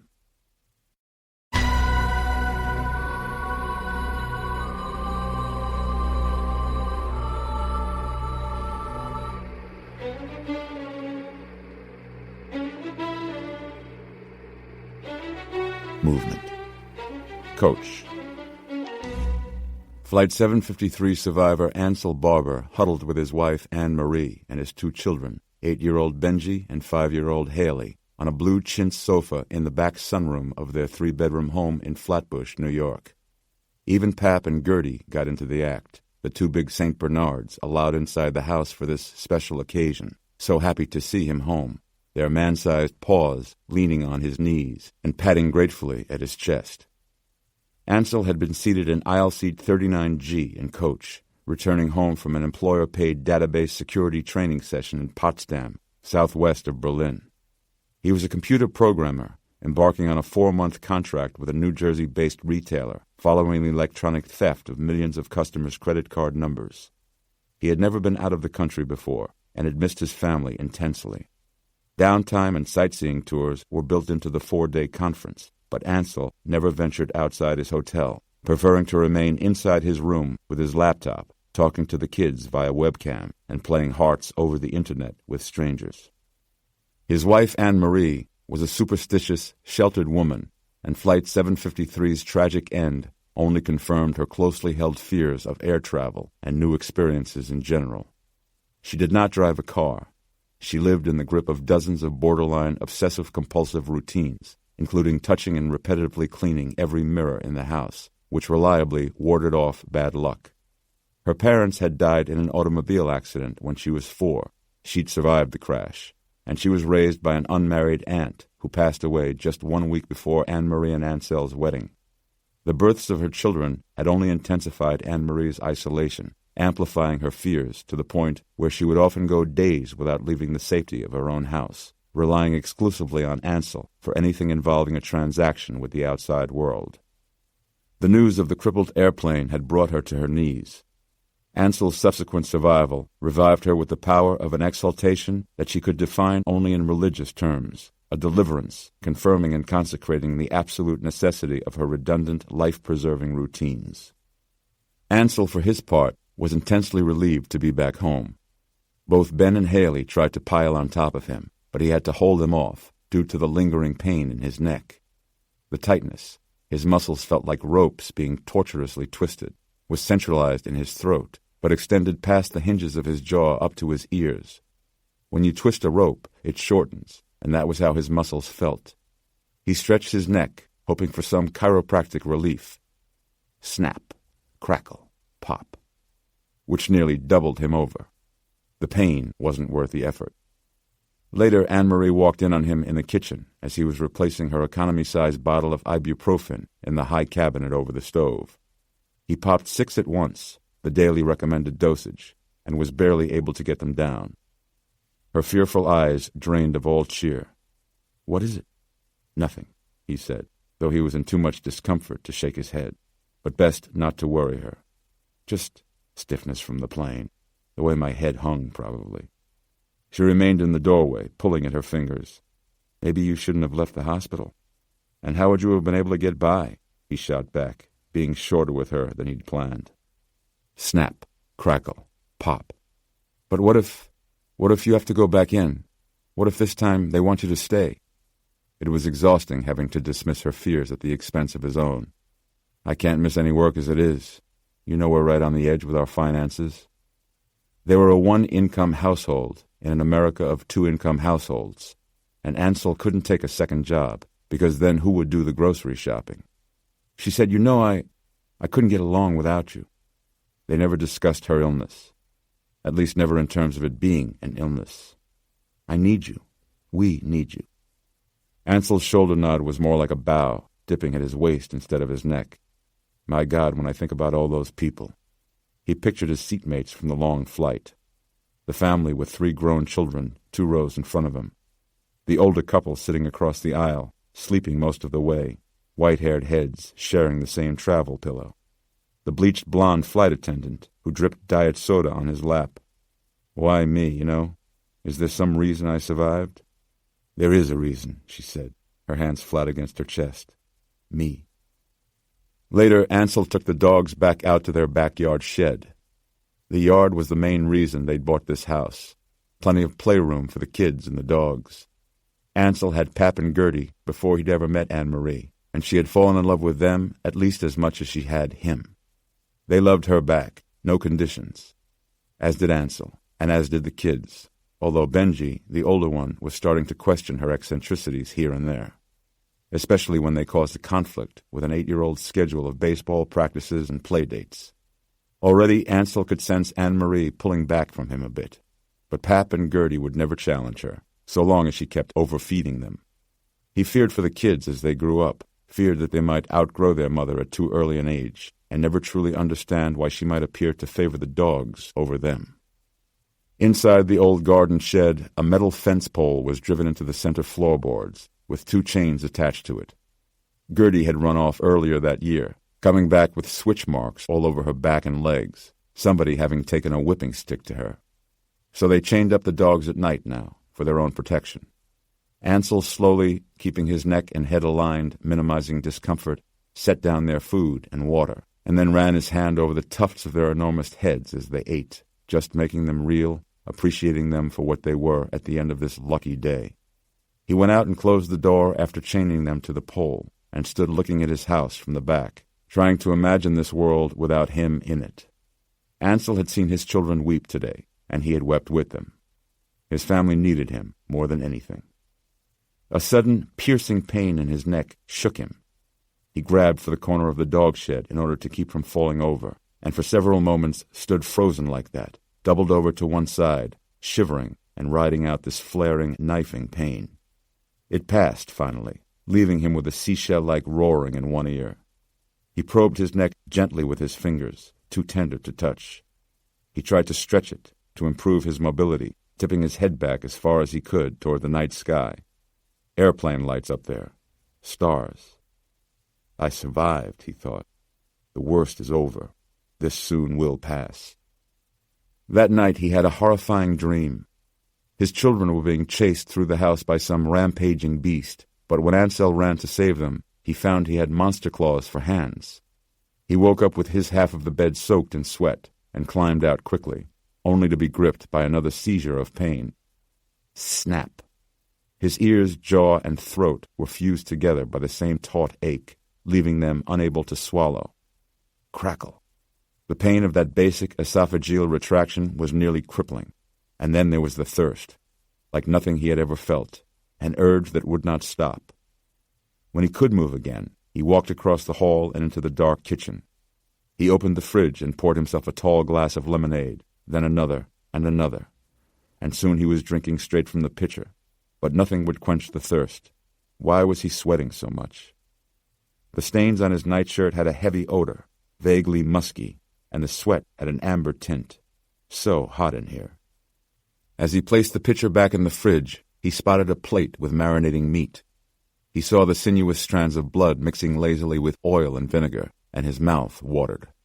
Not at the prospect of grilling it, but at the idea of biting it, of sinking his teeth into it, and tearing it, and draining it, at the idea of drinking the blood. Pop. He wandered into the main hallway and took a peek at the kids. Benji was balled up under Scooby-Doo sheets. Haley was snoring softly, with her arm dangling off the side of her mattress, reaching for picture books that had fallen there. Seeing them allowed him to relax his shoulders and catch his breath a bit. He stepped out into the backyard to cool off, the night air chilling the dried sweat on his skin. Being home, he felt, being with his family, could cure him of anything. They would help him. They would provide.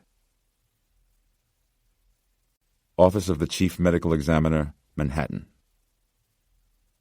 There was no blood on the medical examiner who met Eve and Nora. That alone was a strange sight. Normally it ran down their waterproof gowns and stained their plastic sleeves up to the elbows. But not today. The Emmy might as well have been a Beverly Hills gynecologist. He introduced himself as Gossett Bennett, a brown-skinned man with browner eyes, a purposeful face behind a plastic shield. "We're just getting underway here," he said, waving at the tables. The autopsy room was a noisy place. Whereas an operating room is sterile and silent, the morgue is its direct opposite. A bustling space, hectic with whining saws, running water, and dictating doctors. "We've got 8 going from your airplane." Bodies lay upon 8 guttered tables of cold stainless steel. The airline fatalities were in various stages of autopsy, 2 of them fully canoed. That is, their chests had already been eviscerated, the removed organs laid out on an open plastic bag on their shins, a pathologist paring away samples on a cutting board like a cannibal preparing a platter of human sashimi. The wounded necks had been dissected and the tongues pulled through, the faces folded halfway down like latex masks, exposing the skull caps, which had been opened with a circular saw. One brain was in the process of being severed from its attachment to the spinal cord, whereupon it would be placed in a formalin solution to harden, the last step of an autopsy. A morgue attendant was standing by with wadding and a large curved needle threaded with heavy waxed twine to refill the emptied skull. A long-handled pair of hardware store pruning shears was being passed from one table to the next, where another attendant stood on a metal footstool over an open-chested body and began cracking ribs one at a time, so that the entire rib cage and sternum could be lifted out whole. The smell was an absorbing stew of Parmesan cheese, methane, and rotten eggs. "After you called, I began checking their necks," said Bennett. "All the bodies so far present the same laceration you spoke of, but no scar. An open wound, as precise and clean as any I've ever seen." He showed them to an undissected female body laid out on a table. A 6-inch metal block beneath her neck made her head fall back, arching her chest, extending her neck. Eve probed the skin over the woman's throat with his gloved fingers. He noticed the faint line, as thin as a paper cut, and gently parted the wound. He was shocked by its neatness as well as its apparent depth. Eve released her skin, and the breach closed lazily, like a sleepy eyelid or a timid smile. "What could have caused this?" he asked. "Nothing in nature, not that I know of," said Bennett. "Notice the scalpel-like precision, almost calibrated, you might say, both in aim and length, and yet the edges are rounded, which is to say, almost organic in appearance." "How deep?" asked Nora. "Clean breach, straight in, puncturing the wall of the common carotid, but stopping there. Not going out the other side, not rupturing the artery." "In every case?" gasped Nora. "Every one I've looked at so far. Every body bears the laceration. Though if you hadn't alerted me, I have to admit, I might not have noticed it, especially with everything else going on with these bodies." "What else?" "We'll get there in a moment." Each laceration is on the neck, either front or side, excluding one female who had hers on the chest, high above her heart, and one male we had to search and eventually found the breach on the upper inside thigh, over the femoral artery. Each wound perforated skin and muscle, ending exactly inside a major artery. "A needle?" ventured Eve. "But finer than that.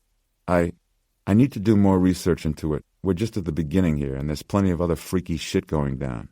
You're aware of this, I assume." Bennett led them to the door of the walk-in refrigerator. Inside, it was wider than a two-car garage. There were 50 or so gurneys, most containing a crash bag unzipped down to the corpse's chest. A handful were fully unzipped, those bodies nude, having already been weighed, measured, and photographed, and ready for the autopsy table. There were also 8 or so corpses unrelated to Flight 753, lying on bare gurneys without crash bags, bearing standard yellow toe tags. Refrigeration slows decomposition in the same way it preserves fruits and vegetables and delays cold cuts from spoiling. But the airplane bodies hadn't spoiled at all. 36 hours out, and they looked nearly as fresh as when Eve had first boarded the plane, as opposed to the yellow-tagged corpses which were bloating, effluvium oozing from every orifice like a black purge, flesh going dark green and leather-like from evaporation. "These are some pretty good-looking dead people," said Bennett. Eve felt a chill that had nothing to do with the temperature in the cooler. He and Nora both waded in, 3 rows deep. The bodies looked not healthy, for they were shrunken and bloodlessly wan, but not long dead. They bore the characteristic mask of the deceased, but it was as though they had just passed over, not 30 minutes ago.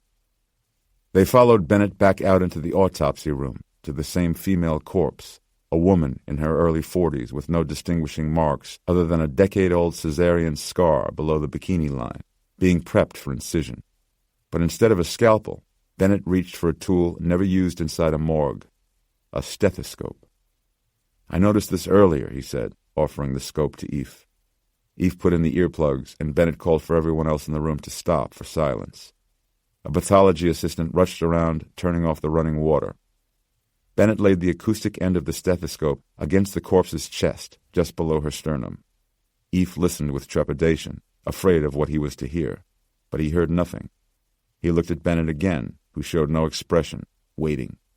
Eve closed his eyes and focused. Faint, very faint. A squirming sound, almost like that of something wriggling in mud. A slow sound, so maddeningly slight he couldn't be altogether certain he wasn't imagining it. He gave the scope to Nora to have a listen. "Maggots?" she said, straightening. Bennett shook his head. "In fact, there is no infestation at all, accounting in part for the lack of decay. But there are some other intriguing abnormalities." Bennett waved everyone else to return to their work, selecting from a side tray a big No. 6 blade scalpel. But instead of starting in on the chest with the usual Y-shaped incision, he took a large-mouthed stock jar from the enameled counter and placed it beneath the corpse's left hand. He drew the scalpel blade abruptly across the underside of the wrist, slicing it open like the rind of an orange. A pale, opalescent liquid sprayed at first, some of it spurting out onto his gloves and his hip on the initial cut, then sluicing steadily out of the arm, singing into the bottom of the jar. Flowing fast, but then lacking any circulatory pressure from its stilled heart, losing force after about 3 ounces or so. Bennett lowered the arm to draw out more. Eve's shock at the callousness of the cut was quickly overcome by his amazement at the sight of the flow. This couldn't be blood. Blood settles and congeals after death. It doesn't drain out like engine oil. Nor does it turn white. Bennett returned the arm to the corpse's side and held up the jar for F to see. "Lieutenant, the corpses, they're... At first I thought maybe the proteins were separating the way oil sits on top of water," Bennett said. "But it's not quite that either. The issue was pasty white, almost as though sour milk had been introduced into the bloodstream." "Lieutenant, oh, Jesus." Eve could not believe what he was seeing. Nora said, "They're all like this?" Bennett nodded. "Exsanguinated. They have no blood." Eve eyed the white matter in the jar, and his taste for whole milk turned his stomach. Bennett said, "I've got some other things. Core temperature is elevated. Somehow these bodies are still generating heat. Additionally, we found dark spots on some organs. Not necrosis, but almost more like bruising. Bennett set the jar of opalescent fluid back down on the counter and called over a pathology assistant. She brought with her an opaque plastic tube of the same sort that takeout soup comes in. She peeled off the top, and Bennett reached inside, removing an organ, setting it on a cutting board like a small, fresh-from-the-butcher roast. It was an undissected human heart. He pointed a glove finger at where it would have joined the arteries. See the valves? Almost as if they have grown open. Now, they couldn't have operated like this in life, not closing and opening and pumping blood. So this can't have been congenital. Eve was aghast. This abnormality was a fatal defect.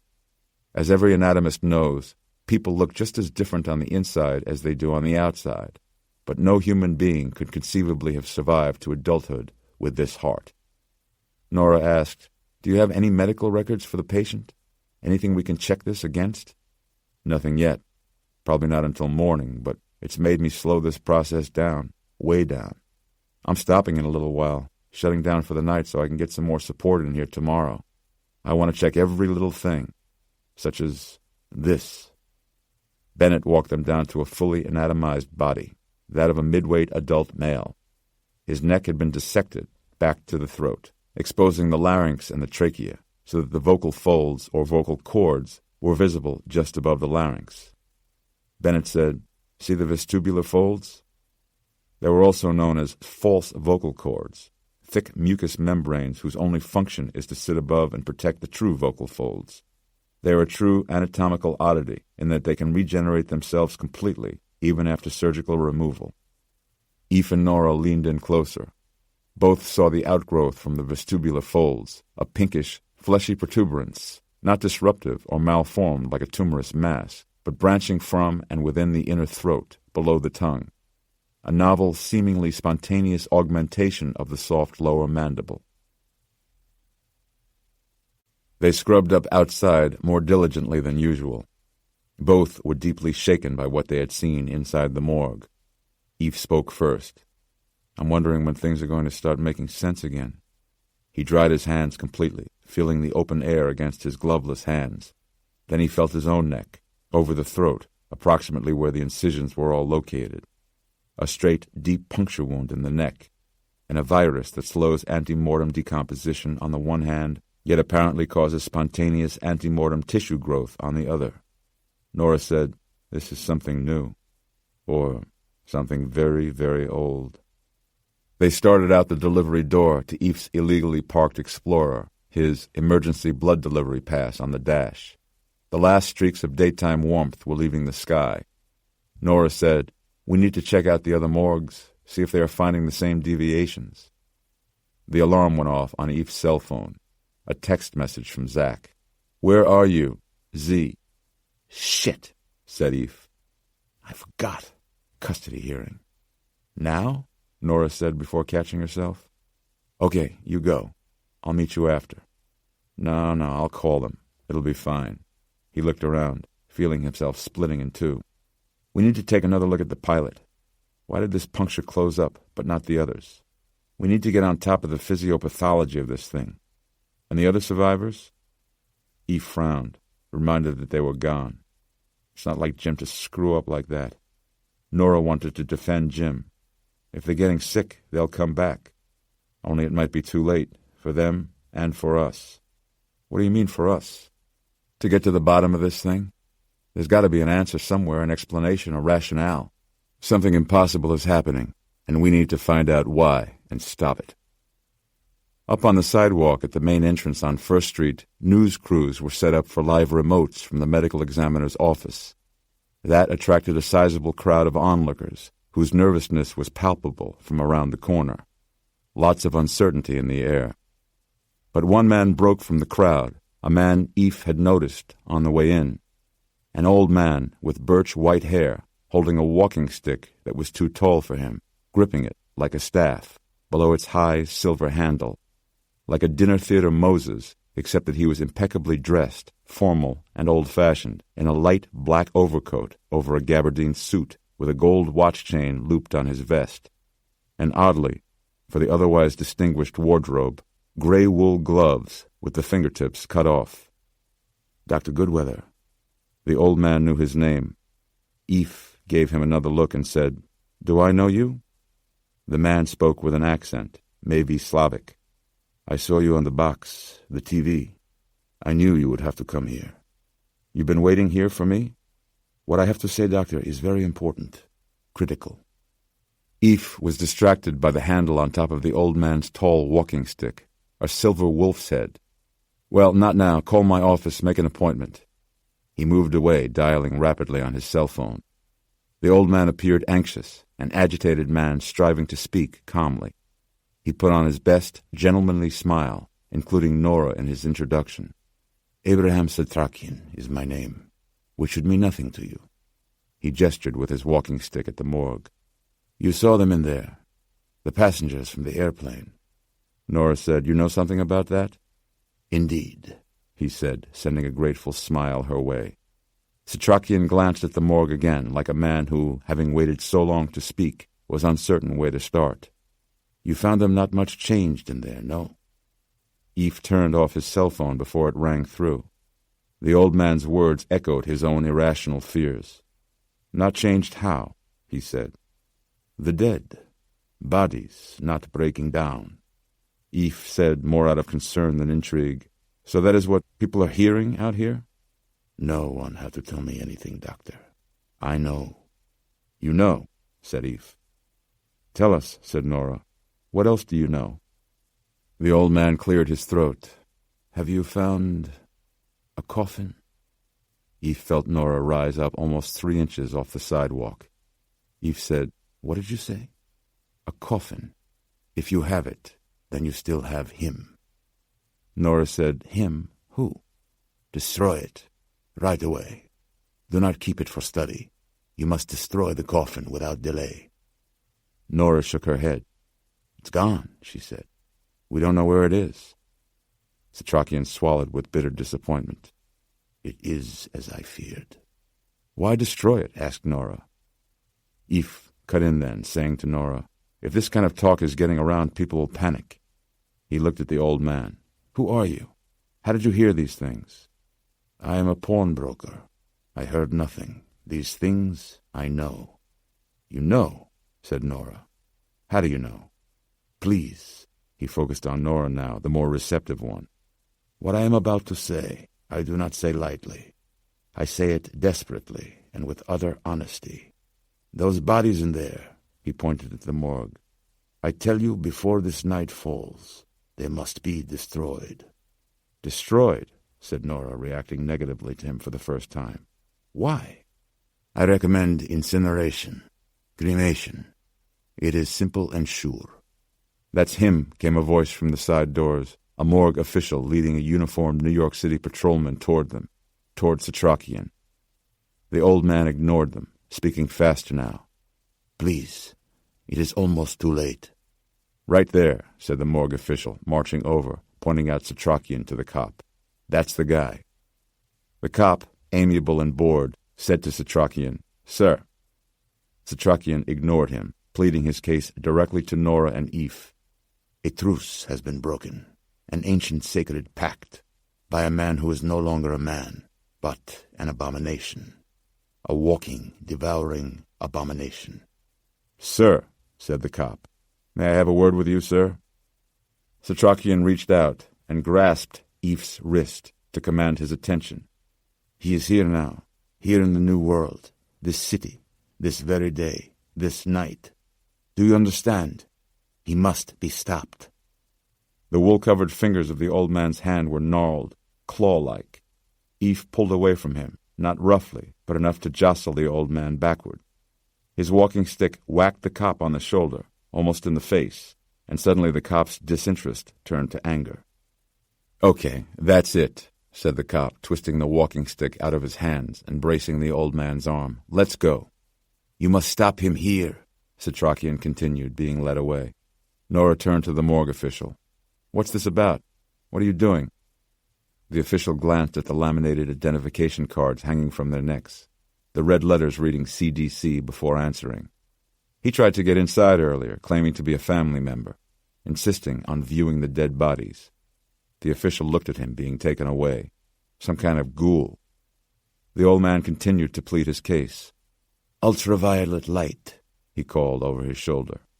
"Go over the bodies with ultraviolet light." Eve froze. Had he just heard that? "Then you will see I am right," yelled the old man, being folded into the back seat of a cruiser. "Destroy them. Now, before it is too late." Eve watched them slam the door on the old man, the cop climbing behind the wheel and pulling away. Excess baggage.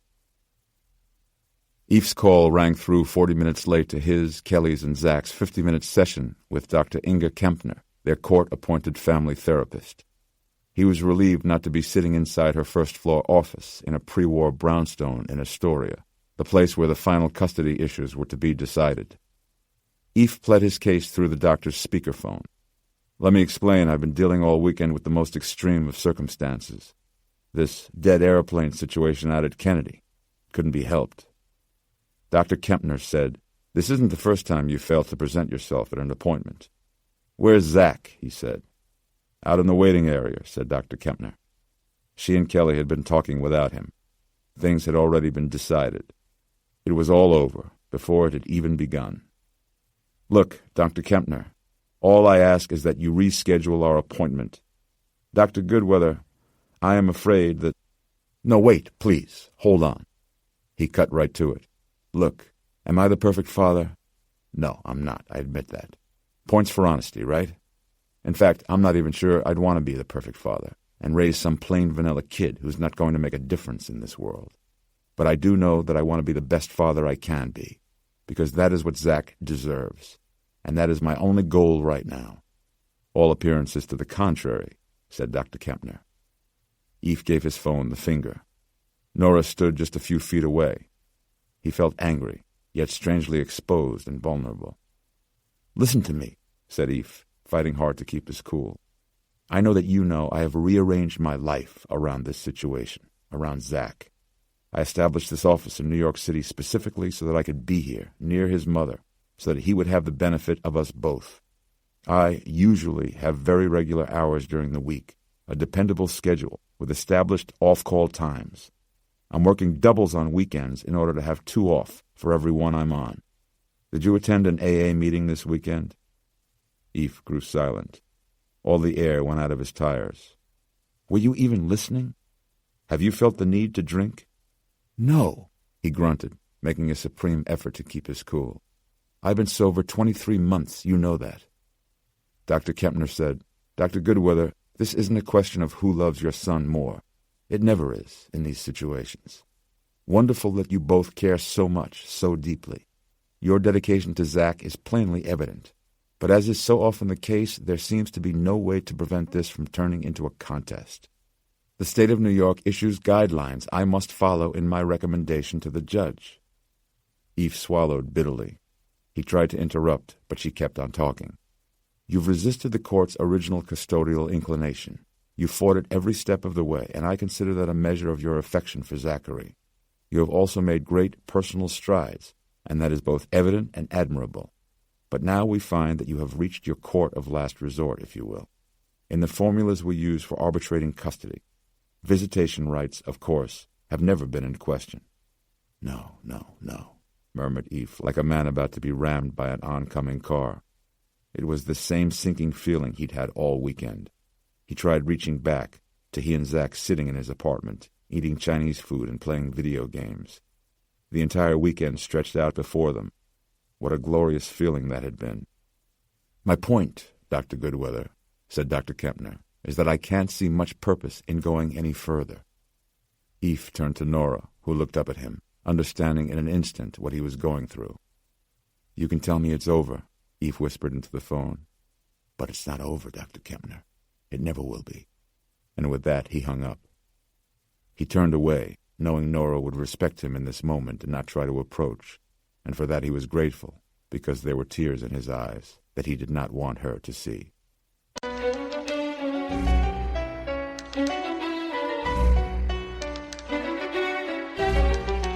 The first night.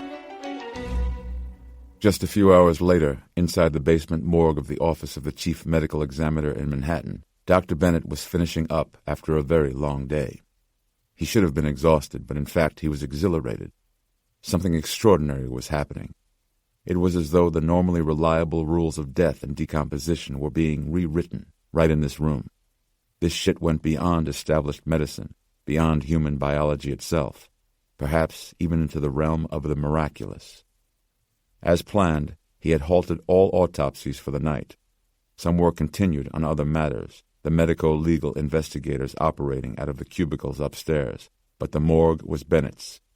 He had noticed something during the CDC doctor's visit, something about the blood sample he had drawn, the opalescent fluid he had collected in a specimen jar. He had stored it in the back of one of the specimen coolers, stashing it behind some glassware like the last good dessert inside a community refrigerator. He unscrewed the cap and looked at it now, seated on a stool at the examination counter near the sink. After a few moments, the surface of the 6 or so ounces of white blood rippled, and Bennett shivered.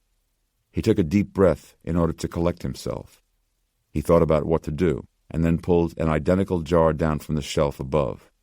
He filled it with the same amount of water and set the jars down side by side. He needed to make certain that the disturbance was not the result of vibrations from a passing truck or some such. He watched and waited. There it was again. The viscous white fluid rippled, he saw it, while the considerably less dense water surface did not undulate at all.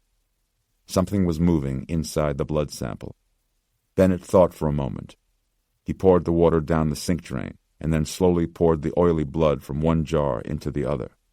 The fluid was syrupy and poured slowly but neatly. He saw nothing pass through the thin stream. The bottom of the first jar remained lightly coated with the white blood, but he saw nothing there. He set the new jar down, and again he watched and waited. He did not have to watch very long. The surface undulated, and Bennett nearly leaped out of his stool. He heard a noise behind him then, a scratching or a rustling sound. He turned, made jumpy by his discovery. Overhead lamps shone down on the empty stainless steel tables behind him, every surface wiped down, the floor drains mopped clean.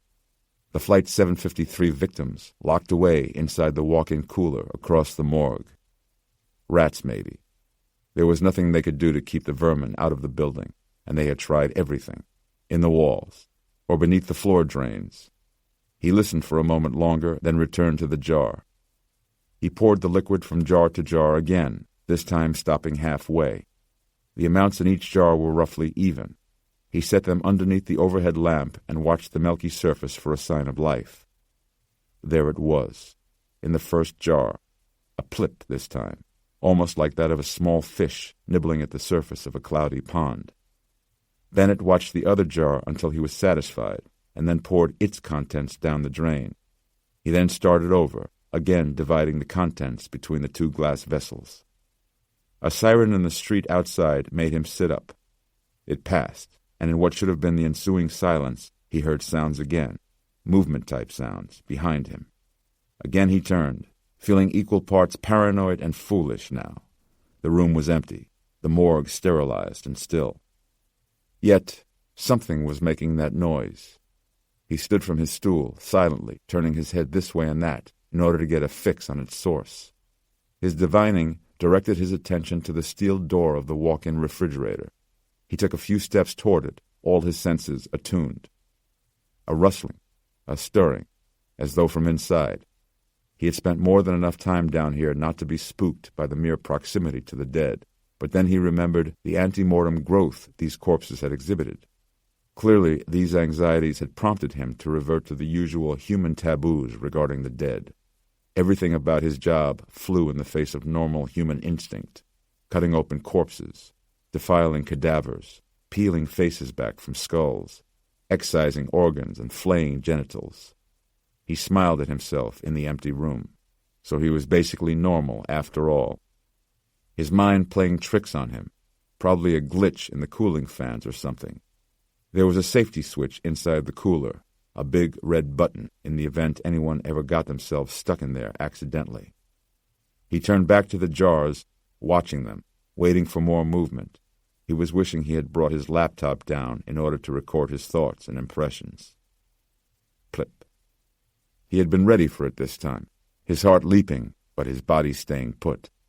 Still in the first jar. He poured out the other one and split the fluid a third time, approximately 1 ounce in each.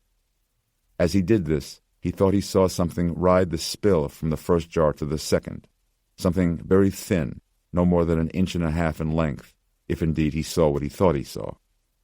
A worm. A fluke. Was this a parasitic disease? There were various examples of parasites reshaping hosts in order to serve their own reproductive aspects. Was this the explanation for the bizarre after-death changes he had seen on the autopsy table? He held up the jar in question, swishing around the thinning white fluid underneath the lamplight. He eyed the contents carefully, closely, and yes, not once, but twice, something slithered inside, wriggled, wire-thin, and as white as its surroundings, moving very fast.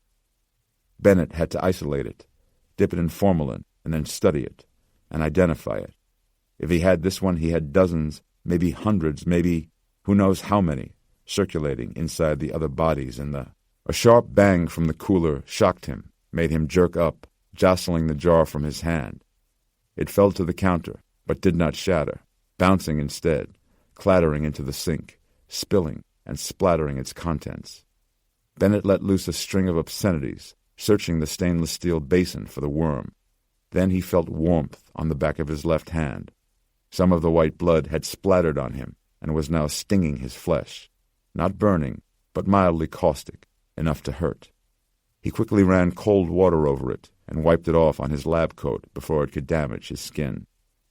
He whirled around then, facing the cooler.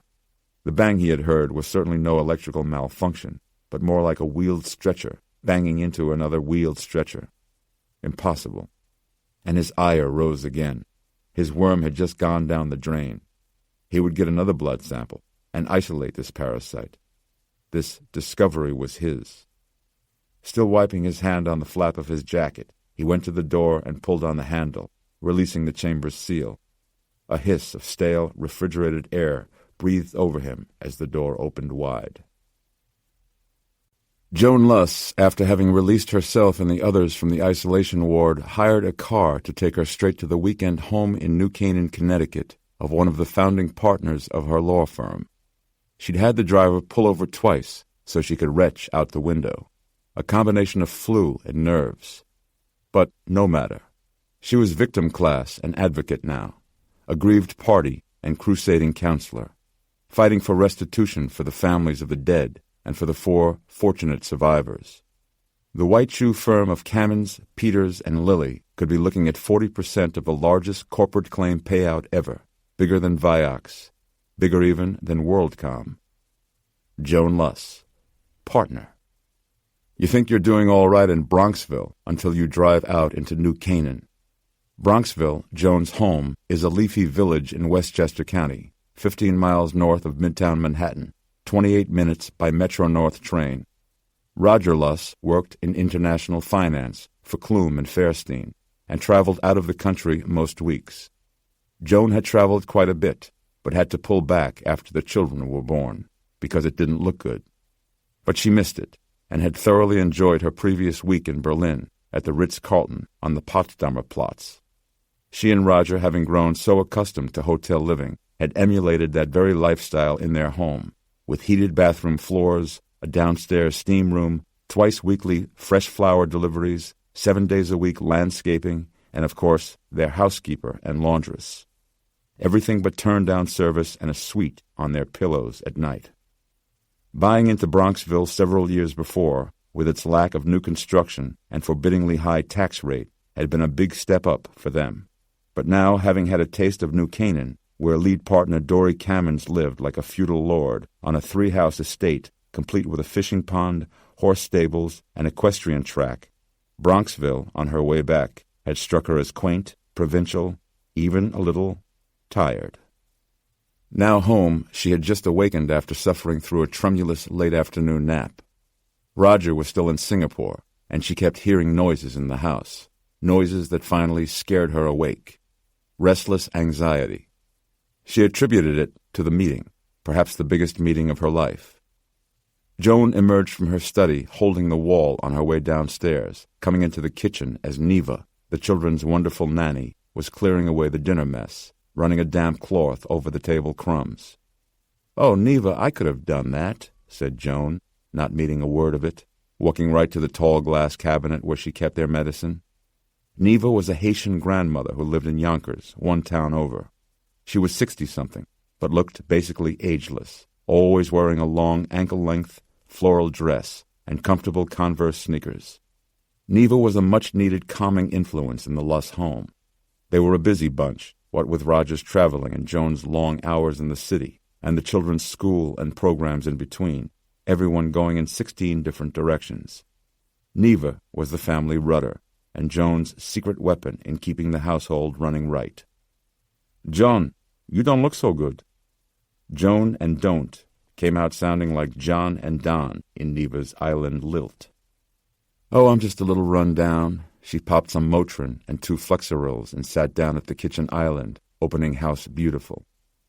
"You should eat," said Neva. "Hurts to swallow," said Joan. "Soup, then," decreed Neva, and set about getting it for her. Neva was a mother figure for all of them, not just the children. And why shouldn't Joan have some mothering, too? God knows, her real mother, twice divorced, living in an apartment in Hialeah, Florida, wasn't up to the task. And the best part? When Neva's doting ways became too annoying, Joan could simply send her away on an errand with the kiddies. Best arrangement ever. "I hear about that aeroplane." Neva looked back at Joan from the can opener. "No good. An evil thing." Joan smiled at Neva and her adorable little tropical superstitions, the smile cut abruptly short by a sharp pain in her jaw. While the soup bowl rotated in the whirring microwave, Neva came back to look at Joan, laying her roughened brown hand against Joan's forehead, exploring the glandular region of Joan's neck with gray-nailed fingers. Joan pulled back in pain. "Swollen bad," Neva said. Joan closed the magazine. "Maybe I should go back to bed." Neva stood back, looking at her strangely. "You should go back to hospital." Joan would have laughed if she knew it wouldn't hurt. Back to Queens?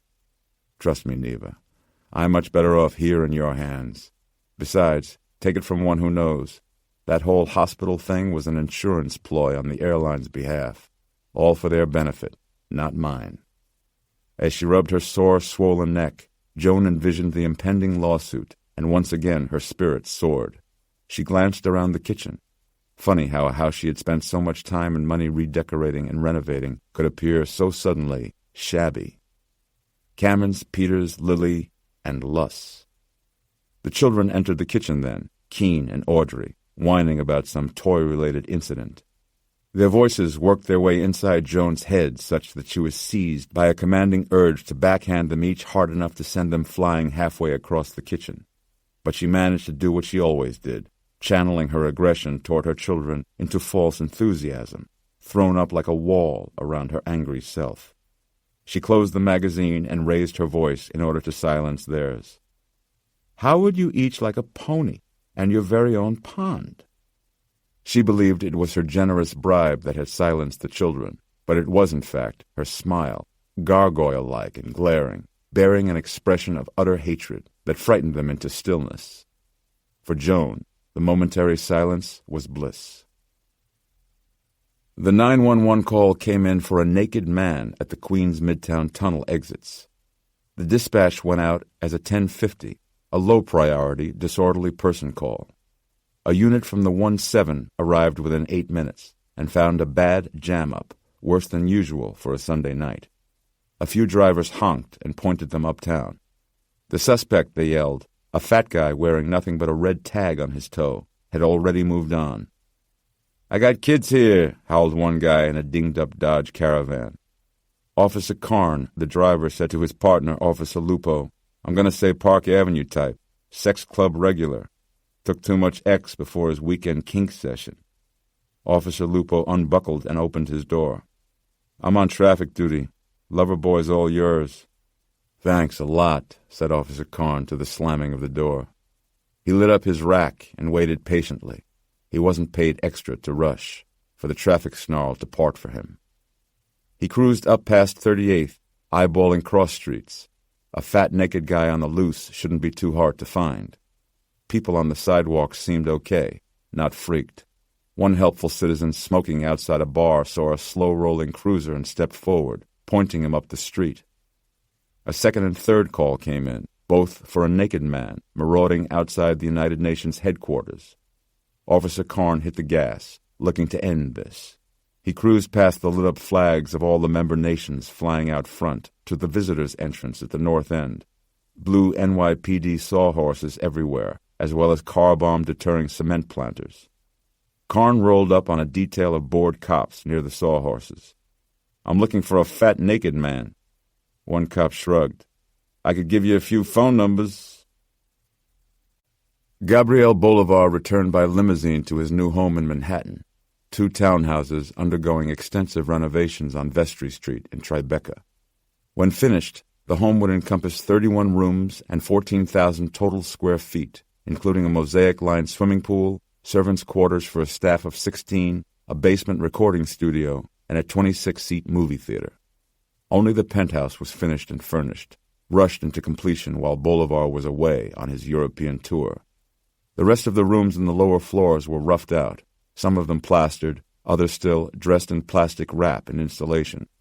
Sawdust had worked its way into every surface and into every crevice. Bolivar's business manager had briefed him on the developments, but Bolivar wasn't much interested in the journey, only the destination of his soon-to-be lavish and decadent palace. The Jesus Wept tour had ended on a down note. The promoters had had to work hard to fill the arenas so that Bolivar could truthfully claim to have played to sold-out audiences everywhere. But he had. Then the tour charter crapped out in Germany, and rather than wait behind with the others, Bolivar had consented to hop a commercial flight home. He was still feeling the after-effects of that big mistake. In fact, it was getting worse. He moved inside the front entrance with his security detail and 3 young ladies from the club. A few of his larger treasures had been moved in, including twin black marble panthers poised on either side of the 20-foot-high foyer. 2 blue industrial waste drums said to have belonged to Jeffrey Dahmer and several rows of framed paintings. Mark Ryden, Robert Williams, Chet Zar, big, expensive stuff. The loose light switch on the wall activated a string of construction lights winding up the marble staircase beyond a great, winged, weeping angel of uncertain provenance, having been rescued from a Romanian church during the Ceausescu regime. "He's beautiful," said one of the girls, looking up into the angel's shadowed, time-worn features. Bolivar stumbled near the great angel, seized by a pain in his gut that was more than a cramp, that was like a punch from an adjoining organ. He gripped the angel's wing to steady himself, and the girls converged on him. "Baby," they cooed, helping him to stand, and he tried to shake off the pain. Had someone slipped him something at the club? It had happened before. Christ, girls had drugged him before, so desperate were they to have their way with Gabriel Bolivar, to get the legend underneath the makeup. He pushed the 3 of them away, waving off his bodyguards as well, standing erect despite the ache. His detail remained below, while he used his silver-encrusted walking stick to shoo the girls up the curling flights of blue-veined white marble to the penthouse. He left the girls to mix themselves more drinks and fix themselves up in the other bathroom. Bolivar locked himself inside the master bath and dug out his Vicodin stash and self-medicated with 2 pretty white pills chased with a gulp of scotch. He rubbed his neck, massaging the rawness of his throat, worried about his voice. He wanted to run water through the Raven's Head faucet and splash some on his face to cool down, but he still had his makeup on. Nobody would know him in the clubs without it. He stared at the sickly pallor it gave him, the gaunt shadowing of his cheeks, the dead black pupils of his contact lenses. He was in fact a beautiful man, and no amount of makeup could hide it. And this, he knew, was part of the secret of his success. His entire career consisted of taking beauty and corrupting it, seducing the ear with moments of transcendent music, only to subvert it with gothic screams and industrial distortion. That was what the young responded to, defacing beauty, subverting good. Beautiful corruption, possible title for his next CD. The Lurid Urge had moved 600,000 copies in the first week of its U.S. release, huge for the post-MP3 era, but still down almost a full 500,000 units from lavish atrocities. People were becoming inured to his antics, both on stage and off. He was no longer the anti-everything Walmart had loved to ban and religious America, including his own father, had sworn to oppose. Funny how his father was in agreement with Walmart, proving his thesis about how dull everything was. Nonetheless, with the exception of the religious right, it was getting difficult to shock people anymore. His career was hitting a wall, and he knew it. Bolivar was not exactly considering a switch to coffeehouse folk, though that would indeed shock the world. But the theatrical autopsies and onstage biting and cutting were no longer fresh. They were anticipated, like encores. He was playing to his audience instead of playing against them. He had to run ahead of them, because if they ever caught up, he'd be trampled. But hadn't he taken his act as far as he could? Where could it possibly go from here? He heard the voices again, like an unrehearsed chorus, voices in pain, pain that echoed his own. He spun around in the bathroom to make certain he was alone. He shook his head hard. The sound was like that when you put seashells to your ears, only instead of hearing an echo of the ocean, he heard the moaning of souls in limbo. When he came out of the bathroom, Mindy and Sherry were kissing, and Cleo lay on the big bed with a drink in hand, smiling at the ceiling. All of them started when he appeared, and turned in anticipation of his advance. He crawled up onto the bed, his gut doing kayak rolls, thinking that this was just what he needed, a vigorous pipe cleaning to clear the system. Blonde Mindy came at him first, running her fingers through his silky black hair. But Bolivar chose Cleo, something about her, running his pale hand over the brown flesh of her neck. She removed her top for easier access and slipped her own hand down over the fine leather, sheathing his hips. She said, "I've been a fan of yours ever since." "Shh," he told her, hoping to cut through the usual acolytes back and forth. The Vikes must have acted on the voices in his head, because they had dulled to a thrumming noise, almost like an electric current, but with some throbbing mixed in. The other two crawled up around him now, their hands like crabs, touching him, exploring him, starting to peel off his clothes to reveal the man beneath. Mindy again ran her fingers through his hair, and he pulled away, as if there was something clumsy in her touch. Sherry squealed playfully, undoing the buttons of his fly. He knew the whispers that went around about him, from conquest to conquest, about his prodigious size and skill. She slid her hand across his leather pants and over his crotch, and while there was no groan of disappointment, there was no gasp of astonishment either.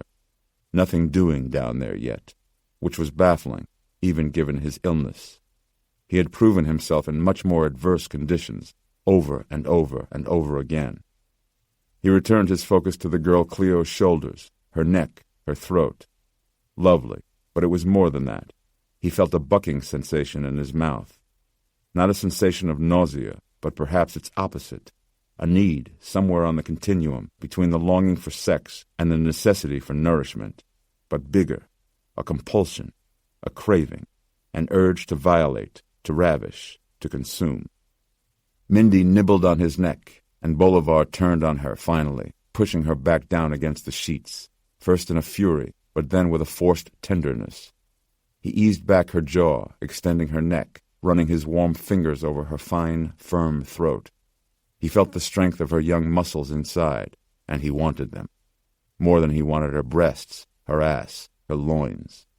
The thrumming that obsessed him was coming from her. He brought his mouth to her throat. He tried with his lips, kissing, but that didn't quite do it. He tried nibbling on her, and the instinct seemed correct, but the method, something about it was all wrong. He wanted, somehow, more. The thrumming vibrated throughout his own body now, his skin like that of a drum being pounded in an ancient ceremony. The bed was twirling a bit, and his neck and thorax were bucking with need and repulsion.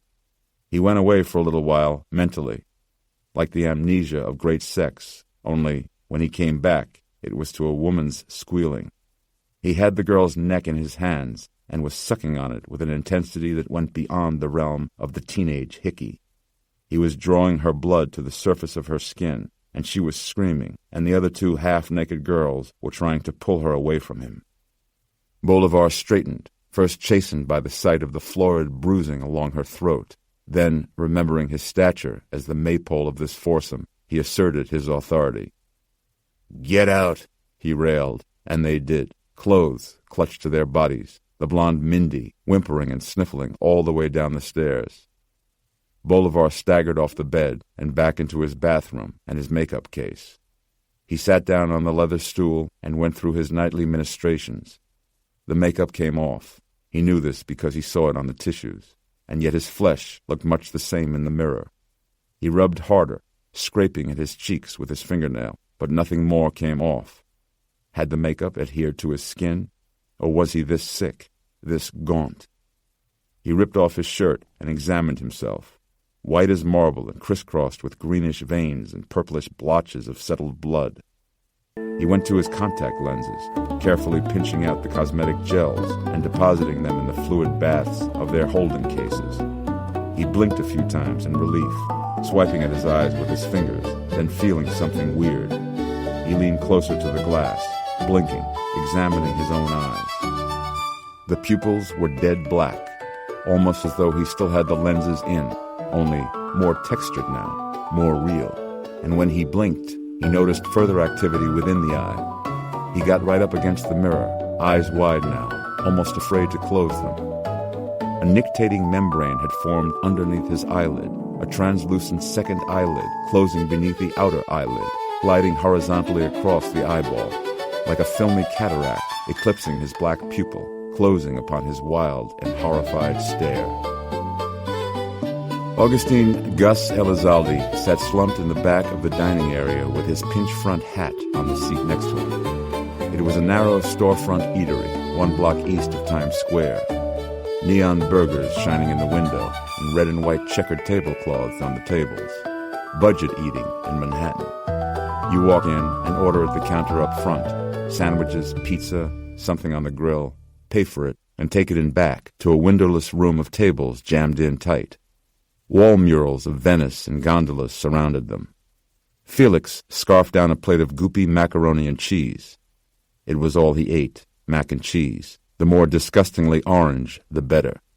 Gus looked down at his half-eaten grease burger, suddenly more interested in his Coke, in the caffeine and sugar, getting some jolt back into him.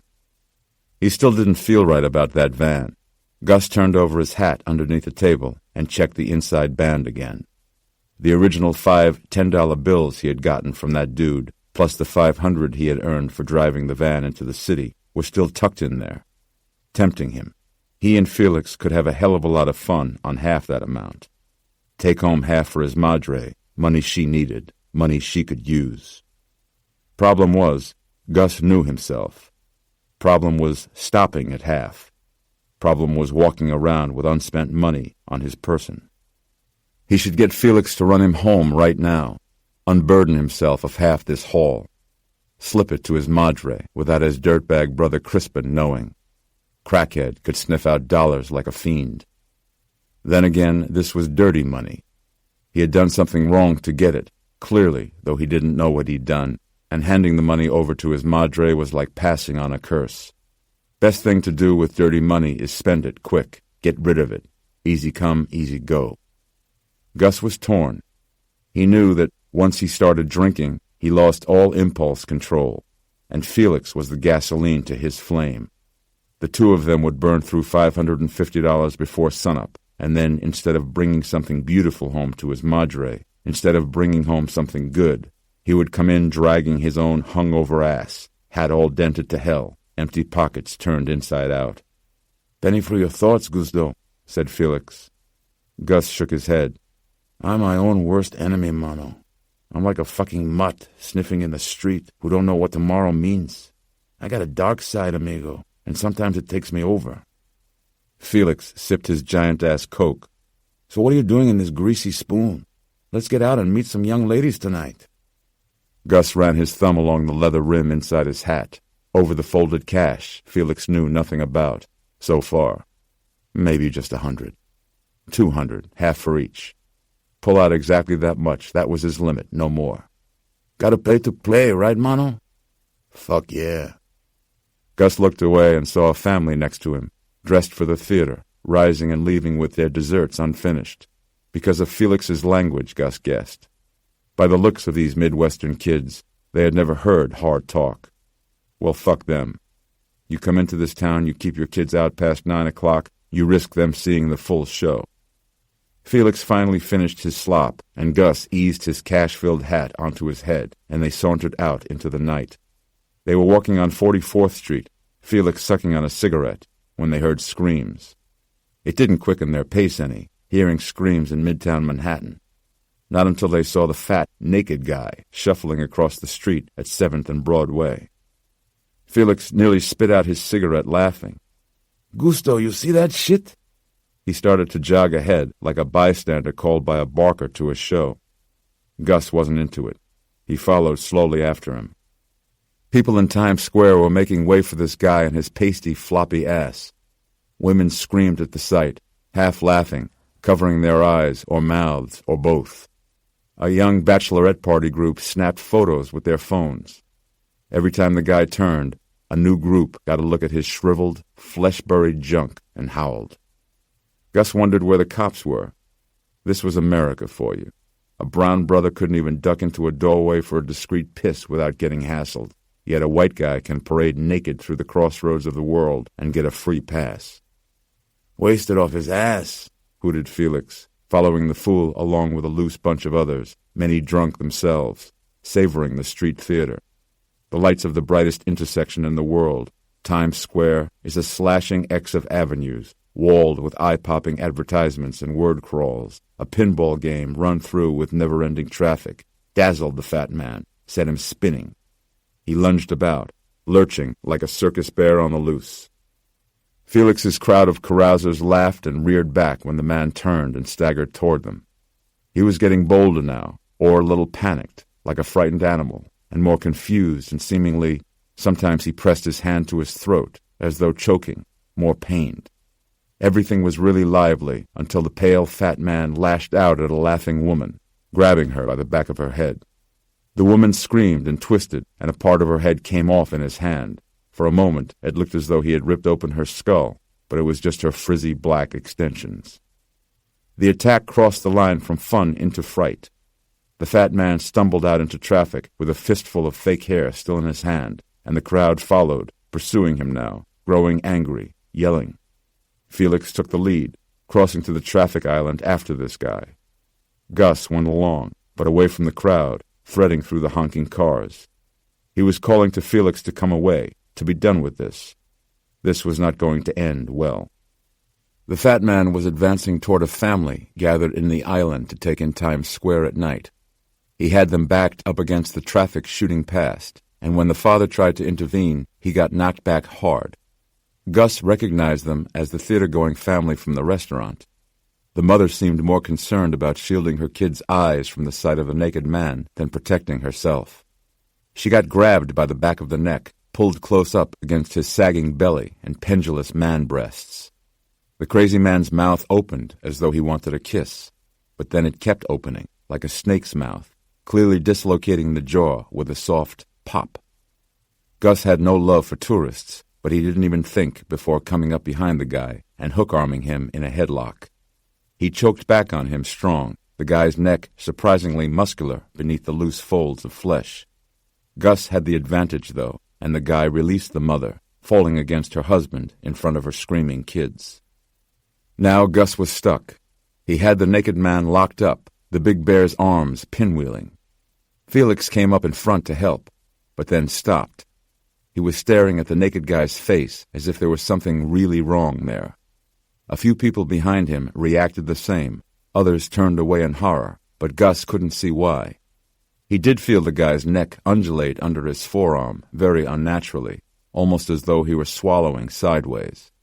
Felix's look of disgust made him think the fat guy was maybe suffocating under his chokehold, so Gus relaxed his grip a bit, just enough for the guy, with the animal strength of the insane, to hurl Gus off with a hairy elbow. Gus fell to the sidewalk hard, and his hat popped off. He turned in time to see it roll off the curb and into traffic. Gus jumped up and started after his hat and his money, but Felix's yell spun him back. The guy had Felix wrapped up in some kind of maniacal embrace, the big man's mouth going at Felix's neck. Gus saw Felix's hand pull something from his back pocket, flicking it open with a wrist flip. Gus ran toward Felix before Felix could use the knife, dropping a shoulder into the fat man's side, feeling ribs crack, sending the tub of flesh sprawling. Felix fell too, Gus seeing blood spilling down the front of Felix's neck, and more shockingly, a look of outright terror on his compadre's face. Felix sat up, dropping the knife in order to grip his neck, and Gus had never seen Felix look that way. Gus knew then that something bizarre had happened, was happening. He just didn't know what. All he knew was that he had to act in order to make his friend right again. Gus reached for the knife, taking its burled black grip in his hand as the naked man got to his feet. The guy stood with his hand covering his mouth, almost as though trying to contain something in there, something squirming. Blood rimmed his fat cheeks and stained his chin, Felix's blood, as he started toward Gus with his free hand outstretched. He came fast, faster than a man of his size should have, shoving Gus down backward before he could react. Gus's bare head smacked against the sidewalk, and for a moment everything was silent. He saw the Times Square billboards flashing above him in a kind of liquid slow motion, a young model staring down at him, wearing only a bra and panties. Then the big man, looming over him, something undulating inside his mouth as he stared at Gus with empty, dark eyes. The man dropped to one knee, choking out this thing in his throat. Pinkish and hungry, it shot out at Gus with the greedy speed of a frog's darting tongue. Gus slashed at the thing with his knife, cutting and stabbing like a dreamer fighting some creature in a nightmare. He didn't know what it was, only that he wanted it away from him, wanted to kill it. The fat man reeled back, making a noise like squealing. Gus kept up his slashing, cutting the man's neck, slicing his throat to ribbons. Gus kicked away, and the guy got to his feet, hands over his mouth and throat. He was bleeding white, not red, a creamy substance, thicker and brighter than milk. He stumbled backward off the curb and fell into the moving traffic. The truck tried to stop in time. That was the worst of it. After rolling over his face with the front tires, the rear set stopped right in front of the fat man's crushed skull. Gus staggered to his feet. Still dizzy from his fall, he looked down at the blade of Felix's knife in his hand. It was stained white. He was hit from behind then, his arms wrapped up, his shoulder driven into the pavement. He reacted as though it were the fat man still attacking him, writhing and kicking. "Drop the knife! Drop it!" He got his head around and saw 3 red-faced cops on him, 2 more behind him, aiming guns. Gus released the knife. He allowed his arms to be wrenched behind him, where they were cuffed. His adrenaline exploded. He said, "Fucking now you're here?" "Stop resisting," said the cop, cracking Gus's face into the pavement. "He was attacking this family here. Ask them." Gus turned. The tourists were gone. Most of the crowd was gone. Only Felix remained, seated on the edge of the island in a daze, gripping his throat, as a blue-gloved cop shoved him down, dropping a knee into his side. Beyond Felix, Gus saw a small black thing rolling further out into traffic. His hat, with all his dirty money still inside the brim, a slow-rolling taxi crushing it flat, Gus thinking, this was America for you. Gary Gilbarton poured himself a whiskey. The family, the extended family, both sides, and friends were all gone, finally, leaving behind stacks of take-out food cartons in the refrigerator and wastebaskets full of tissues. Tomorrow they'd be back to their lives, and with a story to tell. My 12-year-old niece was on that plane.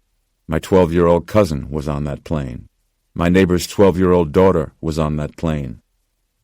Gary felt like a ghost walking through his 9-room home in the leafy suburb of Freeburg. He touched things, a chair, a wall, and felt nothing. Nothing mattered anymore. Memories could console him, but were more likely to drive him mad. He had disconnected all the telephones after reporters started calling, wanting to know about the youngest casualty on board. To humanize the story. Who was she? They asked him. It would take Gary the rest of his life to work on a paragraph about his daughter, Emma. It would be the longest paragraph in history. He was more focused on Emma than he was Berwin, his wife, because children are our second selves. He loved Berwin, and she was gone, but his mind kept circling around his lost little girl like water circling an ever-emptying drain. That afternoon, a lawyer friend, a guy Gary hadn't had over to the house in maybe a year, pulled him aside in the study. He sat Gary down and told him that he was going to be a very rich man. A young victim like M, with a much longer timeline of life lost, guaranteed a huge settlement payout. Gary did not respond. He did not see dollar signs. He did not throw the guy out. He truly did not care. He felt nothing. He had spurned all the offers from family and friends to spend the night so that he would not be alone. Gary had convinced one and all that he was fine, though thoughts of suicide had already occurred to him. Not just thoughts, a silent determination, a certainty. But later, not now. Its inevitability was like a bomb. The only sort of settlement that would mean anything to him. The only way he was getting through all this now was knowing there would be an end. After all the formalities, after the memorial playground was erected in Emma's honor, after the scholarship was funded, but before he sold this now haunted house. He was standing in the middle of the living room when the doorbell rang. It was well after midnight. If it was a reporter, Gary would attack and kill him. It was as simple as that. To violate this time and place, he would tear the interloper apart. He whipped open the door, and then all at once the pent-up mania went out of him. A girl stood barefoot on the welcome mat, his Emma. Gary Gilbarton's face crumbled in disbelief, and he slipped to his knees in front of her. Her face showed no reaction, no emotion. Gary reached out to his daughter, then hesitated. Would she pop like a soap bubble and disappear again forever? He touched her arm, gripping her thin biceps. The fabric of her dress. She was real. She was there. He grasped her and pulled her to him, hugging her, wrapping her up in his arms. He pulled back and looked at her again, pushing the stringy hair off her freckled face. How could this be? He looked around outside, scanning his misty front yard to see who had brought her. No car in the driveway, no sound of an automobile engine pulling away. Was she alone? Where was her mother? Emma, he said. Gary got to his feet and led her inside, closing the front door, switching on the light. Em looked dazed. She wore the dress her mother had bought her for the trip. That made her look so grown up as she twirled around when she'd first tried it on for him. There was dirt on one sleeve, and perhaps blood. Gary spun her around, looking her over and finding more blood on her bare feet, no shoes, and dirt all over, and scrapes on her palms and bruises on her neck. What happened, Em? He asked her, holding her face in his palms. How did you? The wave of relief struck him again, nearly knocking him over, and he grasped her tight. He picked her up and carried her over to the sofa, sitting her there. She was traumatized and oddly passive, so unlike his smiling, headstrong Emma. He felt her face, the way her mother always did when Emma acted strangely, and it was hot, so hot that her skin felt sticky, and she was terribly pale, nearly translucent. He saw veins beneath the surface, prominent red veins he had never seen before. The blue in her eyes seemed to have faded. A head wound, probably. She was in shock. Thoughts of hospitals ran through his head, but he wasn't letting her out of this house now, never again. You're home now, Em, he said. You're going to be fine. He took her hand and tugged on it to get her to stand, leading her into the kitchen. Food. He installed her in her chair at the table, watching her from the counter as he toasted 2 chocolate chip waffles, her favorite. She sat there with her hands at her sides, watching him, not staring exactly, but not alive to the room either. No silly stories, no school day chatter. The toaster jumped, and he slathered the waffles with butter and syrup and set the plate down in front of her. He sat in his seat to watch. The third chair, Mommy's place, was still empty. Maybe the doorbell would ring again. Eat, he told her. She hadn't picked up her fork yet. He cut off a corner of the stack and held it before her mouth. She did not open it. No, he said. He showed her himself, putting the waffles in his mouth, chewing. He tried her again, but her response was the same. A tear slipped from Gary's eye and rolled down his cheek. He knew by now that something was terribly wrong with his daughter, but he shoved all that aside. She was here now. She was back. Come. He walked her upstairs to her bedroom. Gary entered first, Emma stopping inside the doorway. Her eyes looked on the room with something akin to recognition, but more like distant memory, like the eyes of an old woman returned miraculously to the bedroom of her youth. "You need sleep," he said, rummaging through her chest of drawers for pajamas. She remained by the door, her hands at her sides. Gary turned with the pajamas in his hand. "Do you want me to change you?" He got down on his knees and lifted off her dress, and his very modest preteen daughter offered no protest. Gary found more scratches and a big bruise on her chest. Her feet were filthy, the crevices of her toes crusted with blood, her flesh hot to the touch. No hospital. He was never letting her out of his sight again. He ran a cool bath and sat her in it. He knelt by the edge and gently worked a soapy face cloth over her abrasions, and she did not even squirm. He shampooed and conditioned her dirty, flat hair. She looked at him with her dark eyes, but there was no rapport. She was in some sort of trance, shock, trauma. He could make her better. He dressed her in her pajamas, taking the big comb from the straw basket in the corner and combing her blonde hair down straight. The comb snagged in her hair, and she did not flinch or utter a complaint. I am hallucinating her, Gary thought. I have lost my bearings on reality. And then, still combing her hair, I don't goddamn care. He flipped back her sheets and quilted comforter and laid his daughter down in it, just as he used to do when she was still a toddler. He pulled the covers up around her neck, tucking her in, Emma lying still and sleep-like, but with her black eyes wide open. Gary hesitated before leaning over to kiss her still-hot forehead. She was little more than a ghost of his daughter, a ghost whose presence he welcomed, a ghost he could love. He wet her brow with his grateful tears. "Good night," he said, to no response. Emma lay still in the pinkish spray of her nightlight, staring at the ceiling now, not acknowledging him, not closing her eyes, not waiting for sleep, waiting for something else. Gary walked down the hallway to his bedroom. He changed and climbed into bed alone. He did not sleep either. He was waiting also, though he didn't know what for. Not until he heard it. A soft creak on the threshold of his bedroom.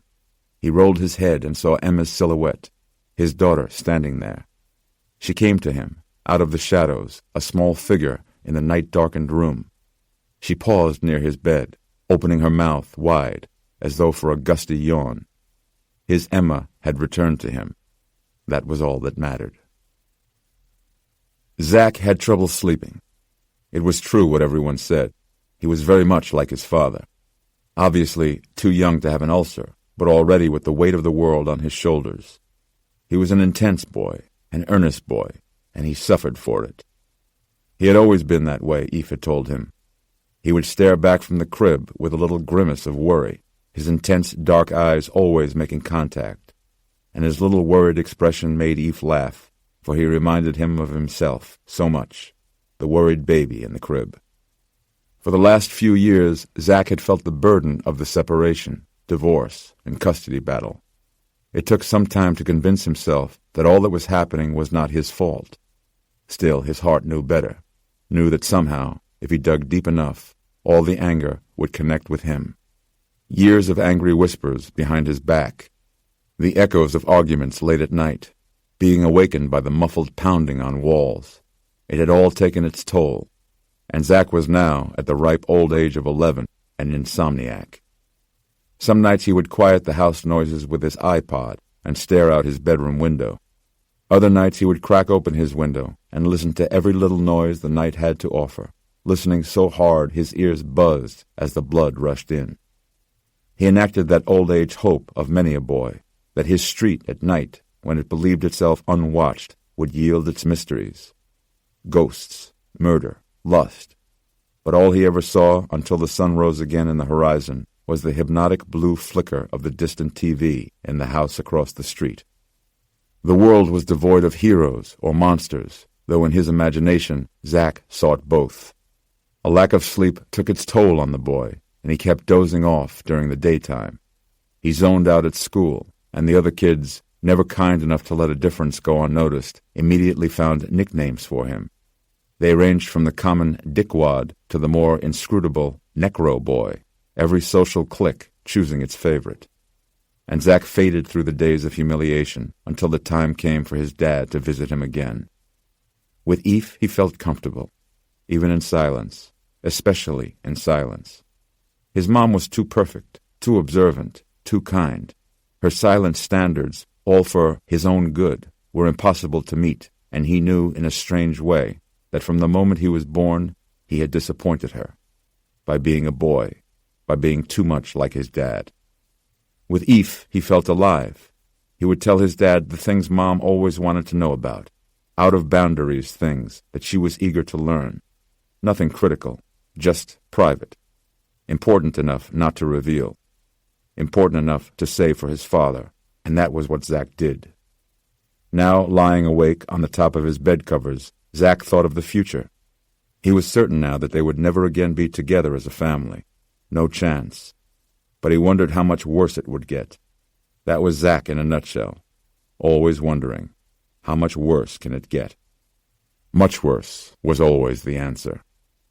At least he hoped now the army of concerned adults would finally screw out of his life. Therapists, judges, social workers, his mother's boyfriend. All of them keeping him hostage to their own needs and stupid goals. All of them caring for him, for his well-being, and none of them really giving a shit. My Bloody Valentine grew quiet in the iPod, and Zack popped the earphones out. The sky was still not yet brightening outside, but he finally felt tired. He loved feeling tired now.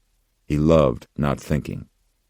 So he readied himself for sleep, but as soon as he got settled, he heard the footsteps.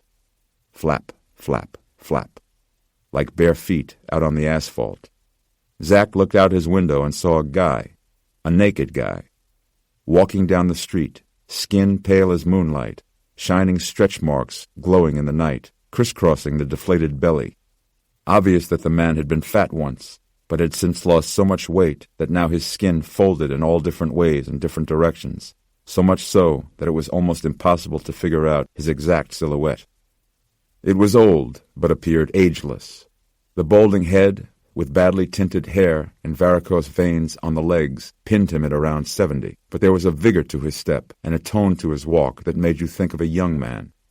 Zack thought all these things, noticed all these things, because he was so much like Eve. His mother would have told him to move away from the window and called 911, while Eve would have pointed out all the details that formed the picture of that strange man. The pale creature circled the house across the street. Zack heard a soft moan, and then the rattle of a backyard fence. The man came back and moved toward the neighbor's front door. Zack thought of calling the police, but that would raise all sorts of questions for him with Mom. He had to hide his insomnia from her, or else suffer days and weeks of doctor's appointments and tests, never mind her worrying. The man walked out into the middle of the street and then stopped. Flabby arms hanging at his side, his chest deflated. Was he even breathing? Hair ruffling in the soft night wind, exposing the roots to a bad, just-for-men reddish-brown. It looked up toward Zack's window, and for one weird moment they locked eyes. Zack's heart raced. This was the first time he saw the guy frontally. During the whole time, he had been able to see only a flank or the man's skin-draped back, but now he saw his full thorax and the pale, Y-shaped scar that crossed it whole. And his eyes, they were dead tissue, glazed over, opaque even in the gentle moonlight. But worst of all, they had a frenzied energy, darting back and forth, and then fixing on him, looking up at him with a feeling that was hard to pinpoint. Zack shrank back, peeling away from the window, scared to death by the scar and those vacant eyes that had looked back at him. What was that expression? He knew that scar, knew what it meant. An autopsy scar. But how could that be? He risked another peek over the window's edge, so carefully, but the street was empty now. He sat up to see better, and the man was gone. Had he ever even been there? Maybe the lack of sleep was really getting to him now. seeing naked male corpses walking in the street, not something a child of divorce wants to share with a therapist. And then it came to him. Hunger. That was it. The dead eyes looked at him with intense hunger. Zach dove into his sheets and buried his face in his pillow. The man's absence did not ease his mind, but instead did the contrary. The man was gone, but he was everywhere now. He could be downstairs, breaking in through the kitchen window. Soon it would be on the steps, climbing ever so slowly. Could he hear his footsteps already? And then in the corridor, outside his door, softly rattling his lock, the busted lock that would not catch. And soon it would reach Zach's bed, and then, what? He feared the man's voice and its dead stare, because he had the horrible certainty that, even though it moved, the man was no longer alive. Zombies. Zach hid under his pillow, mind and heart racing, full of fear, and praying for dawn to come and save him. Much as he dreaded school, he begged the morning to come. Across the street, in the neighboring house, window glass was broken and the TV light snapped off. Ansel Barber whispered to himself as he wandered about the second floor of his house. He wore the same T-shirt and boxer shorts he had tried to sleep in, and his hair darted up at odd angles from continuous squeezing and pulling. He didn't know what was happening to him. Anne-Marie suspected a fever, but when she came to him with the thermometer, he could not bear to think of that steel-tipped probe being stuck in under his inflamed tongue. They had an ear thermometer for the kids, but he couldn't even sit still long enough to get an accurate reading. Anne-Marie's practiced palm against his forehead detected heat, lots of heat, but then he could have told her that. She was petrified, he could tell. She made no effort to hide it. To her, any illness whatsoever was an assault on the sanctity of their family unit.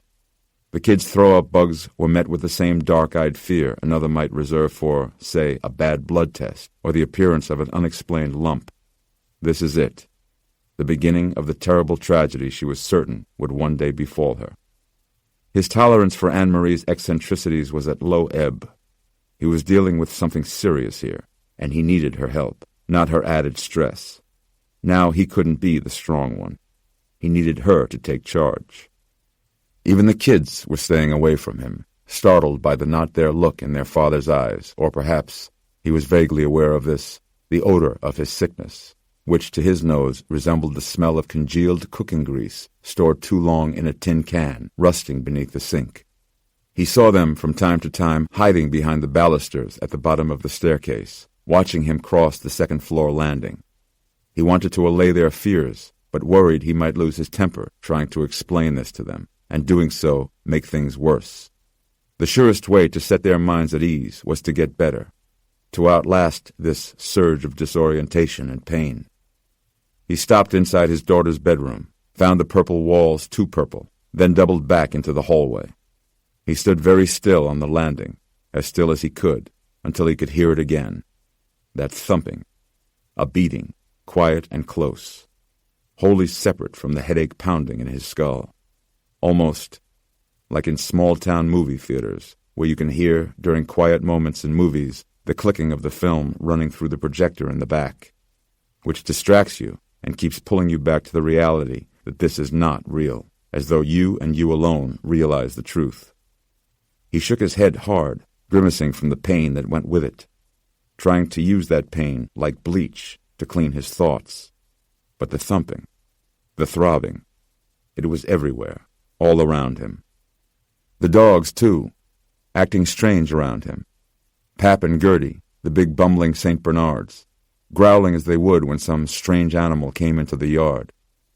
Anne-Marie came up later, alone, finding him sitting at the foot of their bed, his head in his hands, like a fragile egg.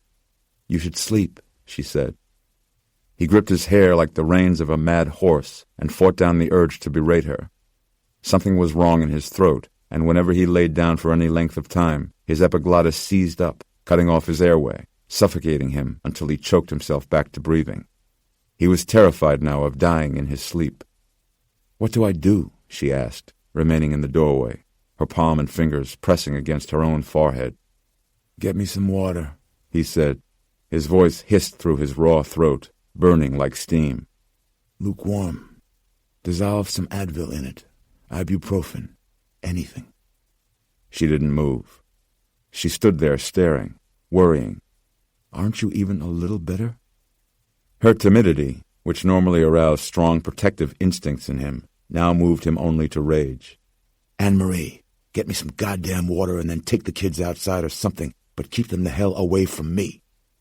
She scurried away in tears. When Ansel heard them go outside into the darkened backyard, he ventured downstairs, walking with one hand clamped on the handrail. She had left the glass on the counter next to the sink, set on a folded napkin, dissolved pills clouding the water. He brought the glass to his lips, two-handedly, and forced himself to drink. He poured the water into his mouth, giving his throat no choice but to swallow. He got some of it down before gagging on the rest of the contents, coughing onto the sink window overlooking the backyard. He gasped as he watched the splatter drip down the glass pane, distorting his view of Anne-Marie, standing behind the kids on the swings, staring off into the darkened sky, breaking her crossed arms only occasionally to push low-swinging Haley. The glass slipped from his hand, spilling into the sink. He left the kitchen for the living room, dropping onto the sofa there in a kind of stupor. His throat was engorged, and he felt sicker than ever. He had to return to the hospital. Anne-Marie would just have to make it on her own for a little while. She could do it if she had no choice. Maybe it would even end up being good for her. He tried to focus, to determine what needed to be done before he left. Gertie came into the doorway, panting softly. Pap entered behind her, stopping near the fireplace, settling down into a crouch. Pap started a low, even growl, and the thumping noise surged in Ansel's ears, and Ansel realized the noise was coming from them. Or was it? He got down off the sofa, moving over toward Pap on his hands and knees, getting closer to hear. Gertie whimpered and retreated to the wall, but Pap held his unrelaxed crouch. The growl intensified in the dog's throat, Ansel grasping his collar just as the dog tried to back up onto its feet and get away. Thrum, thrum, thrum. It was in them. Somehow. Somewhere. Something. Pap was pulling and whimpering, but Ansel, a big man who rarely had to use his strength, curled his free arm around the St. Bernard's neck, holding him in a canine headlock. He pressed his ear to the dog's neck, the hair of its fur tickling the inside of his auditory canal. Yes, a thrumming pulse. Was it the animal's circulating blood? That was the noise. The yelping dog strained to get away, but Ansel pressed his ear harder against the dog's neck, needing to know. Ansel? He turned fast, too fast, a blinding shot of white pain, and saw Anne-Marie at the door, Benji and Haley behind her. Haley was hugging her mother's leg, the boy standing alone, both of them staring. Ansel's grip relaxed, and the dog pulled away. Ansel was still on his knees. "What do you want?" he yelled. Anne-Marie stayed frozen in the doorway, in a trance of fear. I'm taking them for a walk." "Fine," he said. He wilted a little under the gaze of his children, another choke from his throat making him rasp. "Daddy's fine," he told them, wiping off spit with the back of his hand. "Daddy's going to be fine." He turned his head toward the kitchen, where the dogs were. All the make-nice thoughts faded under the resurgent thrumming, louder than before, pulsating. Them. A nauseous shame rose up within him, and he shuddered, then put a fist to his temple. Anne-Marie said, "I'll let the dogs out." "No." He caught himself, holding out an open palm to her from where he knelt on the living room floor. "No," he said, more evenly. He tried to catch his breath, to seem normal. "They're fine. Leave them in." She hesitated, wanting to say more, to do something, anything. But in the end, she turned and went out, pulling Benji after her. Ansel used the wall to get to his feet and walked to the first-floor bathroom. He pulled the string light on over the mirror, wanting to stare into his own eyes, glowering, red-veined eggs of sallow ivory. He swiped perspiration from his forehead and upper lip and opened his mouth to try and look down his own throat. He expected to see inflamed tonsils or some kind of white bump rash, but it only looked dark. It hurt to raise his tongue, but he did, looking underneath. The pad underneath was scarlet and sore, an angry red, glowing hot the way a charcoal glows. He touched it, and the pain was brain-splittingly raw, riding out along both sides of his jaw, straining the cords in his neck. His throat bucked in protest, issuing a harsh, barking cough that hacked dark specks into the mirror. Blood, mixed with something white, maybe phlegm. Some spots were closer to black than others, as though he had brought up some solid residue, like rotten bits of himself. He reached for one of those dark nuggets, smearing the chunk off the glass and onto the tip of his middle finger. He brought it to his nose, sniffing it, then rubbed it with his thumb. It was like a discolored clot of blood. He brought it to the tip of his tongue, and before he knew it, he was tasting it. He swirled the small, soft mass inside his mouth, and then, once it dissipated, swiped another spot off the glass, tasting that one too. Not much taste, but there was something about the sensation on his tongue that was almost healing. He leaned forward, licking the bloody stains off the cool glass. It should have hurt his tongue to do this, but on the contrary, the soreness in his mouth and throat had abated. Even that most tender part underneath his tongue, the pain was reduced to a tingle. The thrumming sound also faded, though never completely went away. He looked at his reflection in the red-smeared mirror and tried to understand. This respite was maddeningly brief. The tightness, like having his throat wrung by powerful hands, resurged, and he pulled his gaze away from the mirror, lurching out into the hallway. Gertie whined and backstepped down the hall, away from him, trotting into the living room. Pap was scratching at the back door, wanting to get out. When he saw Ansel coming into the kitchen, he scooted away.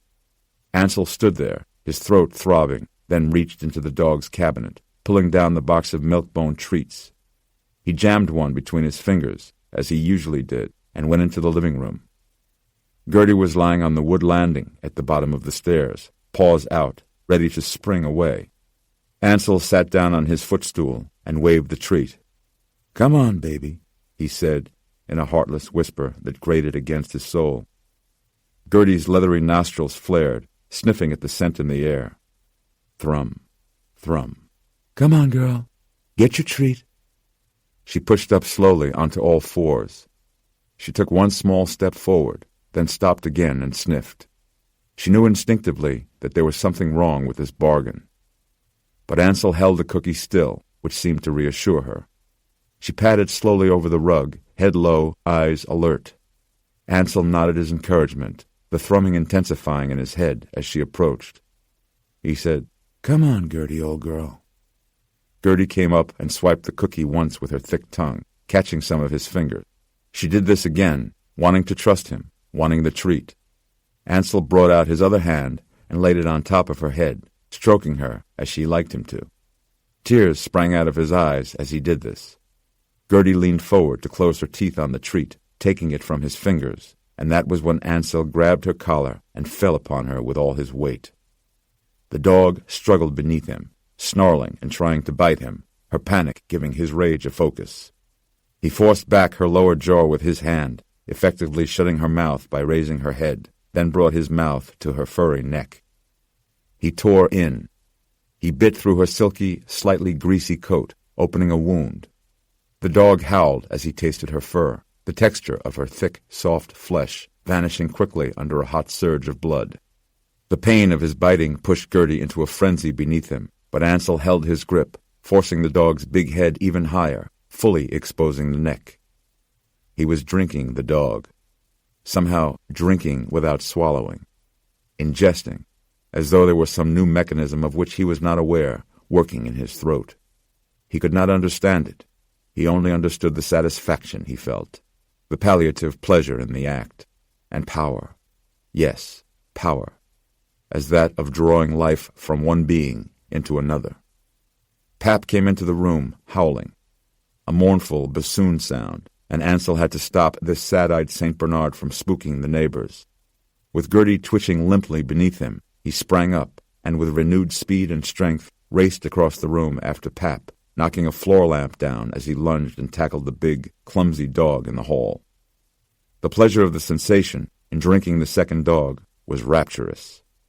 He felt within him that tipping point, as when suction catches inside a siphoning tube and the desired change in pressure is achieved. Fluid flowed without effort, replenishing him.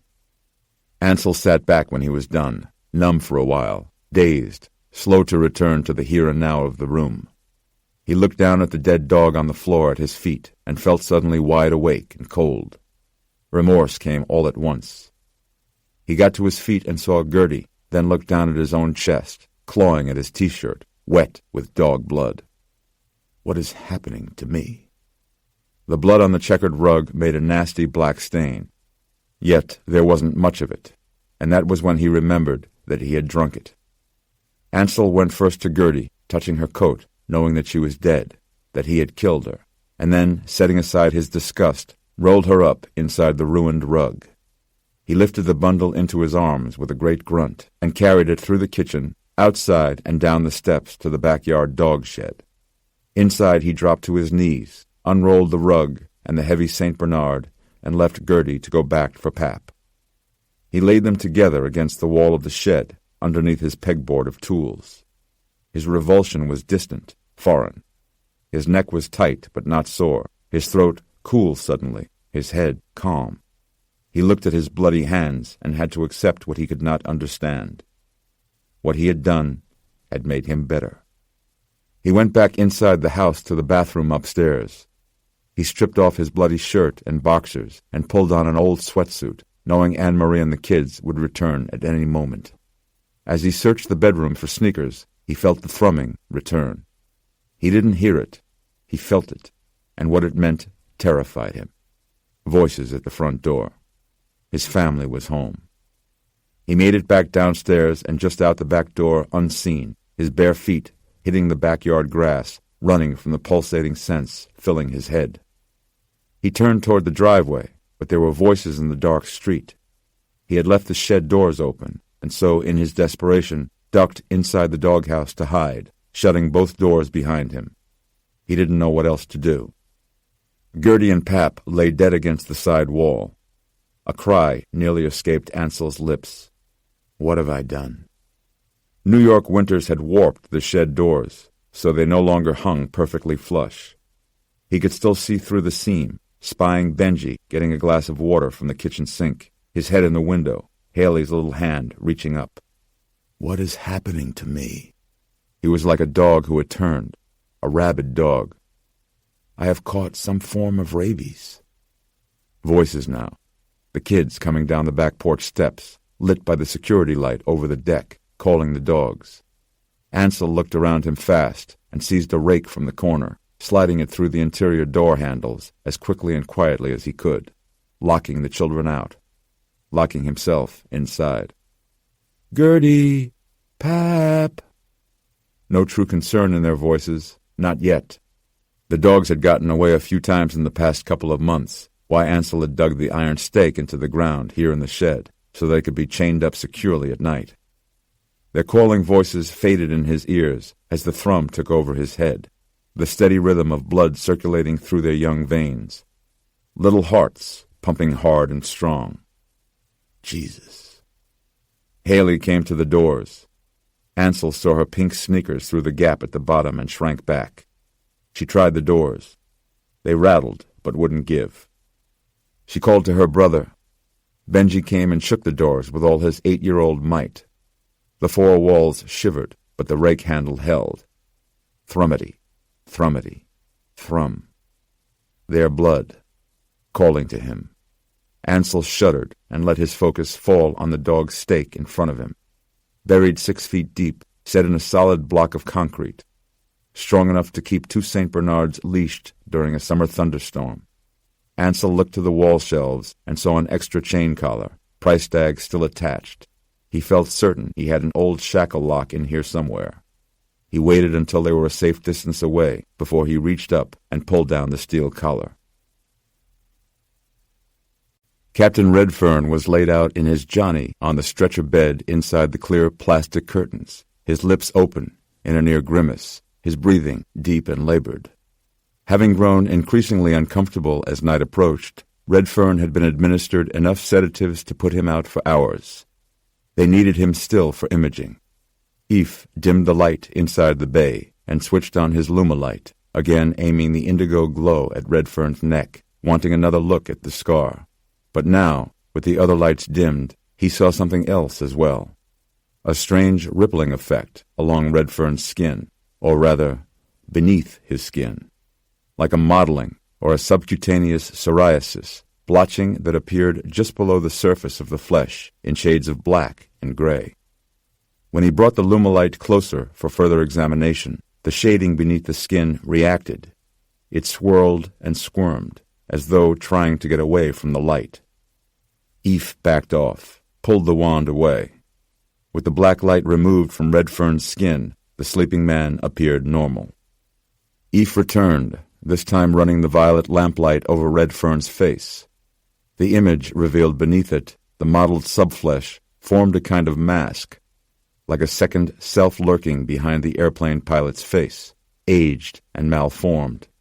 A grim visage, an evil, awake within him while the sick man slept. Eph brought the lamp even closer, and again the interior shadow rippled, almost forming a grimace, trying to shy away. Redfern's eyes opened, as though awakened by the light. Eph jerked back, shocked by the sight. The pilot had enough secobarbital in him for 2 men. He was too heavily sedated to reach consciousness. Redfern's staring eyes were wide in their sockets. He stared straight at the ceiling, looking scared. Eph held the lamp away and moved into his line of sight. "Captain Redfern?" The pilot's lips were moving. Eph leaned closer, wanting to hear what Redfern was trying to say. The man's lips moved dryly, saying, "He is here." "Who is here, Captain Redfern?" Redfern's eyes stared, as though witnessing a terrible scene being played out before him. He said, "Mr. Leach." Much later, Nora returned, finding Eph down the hallway from radiology.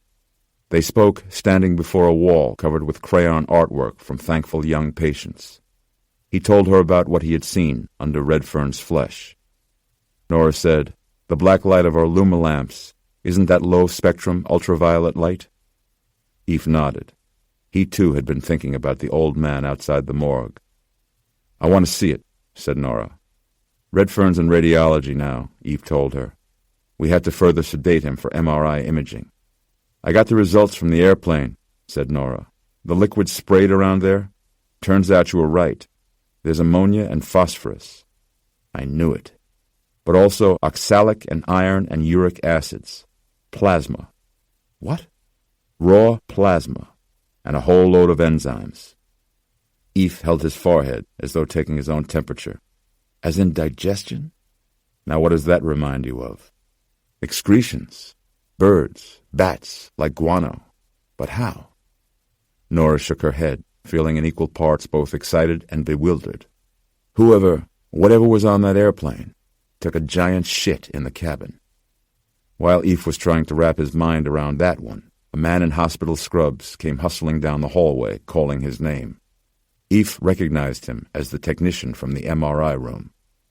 "Dr. Goodweather, I don't know what happened. I just stepped out to get some coffee. I wasn't gone 5 minutes."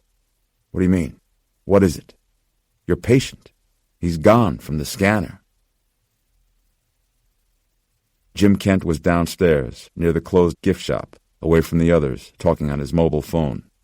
"They're imaging him now," he told the person on the other end. "He seems to be going downhill pretty fast, sir.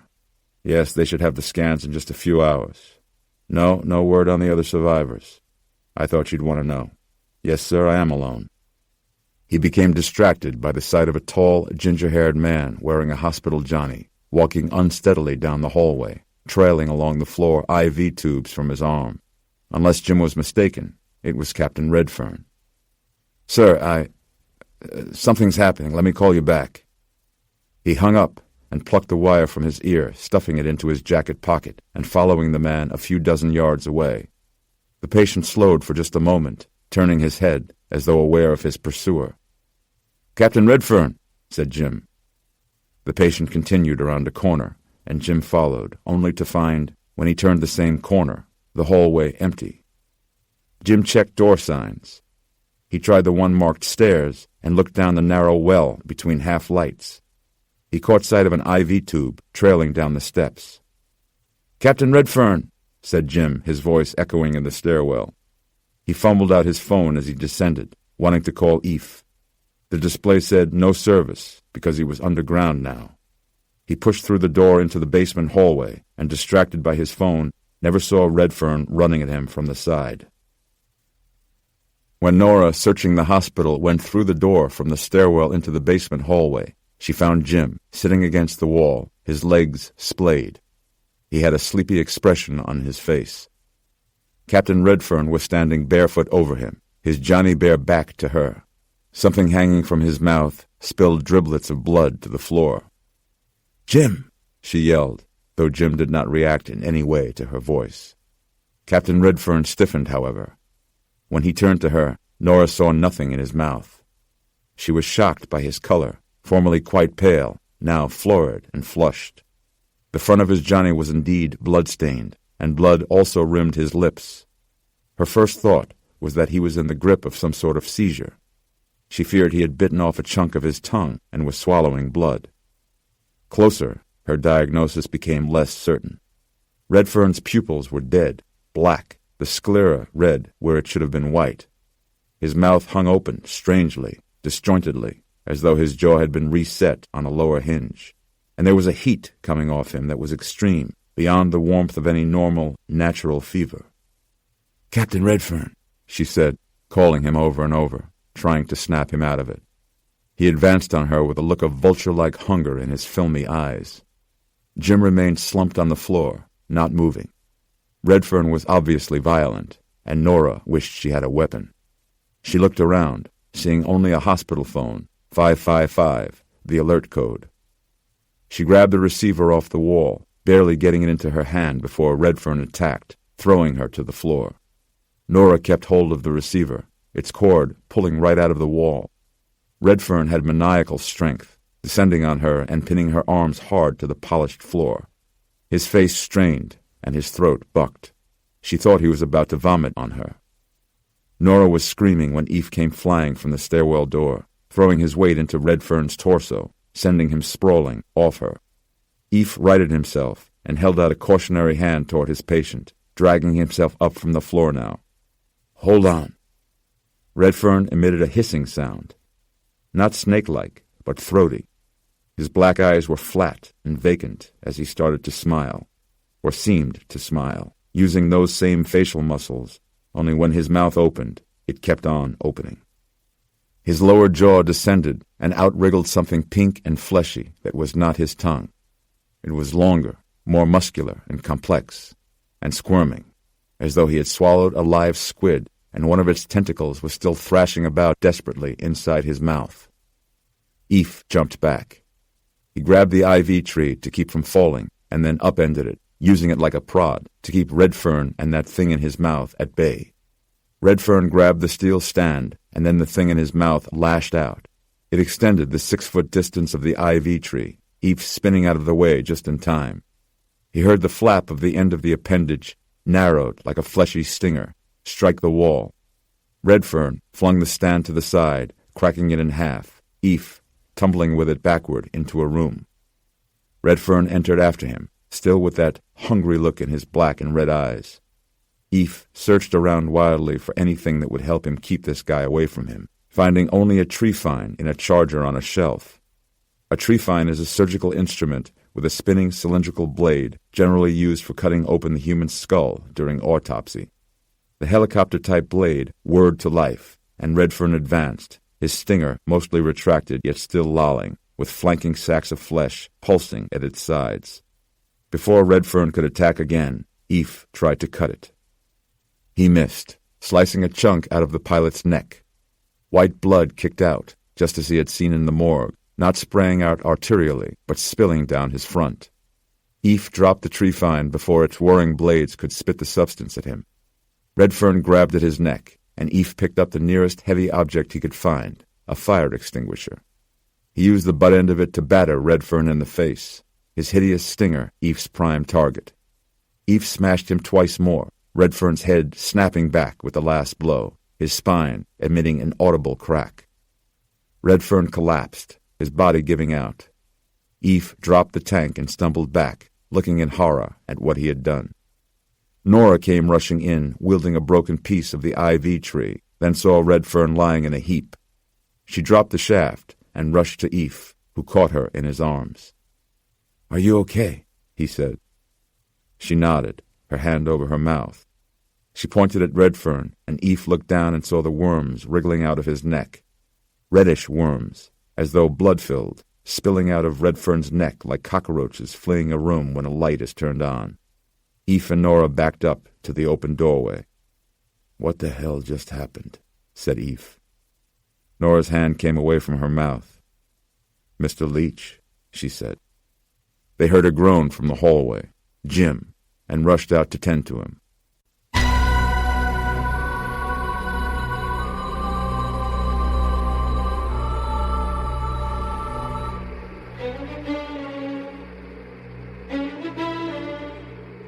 Interlude 3. Revolt, 1943. August was searing through the calendar, and Abraham Setrakian, laying out beams for a suspended roof, felt its burden more than most. The sun was baking him. Every day it was like this. But even more than that, he had come to loathe the night, his bunk and his dreams of home, which had formerly been his only respite from the horror of the death camp, and was now a hostage to two equally merciless masters. The dark thing, Sardu, now spaced his visits to a regular pattern of twice-a-week feedings in Setrakian's barracks, and probably the same in the other barracks as well. The deaths went completely unnoticed by guards and prisoners alike. The Ukrainian guards wrote the corpses off as suicides, and to the SS it meant only a change in a ledger entry. In the months since the Sardu thing's first visit, Setrakian, obsessed with the notion of defeating such evil, learned as much as he could from other local prisoners about an ancient Roman crypt located somewhere in the outlying forest. There, he was now certain, the thing had made its lair, from whence it emerged each night to slake its ungodly thirst. If Setrakian ever understood true thirst, it was that day. Water carriers circulated among the prisoners constantly, though many of them themselves fell prey to heat seizures. The burning hole was well fed that day. Setrakian had managed to collect what he needed, a length of raw white oak and a bit of silver for the tip. That was the old way to dispose of Strigoi, the vampire. He had sharpened the tip for days before treating it with the silver. Smuggling it into his barracks alone took the better part of 2 weeks of planning. He had lodged it in an empty space directly behind his bed. If the guards ever found it, they would execute him on the spot, for there was no mistaking the shape of the hardwood as a weapon. The night before, Sardu had entered the camp late, later than usual. Setrakian had lain very still, waiting patiently for it to begin feeding on an infirm Romani. He felt revulsion and remorse, and prayed for forgiveness, but it was a necessary part of his plan, for the half-gorged creature would be less alert. The blue light of impending dawn filtered through the small grated windows at the east end of the barracks, just what Setrakian had been waiting for. He pricked his index finger, drawing a perfect crimson pearl out of his dry flesh. Yet he was completely unprepared for what happened next. He had never heard the thing utter a sound. It conducted its unholy repast in utter silence. But now, at the smell of young Setrakian's blood, the thing groaned. The sound reminded Setrakian of the creaking sound of dry wood when twisted, or the sputter of water down a clogged drain. In a matter of seconds, the thing was at Setrakian's side. As the young man cautiously slid his hand back, reaching for the stake, the two locked eyes. Setrakian couldn't help but turn toward it when it moved near his bed. The thing smiled at him. "Ages since we fed looking into living eyes," the thing said. "Ages." Its breath smelled of earth and of copper, and its tongue clicked in its mouth. Its deep voice sounded like an amalgam of many voices, poured forth as though lubricated by human blood. "Sardu," whispered Setrakian, unable to keep the name to himself. The beady, burnished eyes of the thing opened wider, and for a fleeting moment they looked almost human. "He is not alone in this body," it hissed. How dare you call to him? Setrakian gripped the stake behind his bed, slowly sliding it out. A man has a right to be called by his own name before meeting God, said Setrakian, with the righteousness of youth. The thing gurgled with joy. Then, young thing, you may tell me yours. Setrakian made his move then, but the silver tip of the stake made a tiny scraping noise, revealing its presence a mere instant before it flew toward the thing's heart. But that instant was enough. The thing uncoiled its claw and stopped the weapon an inch from its own chest. Setrakian tried to free himself, striking out with his other hand, but the thing stopped that too. It lacerated the side of Setrakian's neck with the tip of its stinger, just a gash, coming as fast as the blink of an eye, enough to inject him with the paralyzing agent. Now it held the young man firmly by both hands. It raised him up from the bed. But you will not meet God, the thing said, for I am personally acquainted with him, and I know him to be gone. Setrakian was on the verge of fainting from the vice-like pressure the claws exerted upon his hands, the hands that kept him alive for so long in that camp. His brain was bursting with pain, mouth gaping, lungs gasping for breath, but no scream would surge from within. The thing looked deep into Setrakian's eyes then, and saw his soul. Abraham Setrakian, it purred. A name so soft, so sweet for a boy so full of spirit. It moved close to his face. But why destroy me, boy? Why am I so deserving of your wrath, when around you find even more death in my absence? I am not the monster here. It is God, your God and mine, the absent Father who left us all so long ago. In your eyes I see what you fear most, young Abraham, and it is not me. It is the pit. So now you shall see what happens when I feed you to it, and God does nothing to stop it. And then with a brutal cracking noise, the thing shattered the bones in the hands of young Abraham. The boy fell to the floor, curled in a ball of pain, his crushed fingers near his chest. He had landed in a faint pool of sunlight. Dawn. The thing hissed, attempting to move close to him one more time. But the prisoners in the barracks began to stir, and as young Abraham lost consciousness, the thing vanished. Abraham was discovered bleeding and injured before roll call. He was dispatched to the infirmary, from which wounded prisoners never returned. A carpenter with broken hands served no purpose in the camp, and the head overseer immediately approved his disposal. He was dragged out to the burning hole with the rest of the roll call failures, made to kneel in a line.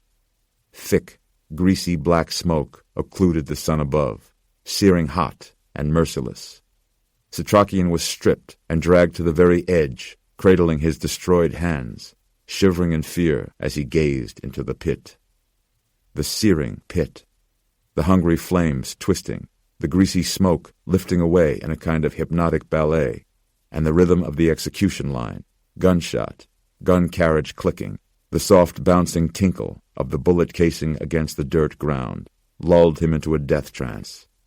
Staring down into the flames stripping away flesh and bone, unveiling man for what he is, mere matter. Disposable, crushable, flammable sacks of meat, easily revertible to carbon. The thing was an expert in horror, but this human horror indeed exceeded any other possible fate, not only because it was without mercy, but because it was acted upon rationally and without compulsion.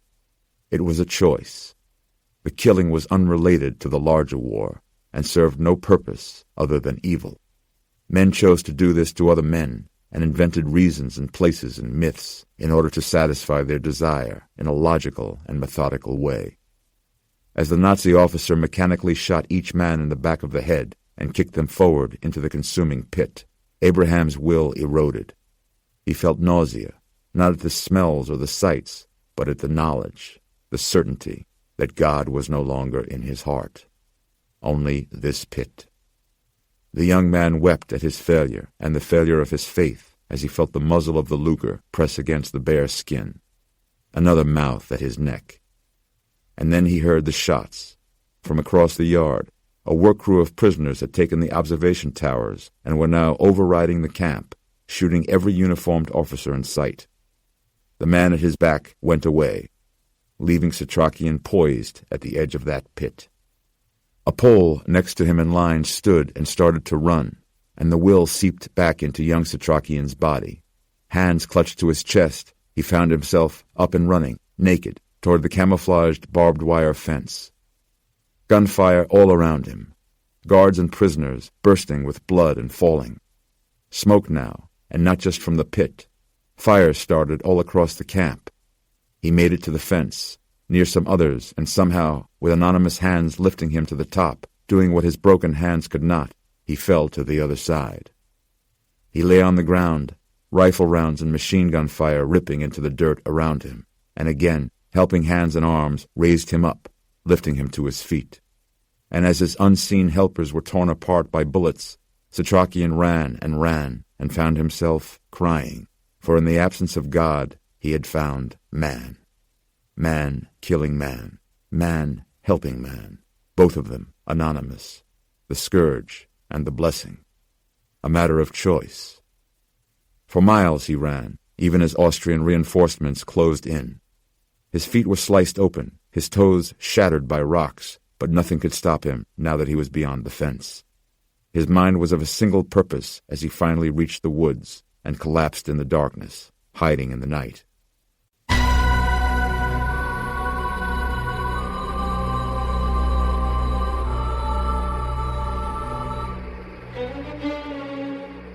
Dawn. 17th Precinct Headquarters, East 51st Street, Manhattan. Setrakian shifted his weight, trying to get comfortable on the bench against the wall inside the precinct house holding tank. He had waited in a glass-walled pre-booking area all night, stuck with many of the same thieves, drunks, and perverts he was caged in with now. During the long wait, he had had sufficient time to consider the scene he had made outside the coroner's office, and realized he had spoiled his best chance at reaching the Federal Disease Control Agency in the person of Dr. Goodweather. Of course, he had come off like a crazy old man. Maybe he was slipping, going wobbly, like a gyroscope at the end of its revolutions. Maybe the years of waiting for this moment, lived on that line between dread and hope, had taken their toll. Part of getting old is checking oneself constantly, keeping a good firm grip on the handrail, making sure you're still you. No, he knew what he knew. The only thing wrong with him now was that he was being driven mad by desperation. Here he was, being held captive in a police station in Midtown Manhattan, while all around him. Be smart, you old fool. Find a way out of here. You've worked your way out of far worse places than this. He replayed the scene from the booking area in his mind. In the middle of his giving his name and address, and having the charges of disturbing the peace and criminal trespass explained to him, and signing a property form for his walking stick. It is of immense personal significance, he had told the sergeant. And his heart pills, a Mexican youth of 18 or 19 was brought in, wrists handcuffed behind him. The youth had been roughed up, his face scratched, his shirt torn. What caught Setrakian's eye were the burn holes in his black pants and across his shirt. "This is bullshit, man," said the youth, arms pulled tight behind him, leaning back as he was pushed ahead by detectives. "That puto was crazy. Dude was loco. He was naked, running in the streets, attacking people. He came at us." The detectives dropped him hard into a chair. "You didn't see him, man. That fucker bled white. He had this thing in his mouth. It wasn't fucking human." One of the detectives came over to Setrakian's booking sergeant's cubicle, wiping sweat off his face with a paper towel. Crazy-ass Mex. Two-time juvie loser. Just turned 18. Killed a man this time in a fight. Him and a buddy. Must have jumped the guy. Stripped off his clothes. Tried to roll him right in the middle of Times Square. The booking sergeant rolled his eyes and continued pecking at his keyboard. He asked Setrakian another question, but Setrakian didn't hear him.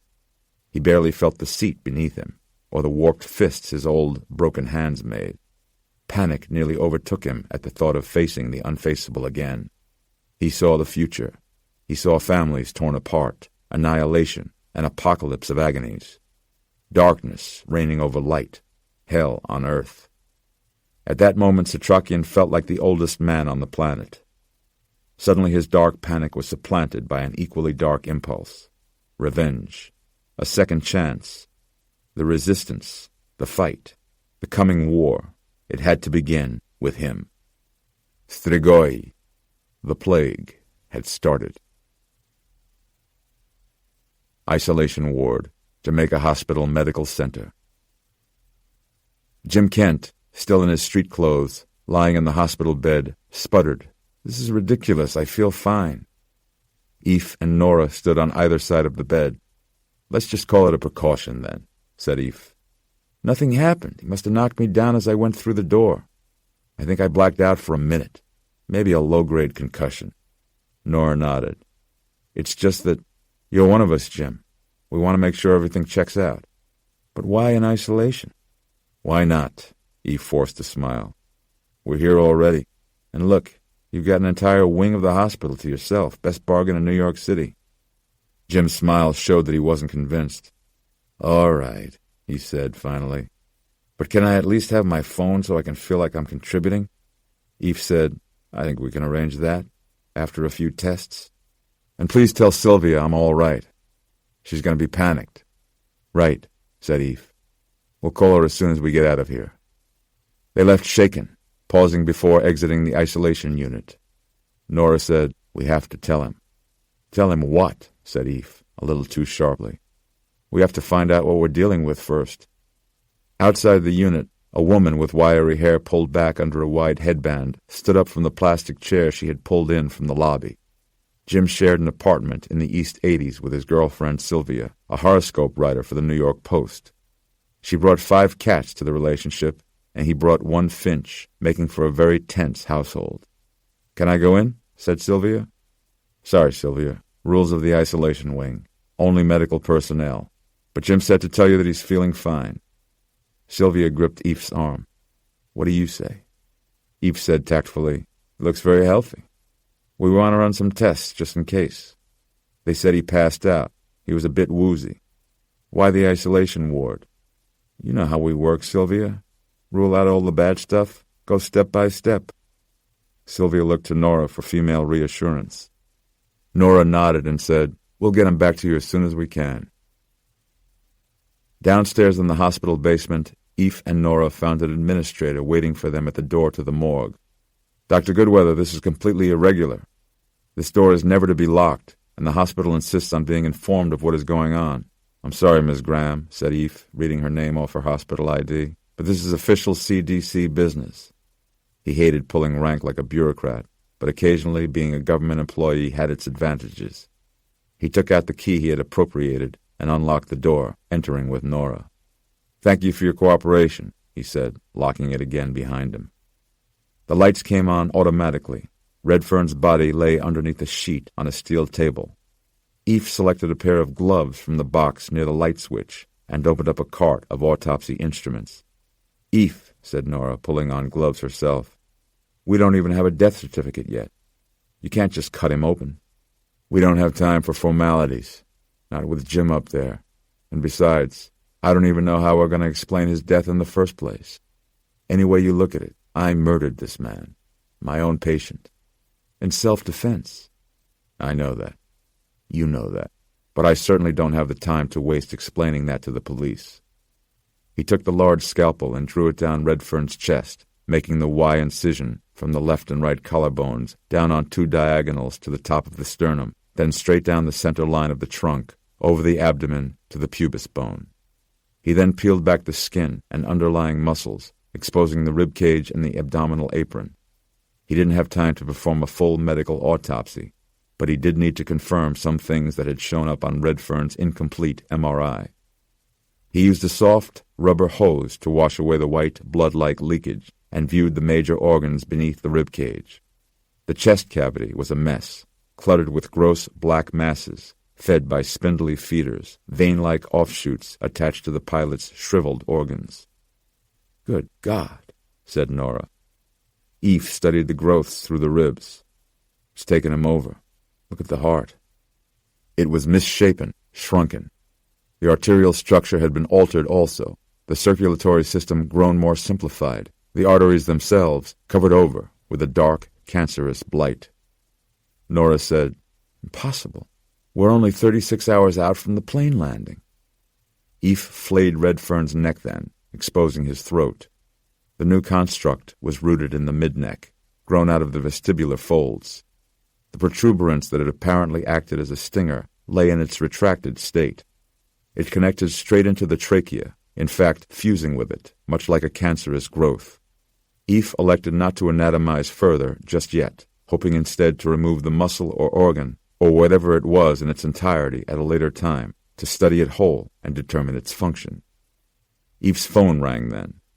He turned so that Nora could pull it from his pocket with her clean gloves.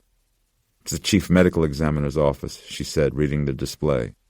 She answered it for him, and after listening for a few moments, told the caller, "We'll be right there." Office of the Chief Medical Examiner, Manhattan. Director Barnes arrived at the OCME at 30th and 1st Streets at the same time as Eph and Nora. He stepped from his car, unmistakable in his goatee and Navy-style uniform. The intersection was jammed with police cars and TV news crews set up outside the turquoise front of the morgue building. Their credentials got them inside, all the way to Dr. Julius Mernstein, the chief medical examiner for New York. Mernstein was bald but for tufts of brown hair on the sides and back of his head, long-faced, dour by nature, wearing the requisite white doctor's coat over gray slacks. "We think we were broken into overnight. We don't know." Dr. Mernstein looked at an overturned computer monitor, and pencils spilled from a cup. "We can't get any of the overnight staff on the phone." He double-checked that with an assistant who had a telephone to her ear and who shook her head in confirmation. "Follow me." Down in the basement morgue, everything appeared to be in order, from the clean autopsy tables to the countertops, scales, and measuring devices. No vandalism here. Dr. Mernstein led the way to the walk-in refrigerator and waited for Eph, Nora, and Director Barnes to join him. The body cooler was empty. The stretchers were all still there, and a few discarded sheets, as well as some articles of clothing. A handful of dead bodies remained along the left wall. All the airplane casualties were gone. "Where are they?" said Eph. "That's just it," said Dr. Mernstein. "We don't know." Director Barnes stared at him for a moment. "Are you telling me that you believe someone broke in here overnight and stole 40-odd corpses?" "Your guess is as good as mine, Dr. Barnes. I was hoping your people could enlighten me." "Well," said Barnes, "they didn't just walk away." Nora said, "What about Brooklyn, Queens?" Dr. Mernstein said, "I've not heard from Queens yet, but Brooklyn is reporting the same thing." "The same thing," said Nora. "The airline passengers' corpses are gone." "Precisely," said Dr. Mernstein. "I called you here in hopes that perhaps your agency had claimed these cadavers without our knowledge." Barnes looked at Eph and Nora. They shook their heads. Barnes said, "Christ, I have to get on the phone with the FAA." Eph and Nora caught him before he did, away from Dr. Mernstein. "We need to talk," said Eph. The director looked from face to face. "How is Jim Kent?" "He looks fine. He says he feels fine." "Okay," said Barnes. "What?" "He has a perforation wound in his neck, through the throat, the same as we found on the Flight 753 victims." Barnes scowled. "How can that be?" Eph briefed him on Redfern's escape from imaging and the subsequent attack. He pulled an MRI scan from an oversized X-ray envelope and stuck it up on a wall reader, switching on the backlight. "This is the pilot's before picture." The major organs were in view. Everything looked sound. "Yes," said Barnes. Eph said, "This is the after picture." He put up a scan showing Redfern's torso clouded with shadows. Barnes put on his half-glasses. "Tumors?"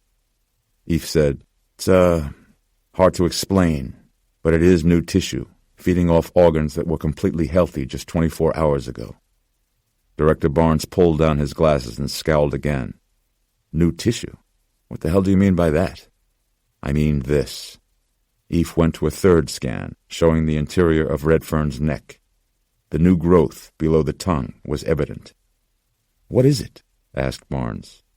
A stinger, answered Nora, of some sort, muscular in construction, retractable, fleshy. Barnes looked at her as if she was crazy. A stinger? Yes, sir, said Eve, quick to back her up. We believe it's responsible for the cut in Jim's neck. Barnes looked back and forth between them. You're telling me that one of the survivors of the airplane catastrophe grew a stinger and attacked Jim Kent with it? Eve nodded and referred to the scans again as proof. Everett, we need to quarantine the remaining survivors. Barnes checked Nora, who nodded rigorously, with Eve on this all the way. Director Barnes said, The inference is that you believe this tumorous growth, this biological transformation, is somehow transmissible?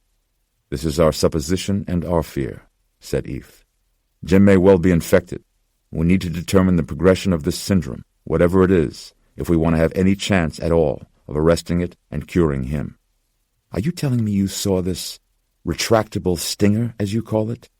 We both did. And where is Captain Redfern now? At the hospital. His prognosis? Eve answered before Nora could. Uncertain. Barnes looked at Eve, now staring to sense that something wasn't kosher. Eve said, All we are requesting is an order to compel the others to receive medical treatment. Quarantining 3 people means potentially panicking 300 million others. Barnes checked their faces again, as though for final confirmation. Do you think this relates in any way to the disappearance of these bodies? I don't know, said Eve. What he almost said was, I don't want to know. Fine, said Barnes. I will start the process. Start the process? This'll take some doing. Eve said, We need this now. Right now. Ephraim, what you have presented me with here is bizarre and unsettling, but it is apparently isolated. I know you are concerned for the health of a colleague, but securing a federal order of quarantine means that I have to request and receive an executive order from the president, and I don't carry those around in my wallet. I don't see any indication of a potential pandemic just yet, and so I must go through normal channels. Until that time, I do not want you harassing these other survivors. Harassing, said Eve. There will be enough panic without our overstepping our obligations. I might point out to you, if the other survivors have indeed become ill, why haven't we heard from them by now?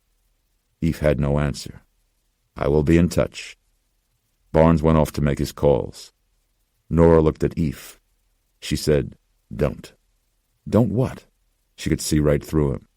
Don't go looking up the other survivors. Don't screw up our chance of saving Jim by pissing off this lawyer woman or scaring off the others. Eve was stewing when the outside doors opened. 2 EMTs wheeled in an ambulance gurney with a body bag set on top, met by 2 morgue attendants. The dead wouldn't wait for this mystery to play itself out.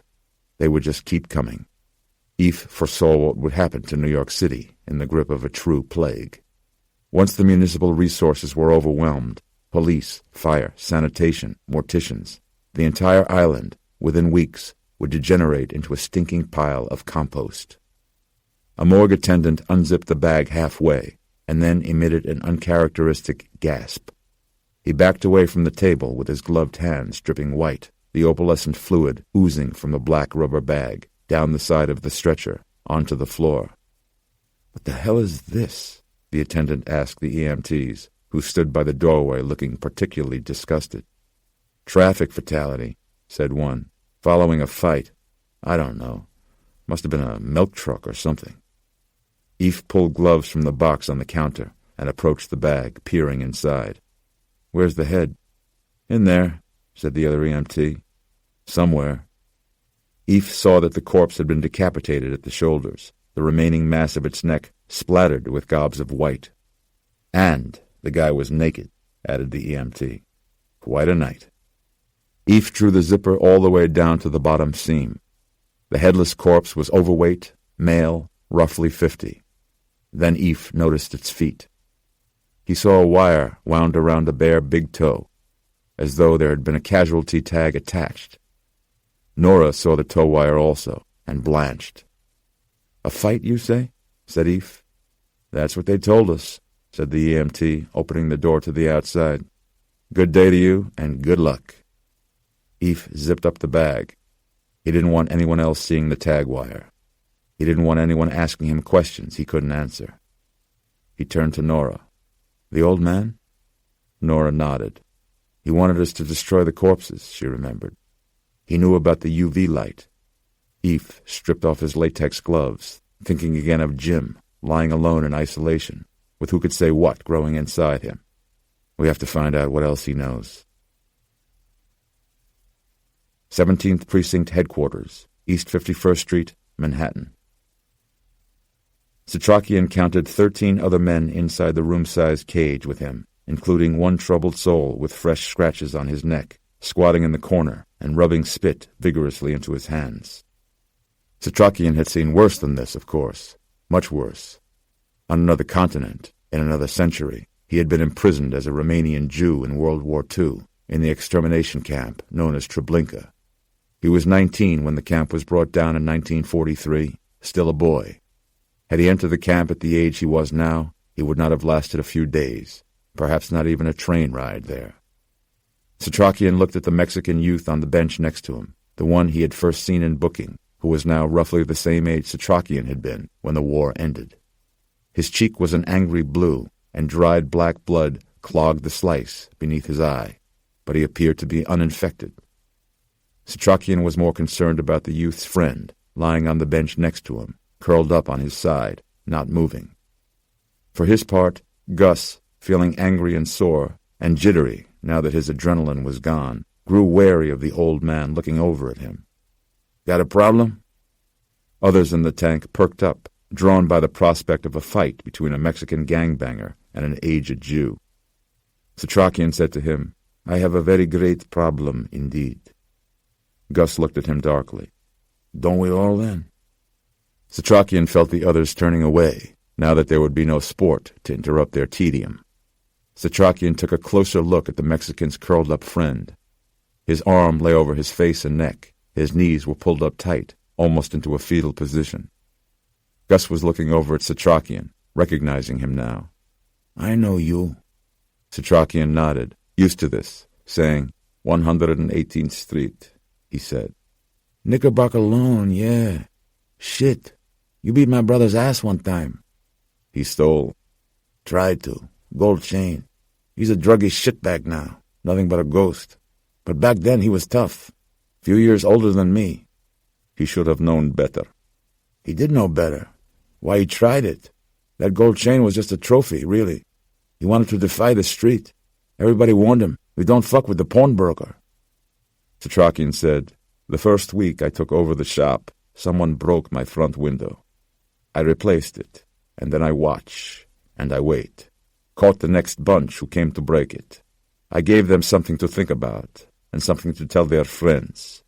That was more than 30 years ago. I haven't had a problem with my glass since." Gus looked at the old man's crumpled fingers, outlined by wool gloves. "Your hands," he said. "What happened? You get caught stealing once?" "Not stealing, no," said the old man, rubbing his hands through the wool. "An old injury, one I did not receive medical attention for until much too late." Gus showed him the tattoo on his hand, making a fist so that the webbing between his thumb and forefinger swelled up. It showed 3 black circles. "Like the design on your shop sign."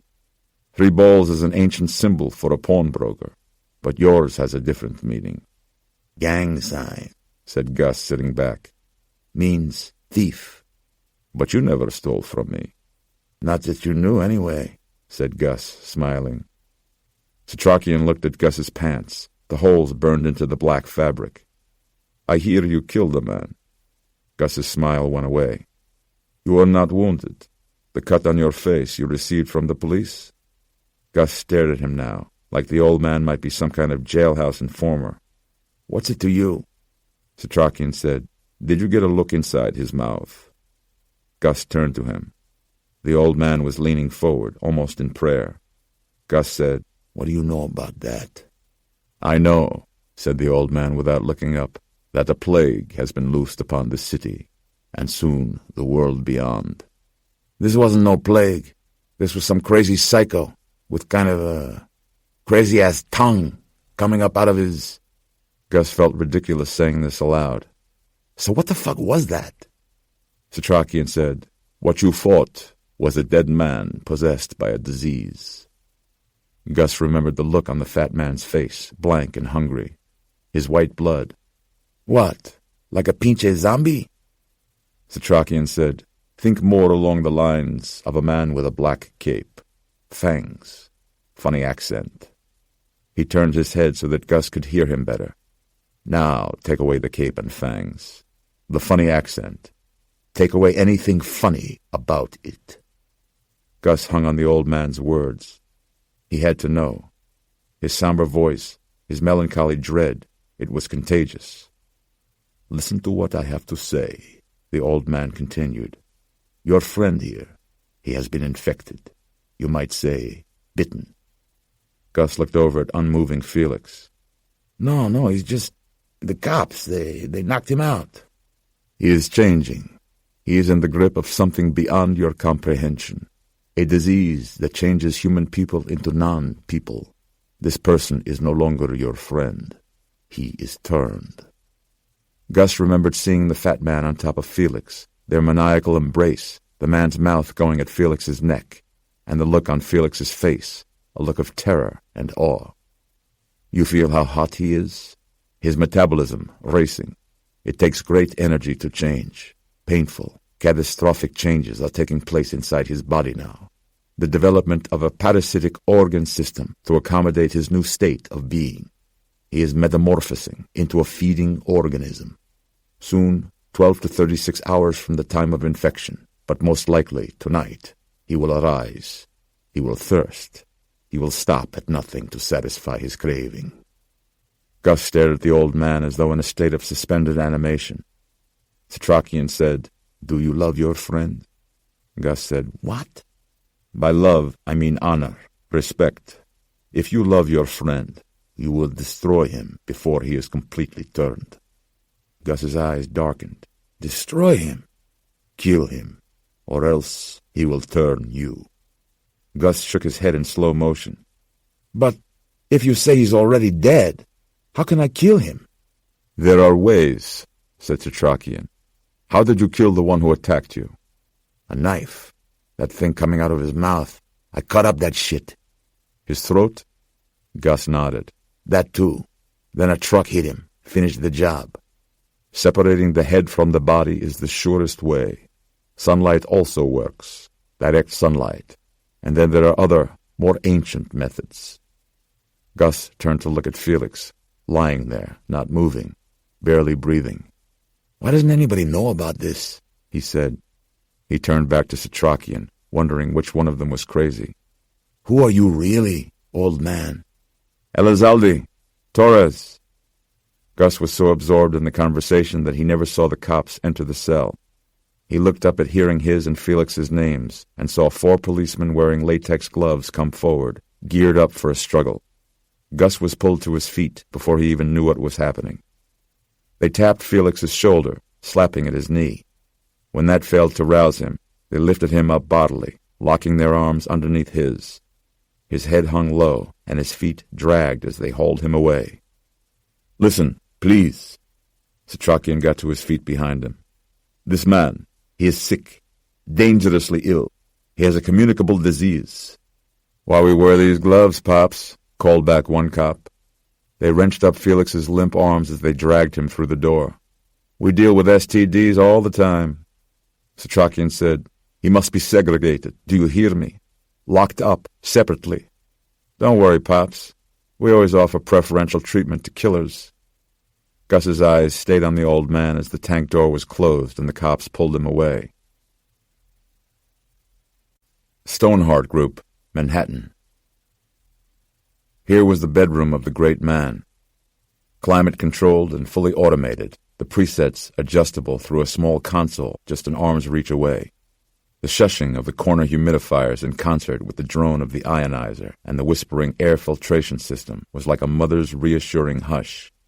Every man thought Eldridge Palmer should slumber nightly in a womb and sleep like a baby. Dusk was still many hours away, and he was impatient.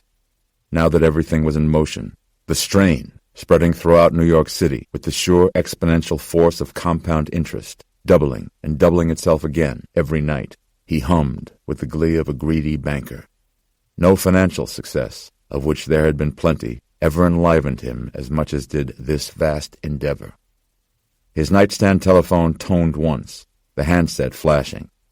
Any calls to this phone had to be routed through his nurse and assistant, Mr. Fitzwilliam, a man of extraordinary good judgment and discretion.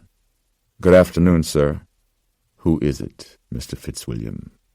"Mr. Jim Kent, sir. He says it's urgent. I'm putting him through." In a moment, Mr. Kent, one of Palmer's many well-placed Stoneheart Society members, said, "Yes, hello?" "Go ahead, Mr. Kent." "Yes, can you hear me? I have to talk quietly." "I can hear you, Mr. Kent. We were cut off last time." "Yes, the pilot had escaped, walked away from testing." Palmer smiled. "And he is gone now?" "No, I wasn't sure what to do, so I followed him through the hospital until Dr. Goodweather and Dr. Martinez caught up with him. They said Redfern is okay, but I can't confirm his status.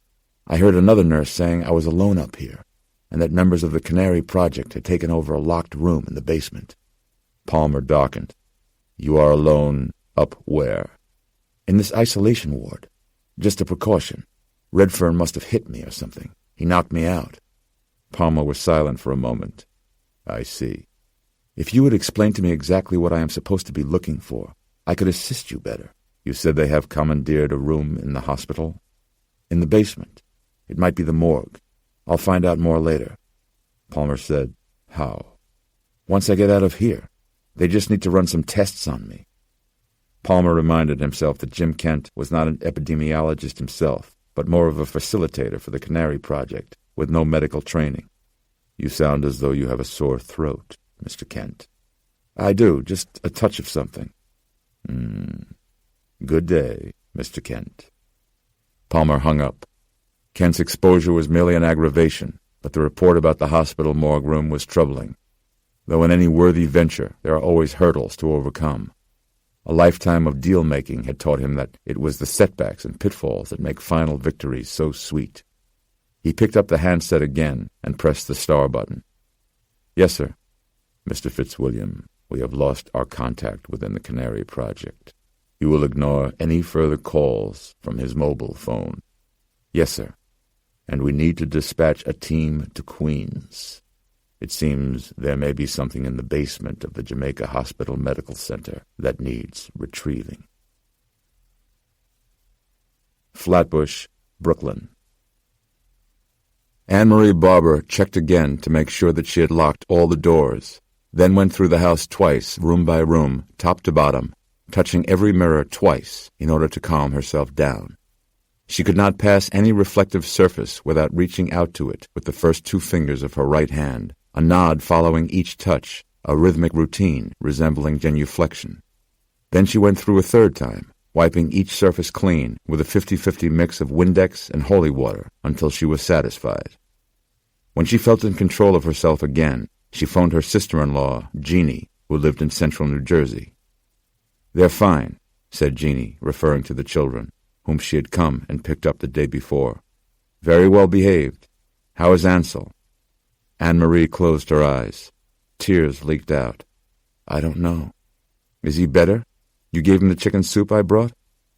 Anne-Marie was afraid her trembling lower jaw would be detected in her speech. "I will. I'll call you back." She hung up and looked out the back window at the graves, two patches of overturned dirt, thinking of the dogs lying there. Ansel, what he had done to them. She scrubbed her hands, then went through the house again, just the downstairs this time. She pulled out the mahogany chest from the buffet in the dining room and opened up the good silver, her wedding silver, shiny and polished. Her secret stash, hidden there as another woman might hide candy or pills. She touched each utensil, her fingertips going back and forth from the silver to her lips. She felt that she would fall apart if she didn't touch every single one. Then she went to the back door. She paused there, exhausted, her hand on the knob, praying for guidance, for strength. She prayed for knowledge, to understand what was happening, and to be shown the right thing to do. She opened the door and walked down the steps to the shed from which she had dragged the dogs' corpses to the corner of the yard, not knowing what else to do. Luckily, there had been an old shovel underneath the front porch, so she didn't have to go back into the shed. She buried them in shallow soil and wept over their graves. Wept for them and for her children and for herself. She stepped to the side of the shed where orange and yellow mums were planted in a box beneath a small 4-pane window. She hesitated before looking inside, shading her eyes from the sunlight. Yard tools hung from pegboard walls inside, other tools stacked on shelves, and a small workbench. The sunlight through the window formed a perfect rectangle on the dirt floor, Anne-Marie's shadow falling over a metal stake driven into the ground. A chain like the one on the door was attached to the stake, the end of which was obscured by her angle of vision. The floor showed signs of digging. She went back to the front, stopping before the chained doors, listening. Ansel? No more than a whisper on her part. She listened again, and hearing nothing, put her mouth right up to the half-inch of space between the rain-warped doors. Ansel? A rustling. The vaguely animalistic sound terrified her, and yet reassured her at the same time. He was still inside, still with her. Ansel, I don't know what to do. Please, tell me what to do. I can't do this without you. I need you, dearest. Please answer me. What will I do? More rustling, like dirt being shaken off. A guttural noise, as from a clogged pipe. If she could just see him, his reassuring face. Anne-Marie reached inside the front of her blouse, drawing out the stubby key that hung on a shoelace there.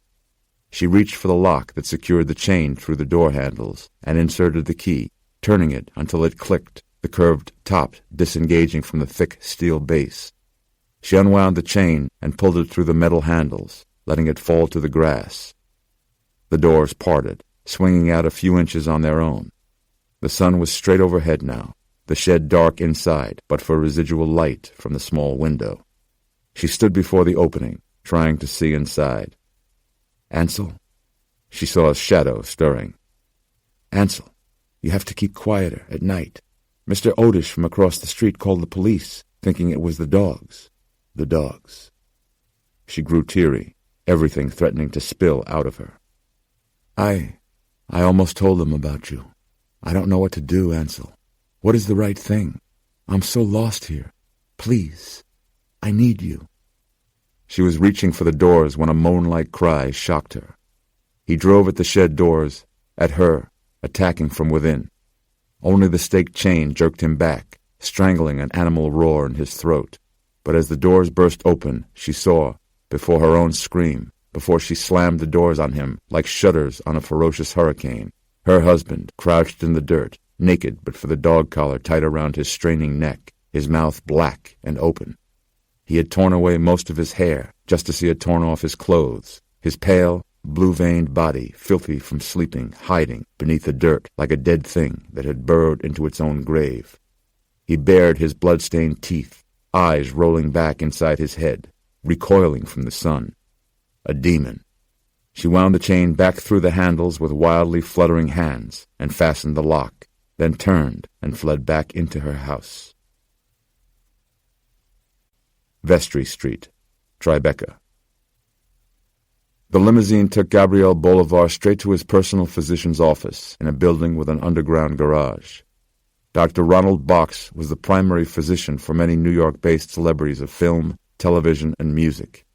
He was not a rock doc or a Dr. Feelgood, a pure prescription writing machine, although he was liberal with his electronic pen.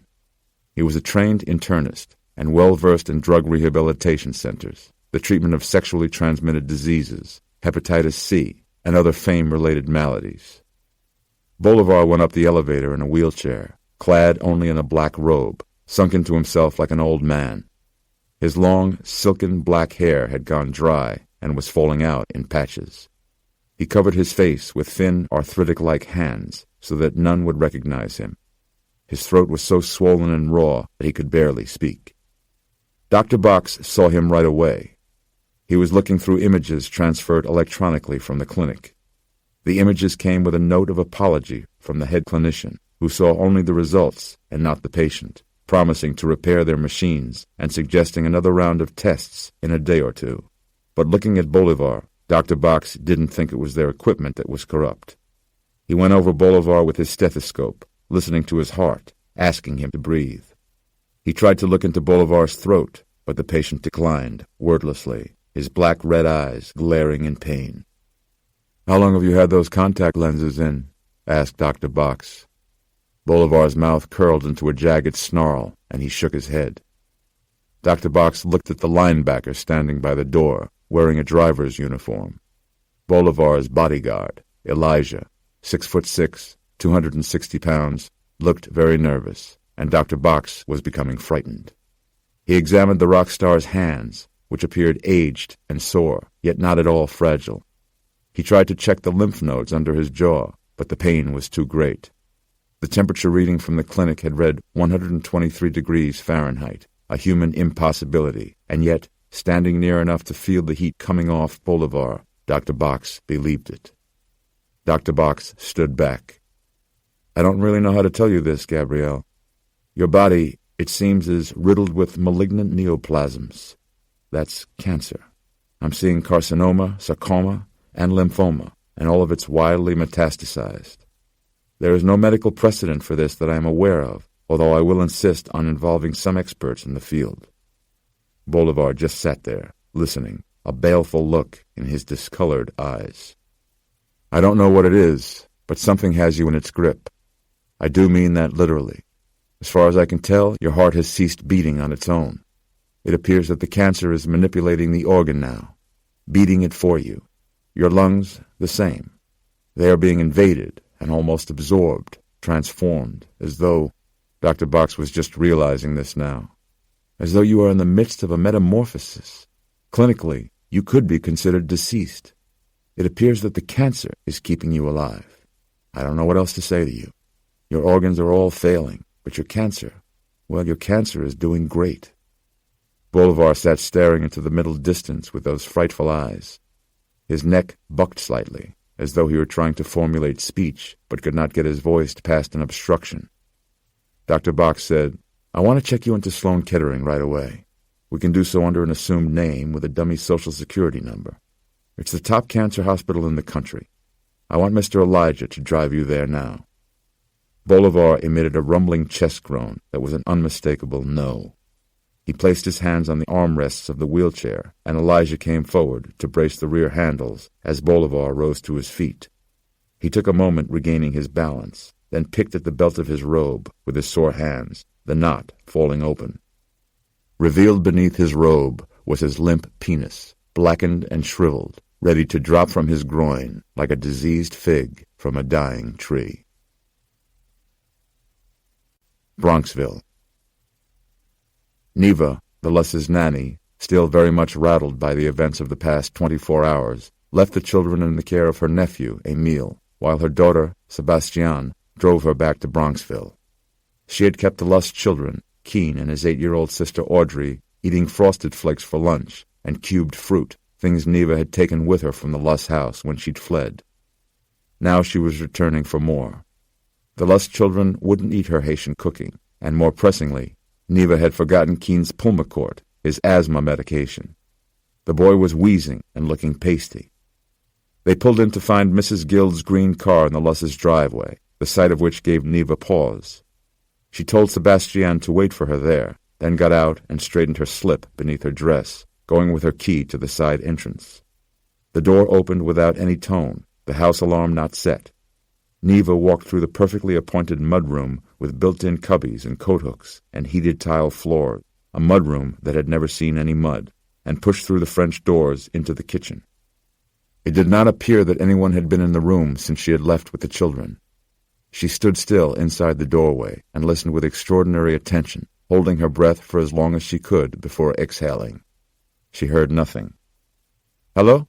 she called a few times, wondering if Mrs. Gill, with whom she had a largely silent relationship, the housekeeper, Neva suspected, was a silent racist, would answer, wondering if Joan, a mother so devoid of natural maternal instinct as to be, for all her lawyerly success, like a child herself, would answer, and knowing in both cases that they would not.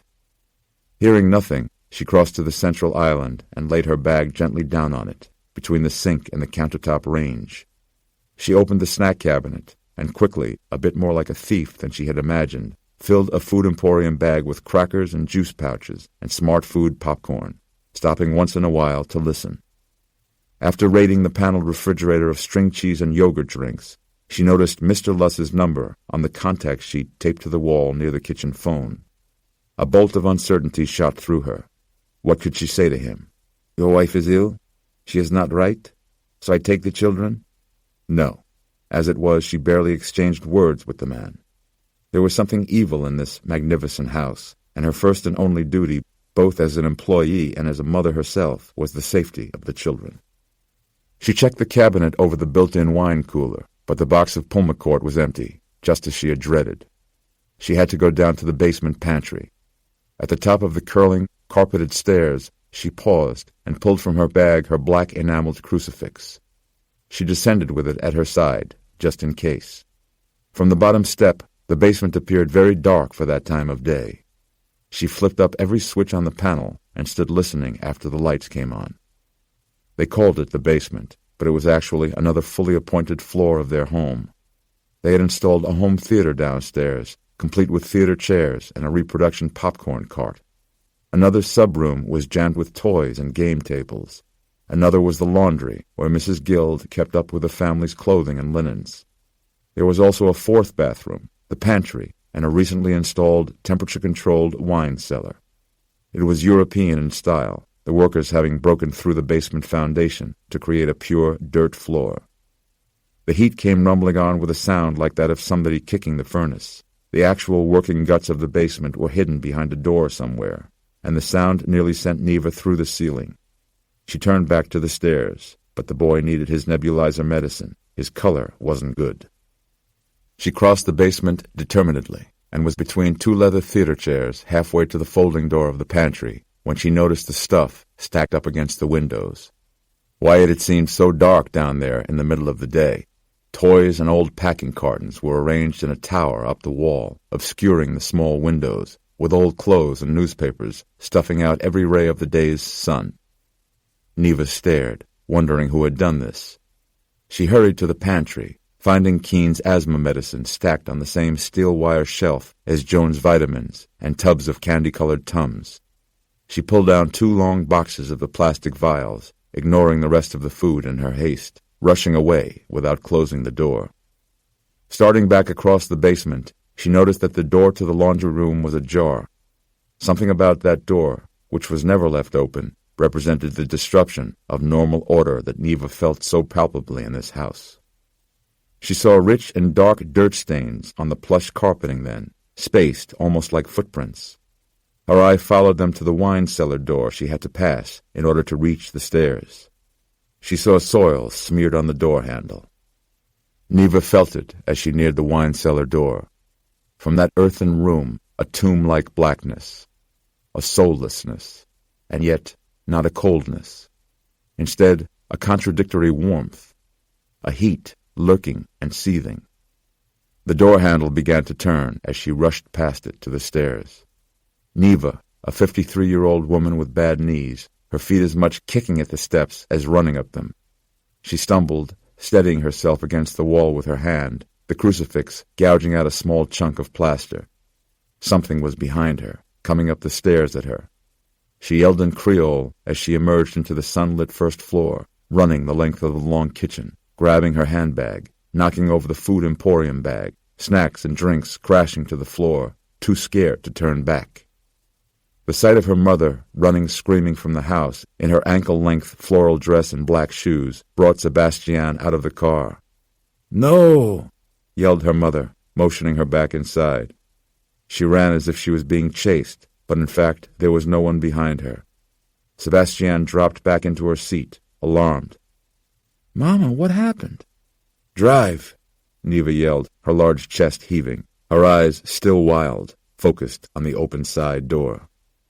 "Mama!" said Sebastian, putting the car into reverse. "This is kidnapping. They have laws.